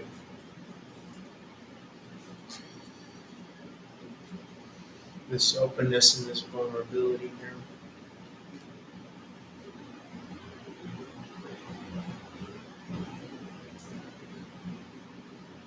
It seems to be your MO. Just moving away from those that either don't understand you or have taken advantage of you, but you feel okay about that because you were born in that crucible. Yeah. Your own family has done that to you, so you're like, you don't mean anything. The more love I can give to myself,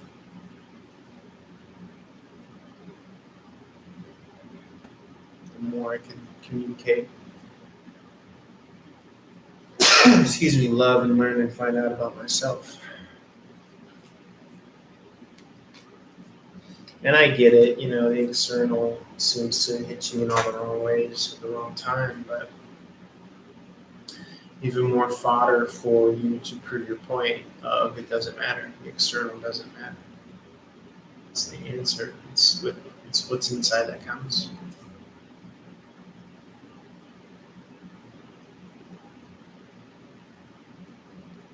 Anything else from Virgo? Anything else from Virgo, Spirit?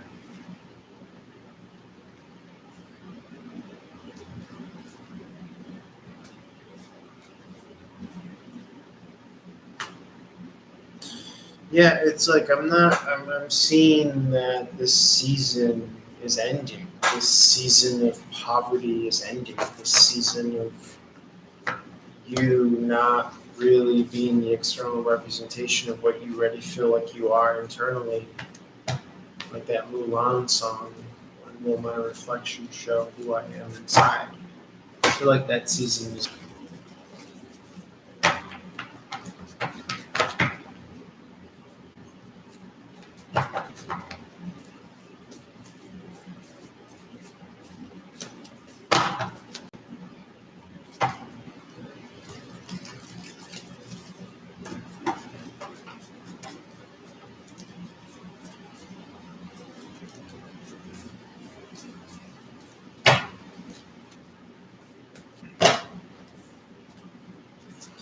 You might also be like, where's everybody at?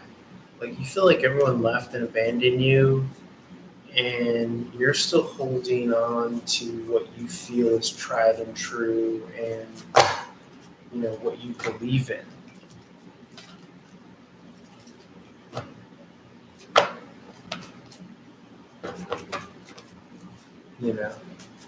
And don't for one moment think that the grass is greener on the other side.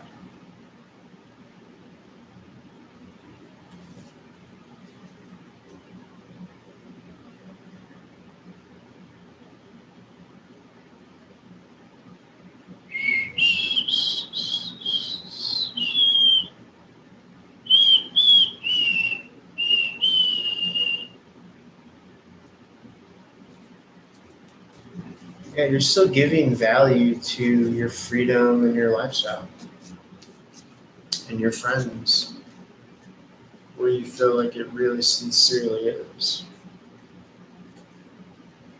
But you're willing to lose everybody, cut everybody out. Not in a bad way, but just in a way that says, like, I don't need this. I could be fine in my own temple. And you've proven that. You have the track record to prove that.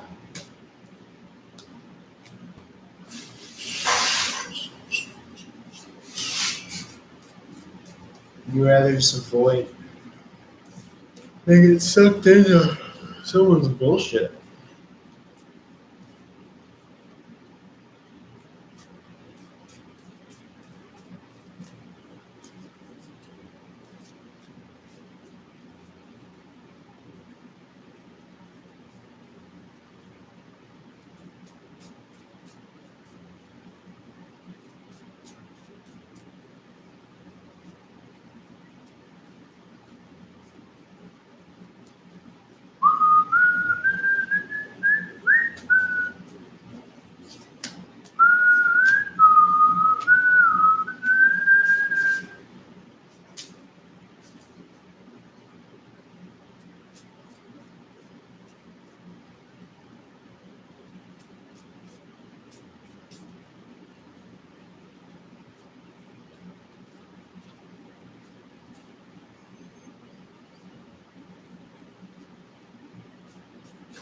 Also, I'm getting a little bit of time travel here. Like, giving your future self, like, all the fame, fortune, the sex, the love, the lust, the happiness, the healthiness, the being a good person. Like, because you know where you're going to be. You're going to be in bed when you wake up. And it's like, the version now is giving that love and energy and excitement and money and energy. And paying it forward to yourself energetically, quantum. You know, it's very cool.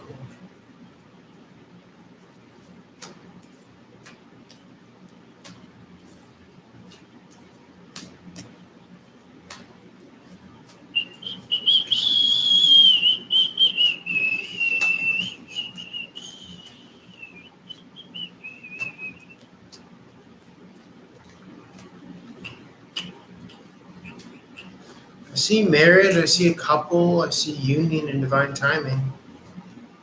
Right now, you're in that option space, so you're just being asked to choose wisely.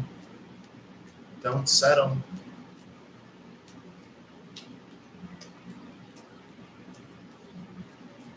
When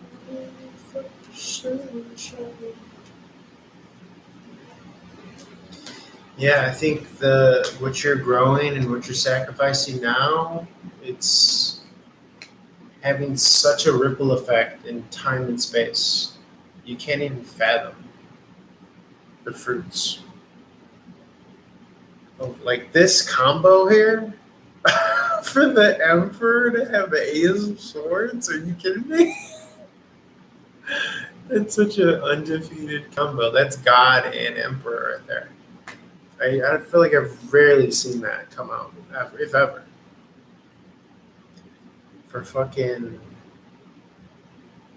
the Emperor, oh, and just the Ace of Swords, no biggie. Like,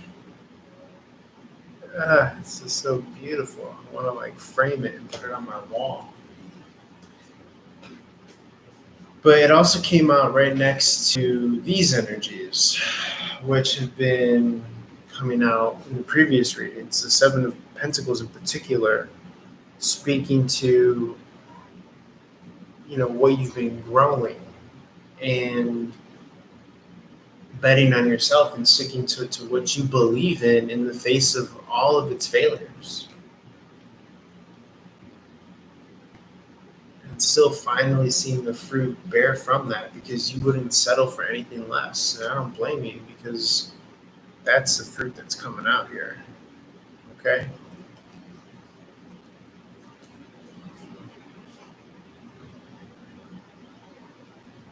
Like I'm telling you, man, you're right there. Don't give up. No matter how far you feel you are from where you need to be, you're exactly where you need to be. There's no going wrong. The only going wrong that you could do is going back. Going backwards. All right. So I'm gonna leave it there, Virgo. I might fix some tea, and then jump into Libras and energy. All right, guys, love you. Feel free to reach out for one-on-one reading. I like you both.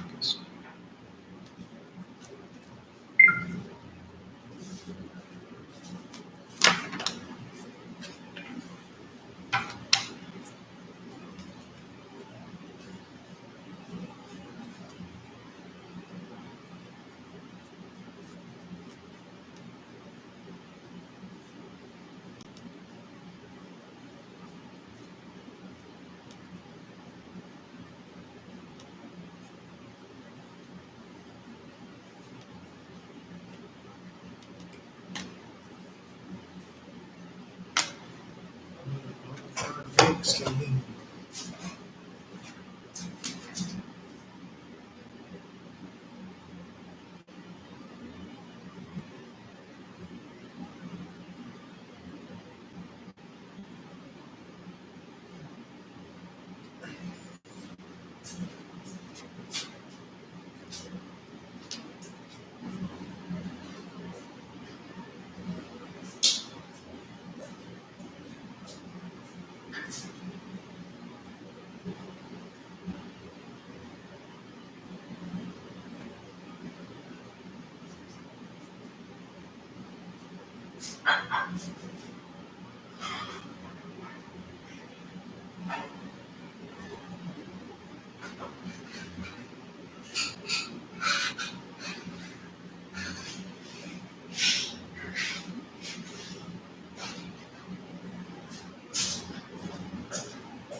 What's up, Libra? Just wanted to jump in your energy and share some of mine. This is Peter from Running on Tarot. Feel free to like, share, follow, comment, subscribe, reach out for one-on-one reading. RunningOnTarot.com for all things, contact info, payment method info, social media. Feel free to reach out for one-on-one reading. Check out my prices. Check out my prices on the live stream. I actually got the live stream going on my other laptop. I almost forgot. But I just moved the light a little bit. So yeah, let's see what messages Spirit has, if any. And we'll see tea microwaving in the background. So if you're not a Libra, feel free to apply this to your 7th house. Spirit of gratitude, joy, love, and light, as possible messages. This time.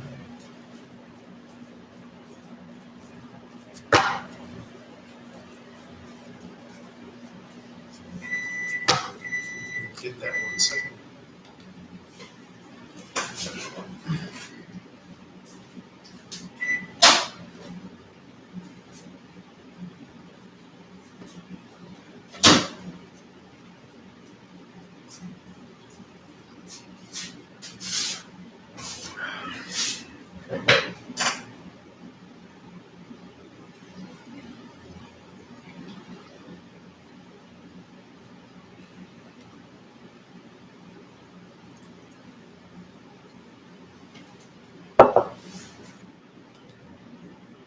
Okay. 111 on the timer as I pause it. Restart it. Libra, which is in a full moon in your sign. Spirit of gratitude to a little life as possible messages at this time for Libra.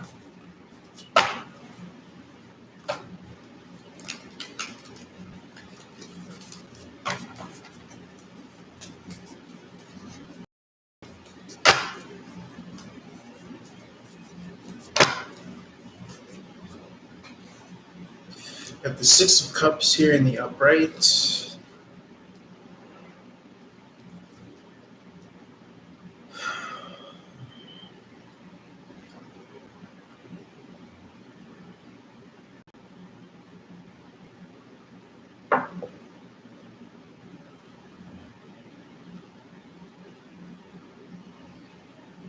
No contact.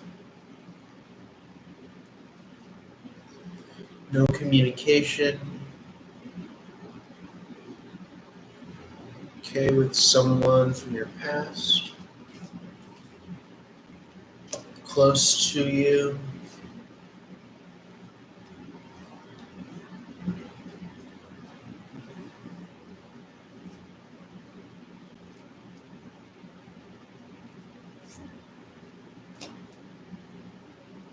And then I'm also seeing a narrative of somebody coming and offering another, the 10th and final cup, which is interesting. Excuse me. It's interesting because you rarely see that. One. You rarely see, at least it be so kind of clearly depicted. And excuse me for my, what would seemingly be a bald spot. I promise I'm not balding.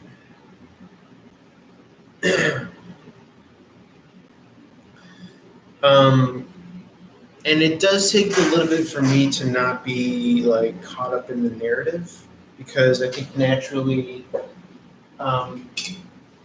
I use my own life experience and I'm trying to avoid and evade applying that particular narrative that I see here.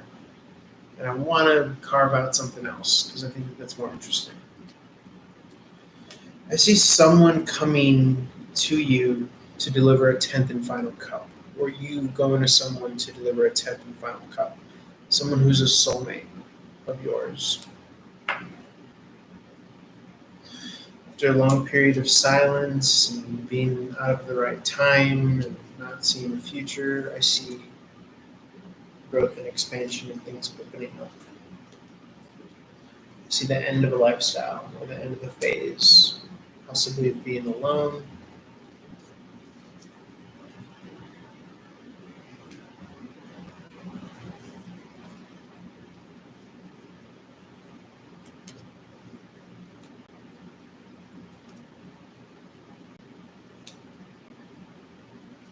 The reason why it's interesting is because there's a lot of this going on, which is not accepting and not settling. And so to see this 10th and final cup, to me, is very auspicious. Because it's the exact moment in which the 9 becomes the 10, which you don't often see.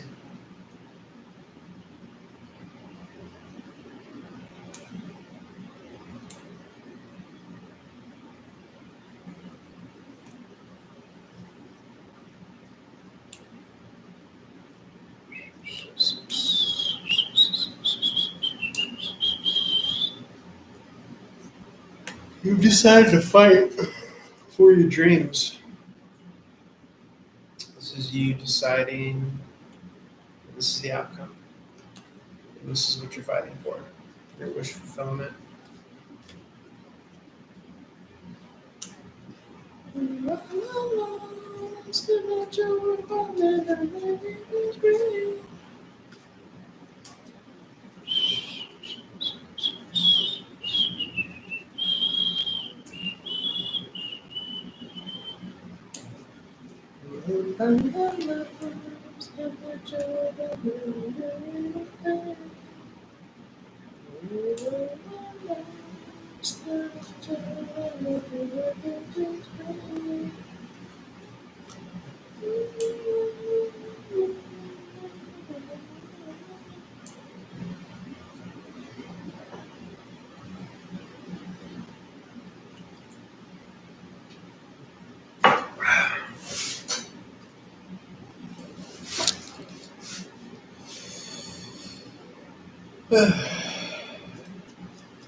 Just trying to see if I see anything here.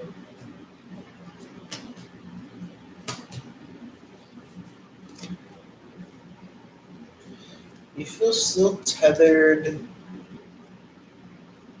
still feel like there's unfinished business. A lot of like it's not over until I make it. That's what I'm getting.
Just trying to see if I see anything here. One moment. Oh my god.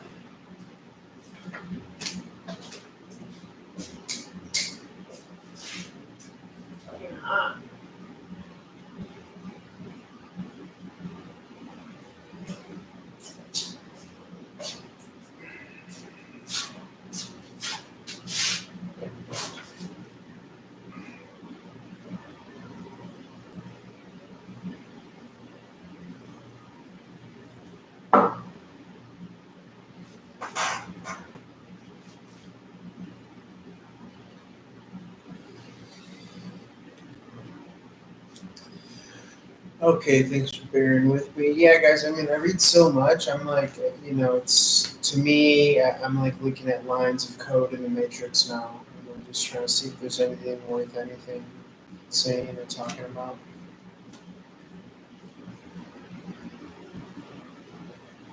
Yeah, I'm just getting the very like you're willing to sacrifice. You're willing to sacrifice rest. You're willing to sacrifice sleep to win at all costs.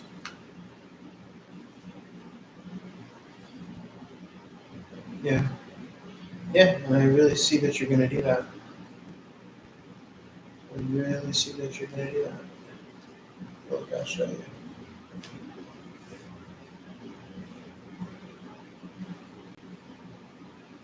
No rest, no sleep until you are victorious.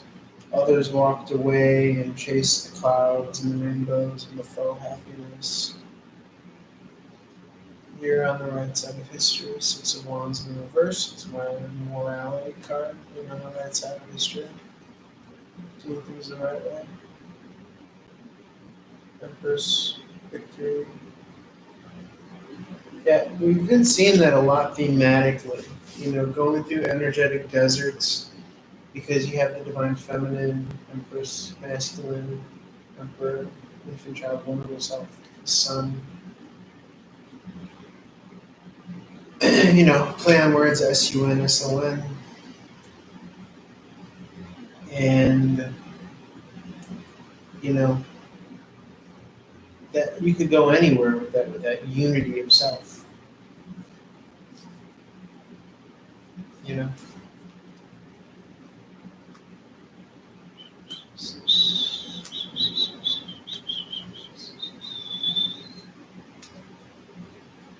Very cool, very cool. And it's true because you see the same feather that this sun card has on his head. And you see the same feather that this fool has on his head. You see the kid, the baby has the feather, the red feather. You see this fool card has the red feather. It's the same shit. And you're able to move and frolic and move freely in that way.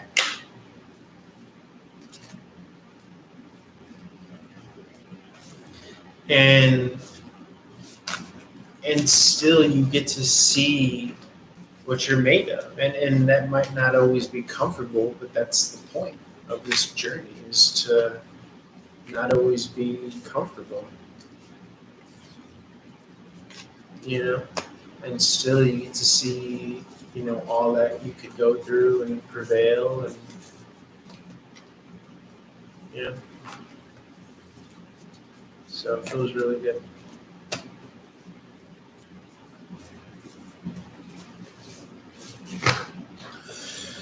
All right, guys, I'm going to leave it there. Let's move on over to who's next? Scorpio.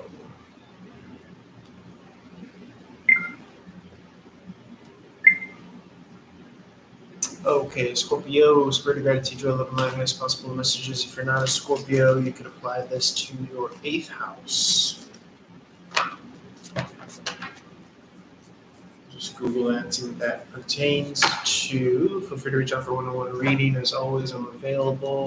Hit me up, Running Tarot, on social media. Check out runningtarot.com for all my social media links, contact info, payment method info. I got my phone number there, got my email there.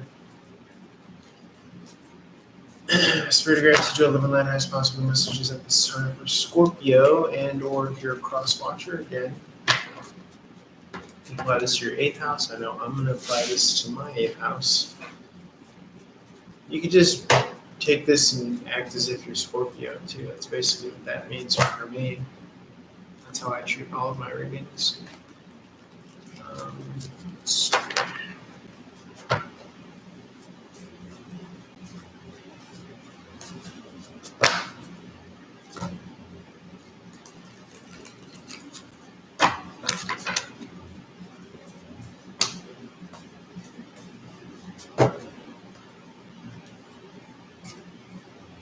Got the 5 of Wands in the reverse falling out here face up. This is about a bridge. This is about a communication line.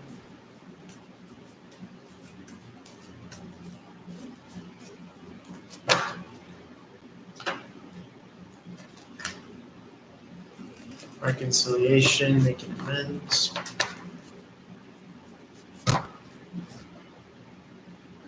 Okay, Dame, you got the Sun card out here in the upright position. This is crazy. Because we just ended last reading with it. It's really coming through energetically. It's really resonating. Got the Emperor at the bottom, too. Very cool.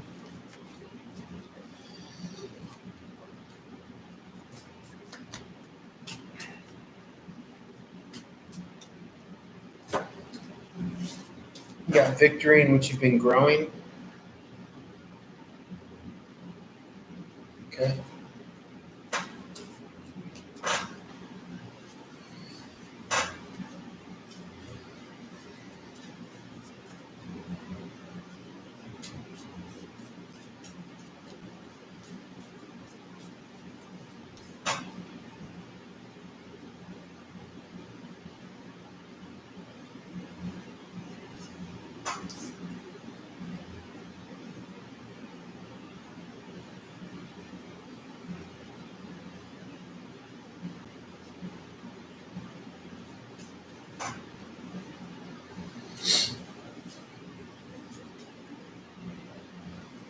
You got options.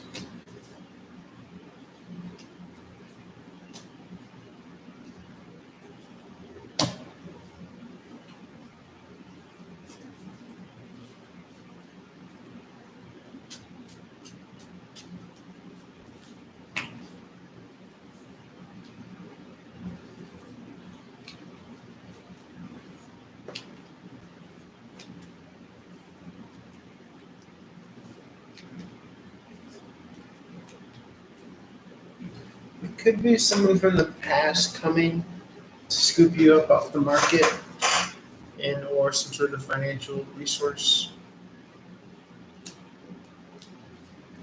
coming back around.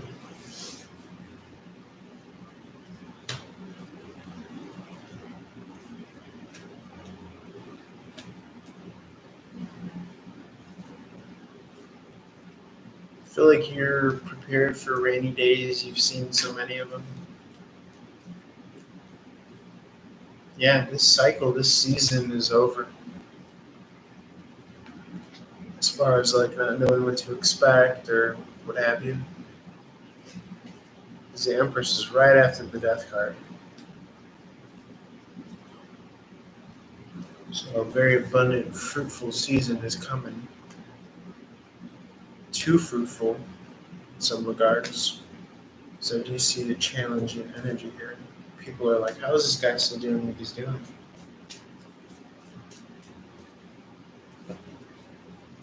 It's because you can put in the work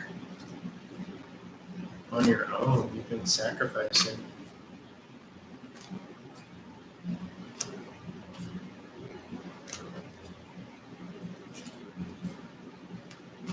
Ten of Pentacles.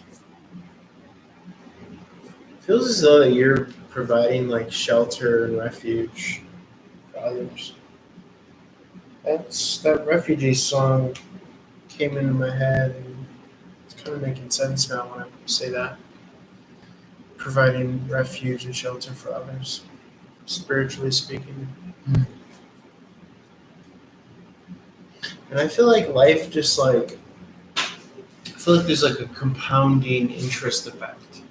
Like it doesn't stop, it gets better. Like your means improve along with your demands.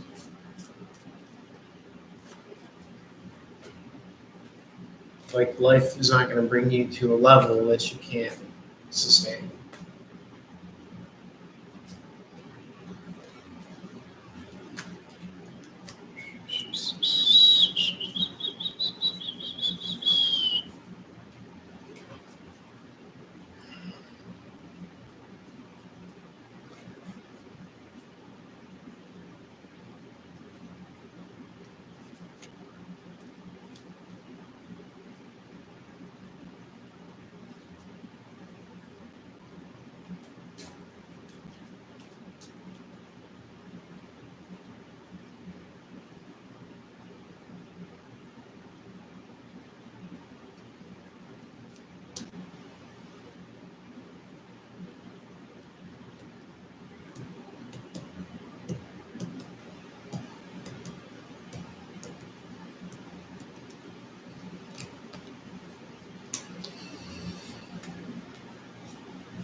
Yeah, I mean, I see like a finish line for you.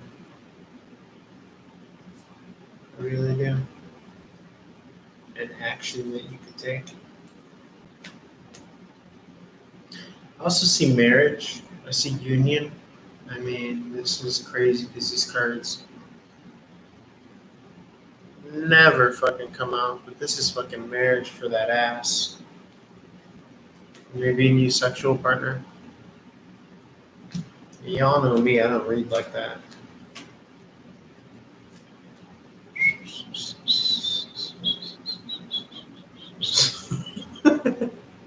On that camera, I look funny. On this camera, I look cool. On that camera, you can really see these things come out. So I look like Picking on suck.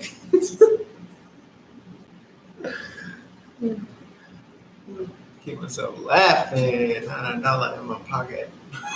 I'm still laughing. What's the point? Yeah.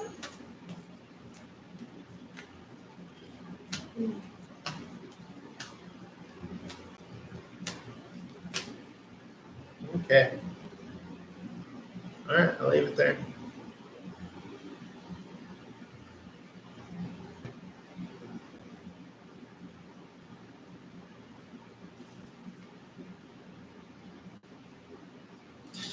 I guess holler for a one-on-one reading. Love y'all. Peace.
Somebody's got to face it.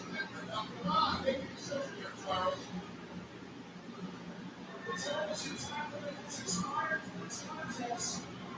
However, because of the importance of this match, we will not receive a shot at the Detroit Championship.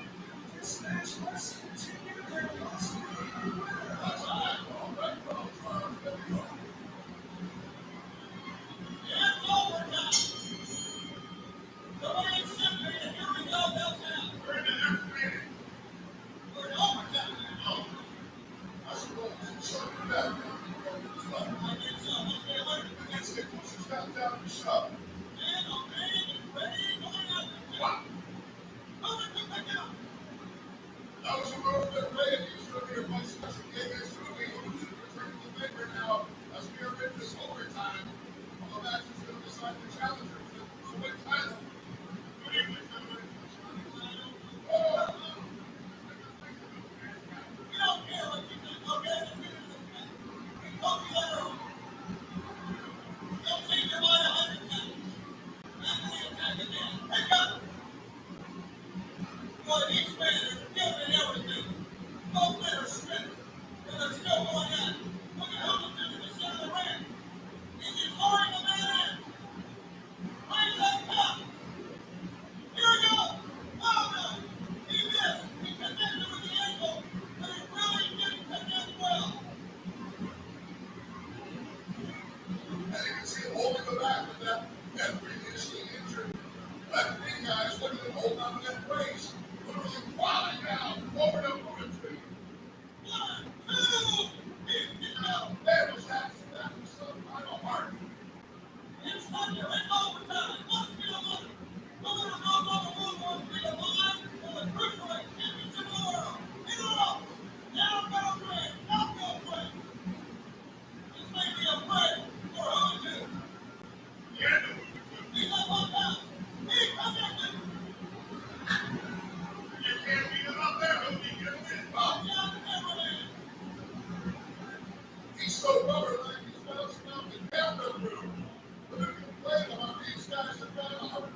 So, guys sitting on the corner, door here, you can rack them.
are back green.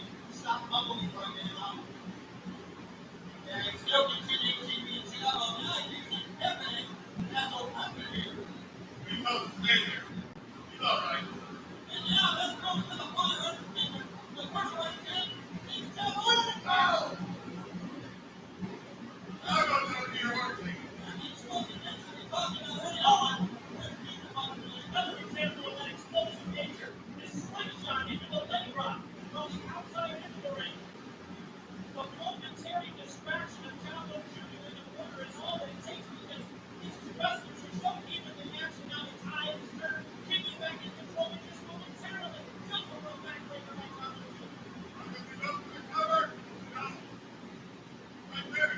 Not good. Not good. Off the ground. A lot of things you can do with that. Keep working on it. No, we mustn't move. I'm talking to our team.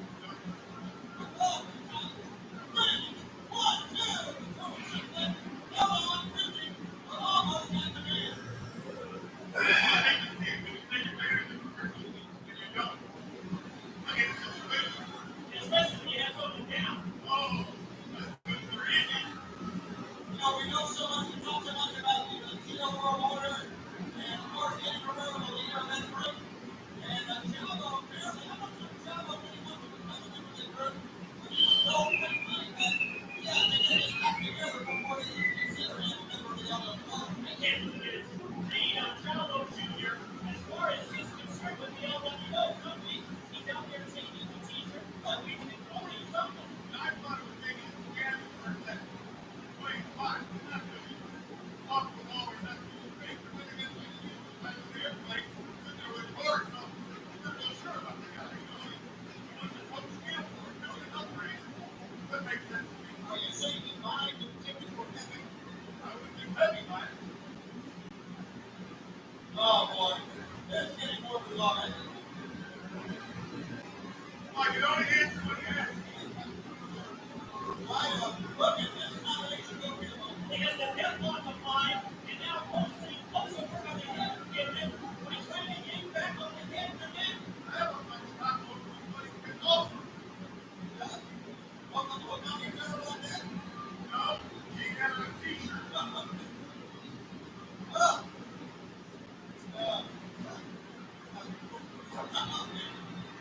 I'm sorry, lady, but the bride is wearing trunks. We're there.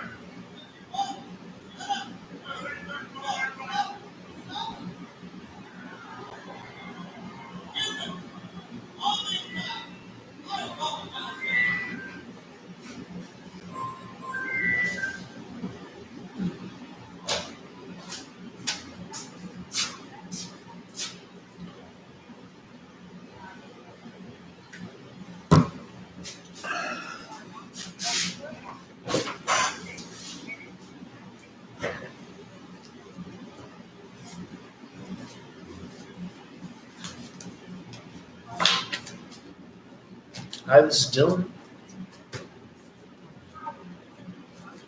Hey, how's it going? Doing okay. What can I help you with?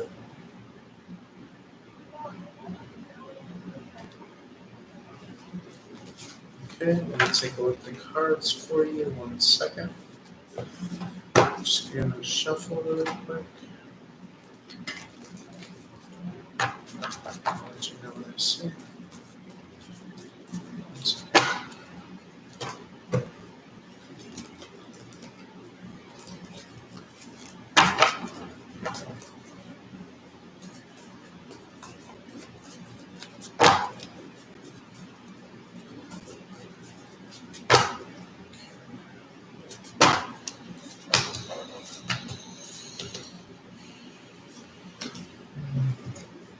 So I do see energies of getting back together. I would say yes.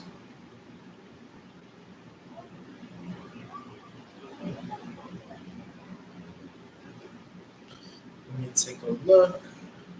Let's see.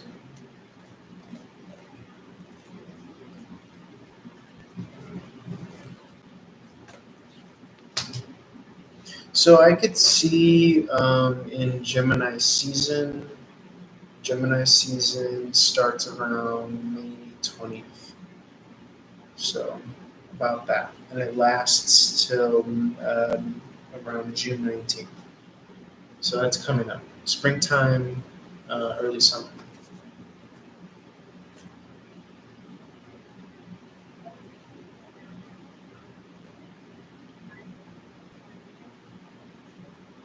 Let's see.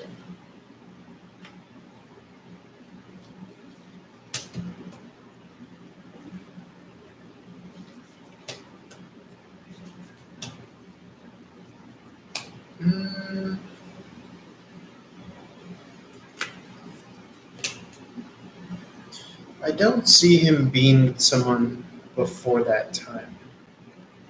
I could see trying to, but I'm not seeing it going through.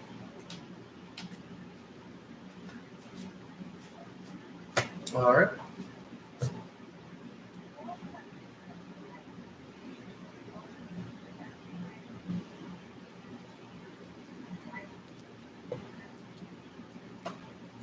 Let's see.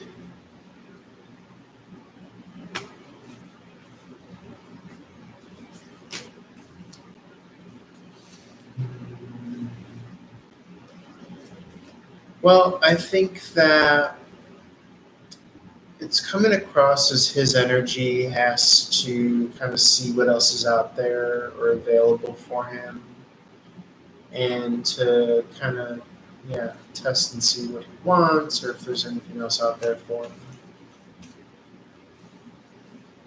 Yeah. All right, thank you. You sounded really young. You sounded like the son of a bitch.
Everybody.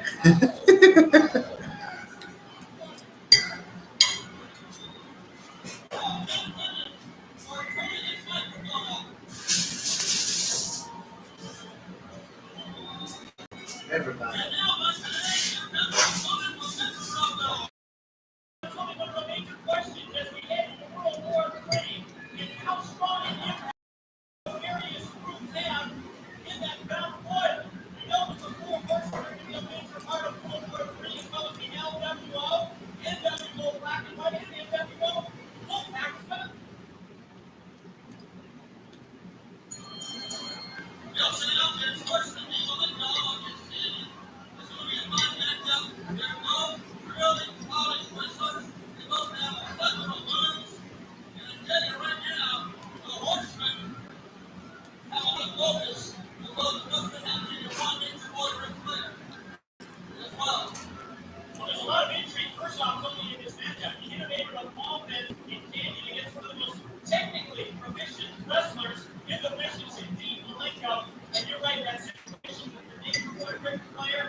What a dick.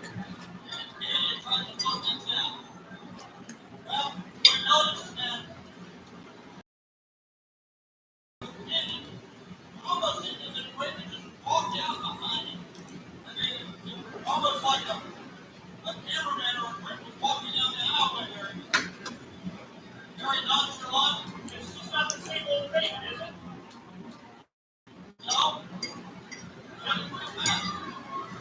He's really reaching down to the something. I'm not claiming to be an expert in the field, but it almost looks on the surface as if David is suffering from severe depression. And it's really been reflected lately in his in-ring performances as well as his mental state.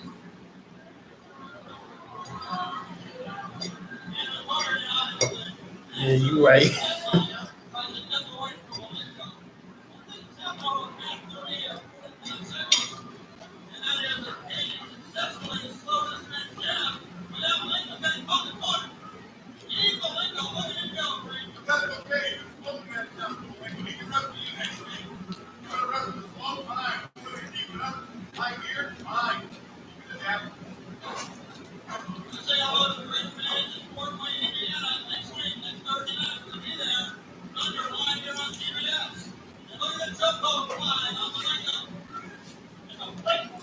Stinko.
Best of disaster.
So have you done any of these DNA tests?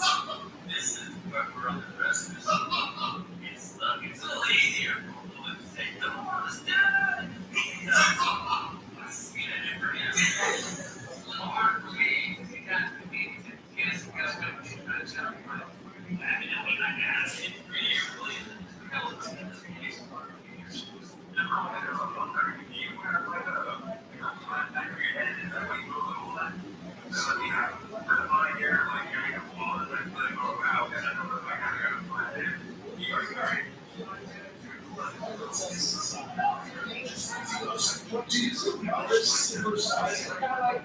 Corey and I go, you're 135, so you're So here's the deal about some birds that people don't really realize is it's like when you get it's like someone being like, oh, okay, you're that small. Go like this, okay, you're on to that one, to like that. I could have put down that I was 6%. all you know is you're going to 135. Yeah, and the government, it's like one of the employees get like this high, like, my arms are longer than what it said. When I think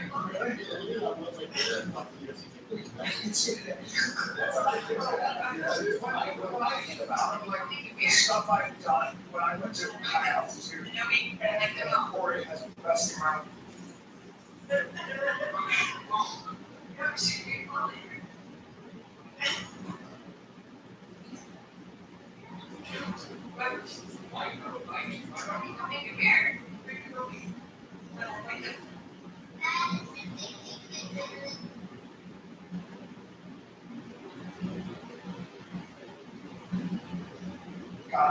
Or I take some privates with Christian Allen, which I have no business doing.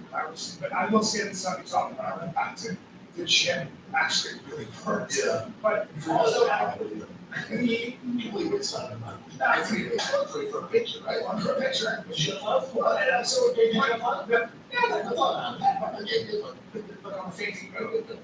I don't know my own life, but I see I'm with Christian and I go, I'm talking, and I ask him questions, and I go, he goes, I see you do this thing. Well, I didn't know who you were, and you weren't UFC yet, but I see this thin, kind of red-headed kid. You did this thing, and you hit the guy in the body. You did a body shot. I go, that's what I want to do. Every time I try to cross this plane, I get hit in the face. How do I dig to the liver? And Christian goes, well, that's the future. I go, what do you mean? That's my student. That's the future. And I go, he's going to be you're a hero. I went, well, how do I do that? He goes, it's complicated. Like, if you want to do it so bad, this young prospect, like, I want to do that. I get it, and it's like, let's just get on the, hey, you're 48, whatever I was at the time. Yeah. There is nothing like being able to drop someone with a body shot out there. That's like a great, that's like a great feeling. You get to hear them squeal. It doesn't matter how tough they are, body shot. Oh, yeah. I think I had 10 amateur kickboxing fights, and every single one I'm almost positive I dropped someone with a body shot. You're an amateur, you didn't like body shot. Yeah, what the fuck's knocking you a body shot? I was obsessed. I was obsessed with the liver shot for a really long time because I would watch all those guys from K1 do it and just like demolish people. Do you remember Louis?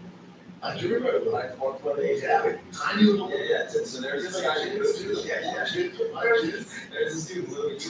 Dude, legit 4'8", probably. So tall.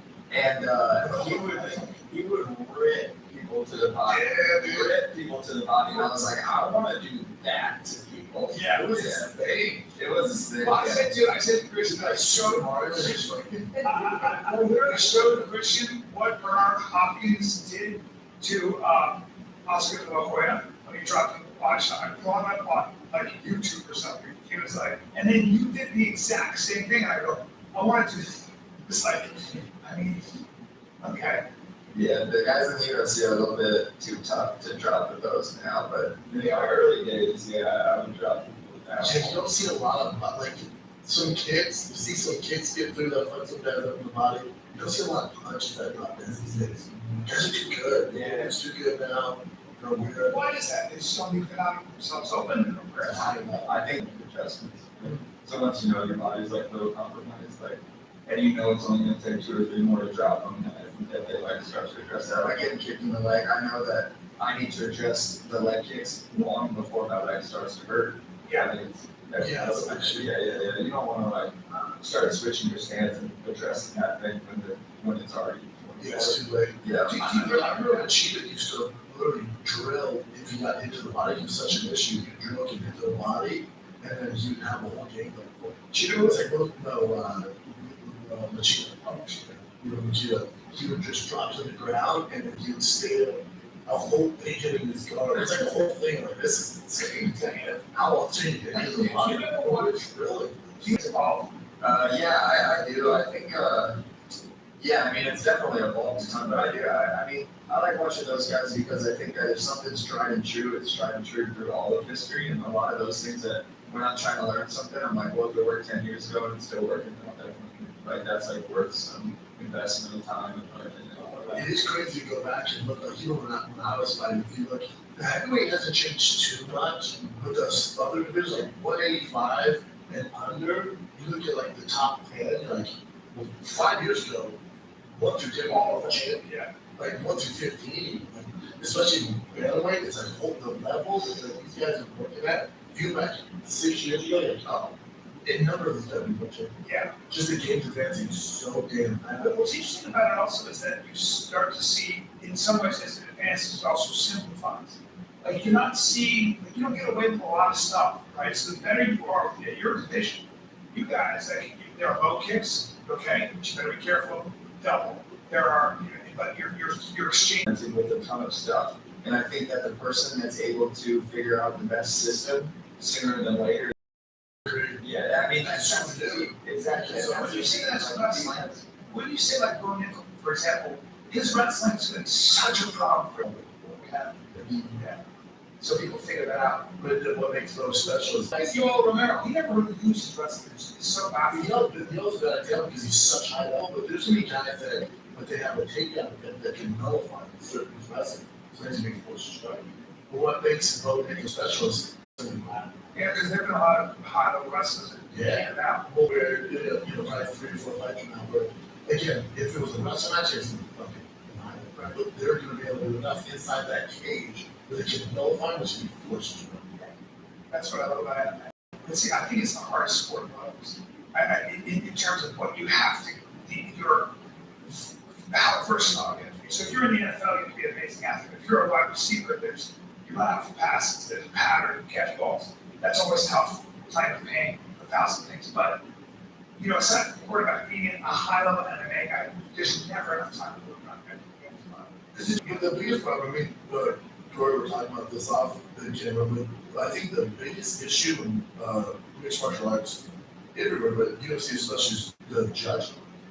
It gets this elephant in the room where, to me, the MMA fan base goes, yeah, I can't leave the hands of the judges. Like, no, Rich, any other league, NFL, NBA, NHL, we never just go, the rules, and then awful calls, you can't depend on it. Right? No, we can depend on it to make the right call. Sometimes they make mistakes. Sure. Mistakes I can argue, but sometimes judging, what the hell is going on here? Then, Dana at the fighter meeting before the fights on Fridays at the weigh-ins, we'll go, I say guys don't handle the judges. I just want to know, that doesn't work for me. Because the next guy where he fights, listen, hopefully he finishes him. The guy's gonna be pretty fucking good. Listen, Rob, whether fucking Henry Cejudo, whoever it is, they're tough. That doesn't work, right? Especially because it's a problem every single month. Like every single month it gets brought up over and over and over. Anytime there's a fight, always. And the UFC is running so many fights per month where it's like 3 weekends out of a month. At least one of those weekends you get one where you're just like, what the fuck was that? And like, how long are we going to be cool with like that? I know that when Judge gave it, someone else, maybe if they're close, like 3 or 4, you're not watching or you don't have the IQ to be a judge at this level. Judge that way. There's no way you should have a job. Well, yeah, I mean, me and that guy got into So I don't want to shit on the guy too much because it's a little bit old news, but it is kind of scary to think that if there was one more person in that judging circle would have given it to Cheeto, I would have like that would have massively changed maybe my career. But I do think it's important not to, thank God he won the fight, but I think people need to realize, like, not only are the judges flawed, but sometimes they have a different agenda. It's human nature, unfortunately, or they have a different agenda, no matter how well the fight was. Right? Like, I think people should learn, you have the history of the judges or Cheeto, which clearly is just wrong. It's the wrong thing to do. It just is. But there's a history with the important back in the day where they had to disagree. Yeah, so there's a refine. So I was the guy is reffing the fight, the same judge that gave it to Cheeto. The guy's reffing the fight with my guy. The guy's in a choke, but it's not like a sunken choke. Like if you knew anything about jiu-jitsu at some level of degree, you'd be like, okay, well, that guy's fine. This guy didn't have that ability to do that because he doesn't know enough. So he calls the fight. Me and Christian asked him or yelled at him before, like, hey, don't stop it, like because we see that the judge is going to stop it, even though Miguel's completely fine. So he stops it. Me and Christian give him like an earful, like we weren't nice about it, really, like, hey man, like you fucked up big time, man. Like we wanted to make this guy pro after this, and now we don't really know what to do. He was winning some more words with him, and so that ref is the same guy that gave, and I don't want to shit on the guy too much. It's a little bit old news, but that is what happened. And when I look back and I watch the fight, I'm like, okay, maybe 3 and 4 if you really fucking hated me. Like if I walked by you and kicked your dog and you were judging later, you'd be like, yeah, fuck that guy. You get out there and hold his tongue. Like, 1, 2, and 5? In what world would you ever give Cheeto 1, 2, and 5? That's what someone's going on. And I mean, that's what you can't have. So what's funny is I didn't even realize it was that guy until maybe like a week and a half later when the guys at the gym were like, hey man, like, but yeah, that guy like rests in Colorado sometimes. I was like, what does he look like? And they explained it. I'll get you out, especially if you're in like. He's a judge. No, I had no idea. So I pulled up this picture. And I'm like, oh shit, that's that guy that I got into it with a few years ago. We can't have that. Yeah, the level that they're fighting at is Cheeto Rio 45. There's serious consequences. So whoever loses, it's tough, man. And in that division, so competitive. And you have a problem from 4 to 5 years ago that's going to cost that judge. It's a biased judge. And that happens. That's how. the fighting film. It's a biased, Well, that's a guy who by the way, confirmation bias is fucking really strong though. The guy probably hated you. And he was only seeing when you were getting your head. And he might not even hate him, but it's subconscious. Yeah, it's like, he's a dick. Yeah. So he might not be meaning to, but he's like, it's a sweet kid like Cheeto. So he's remembered it. Yeah. You know that rider and the elephant metaphor that psychologists use, John Hyde, psychologists use? The idea is all of us think that we are riding the elephant, but in fact you're fast. Come up with reasons for why you made that elephant go there. Yeah. But that elephant was going there. That's how we are. I always catch myself, even in my age, I'm like, how do I really, like I get these visceral reactions, and I'm like, wait a minute, I arrived at that conclusion, and now I'm cherry picking data to support how I felt in the first place. And you can do that with literally everything, and whatever it is, do with politics, do whatever. Oh, everything. With our kids, whatever it is, And that's 100%. Either the guy's a dick and knew exactly what he's doing, which is probably closer to what it is, or he just remembered getting humiliated by a guy he couldn't say anything to, and I think what would be more helpful and would kind of move the ball down the field in regards to judges if they have to take some responsibility. Like just the same way you have to go to the post-fight conference, they should be on the ring. Real quick, when the slap dick things, they slapped it. Why did you score for Cheeto? So we can have better understanding. Because when there's no explanation, that doesn't work. Because now, if you can explain this, how you got there, and in some weird world, it kind of makes sense. Like, okay, you're not that guy. You just don't have to explain it. Yeah, there are the judges. Are they at the fight? Yeah, at a table? Yeah. Table side? Yep. We should consider the way to watch it. It's not. You just haven't seen, you should see it. I've always said, there should be more than 4. There should be, 5 or 6 or 6. It should be in a remote location, watch on TV, come and record what's out. So I want to look for. You also have, like, I don't know how they do copy box, but there's gotta be people, there gotta be people that can just trick together some information. And it got control, there's danger, who did the most damage. you score a later round more It's skills. got skill in the first one, around 5 minutes. So at minute 20, the guy dominates that last round. But he lost though. Just people that work. There's a lot of really good.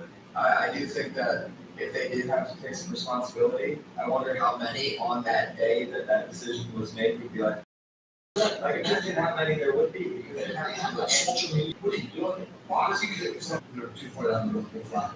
But with the UFC, which is like, I don't know what the commission's done. When Dana is the, I know you say it's the brain, but Dana's the elephant of the UFC. Right. And she goes with it. yeah, just like this against defense. Yeah, and just like tease off on them. That's gonna be how you announce it to a lot of people. And even to do that and then end up getting knocked out. And how crazy that was their game. I know. They give them massive, awesome, serious knocks. And that team, well, it's coach like you. If you watch the first match, In that range. Yeah.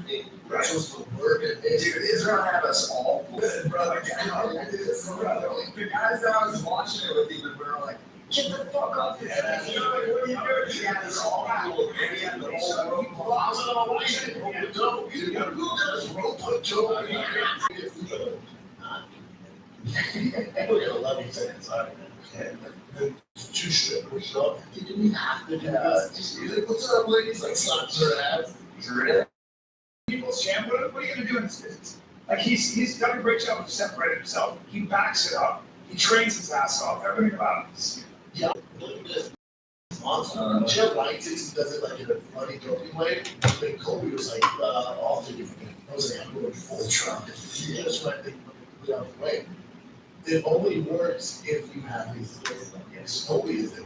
I know. His takedown defense did look phenomenal, and he's made a lot of changes to take on the guys that come out.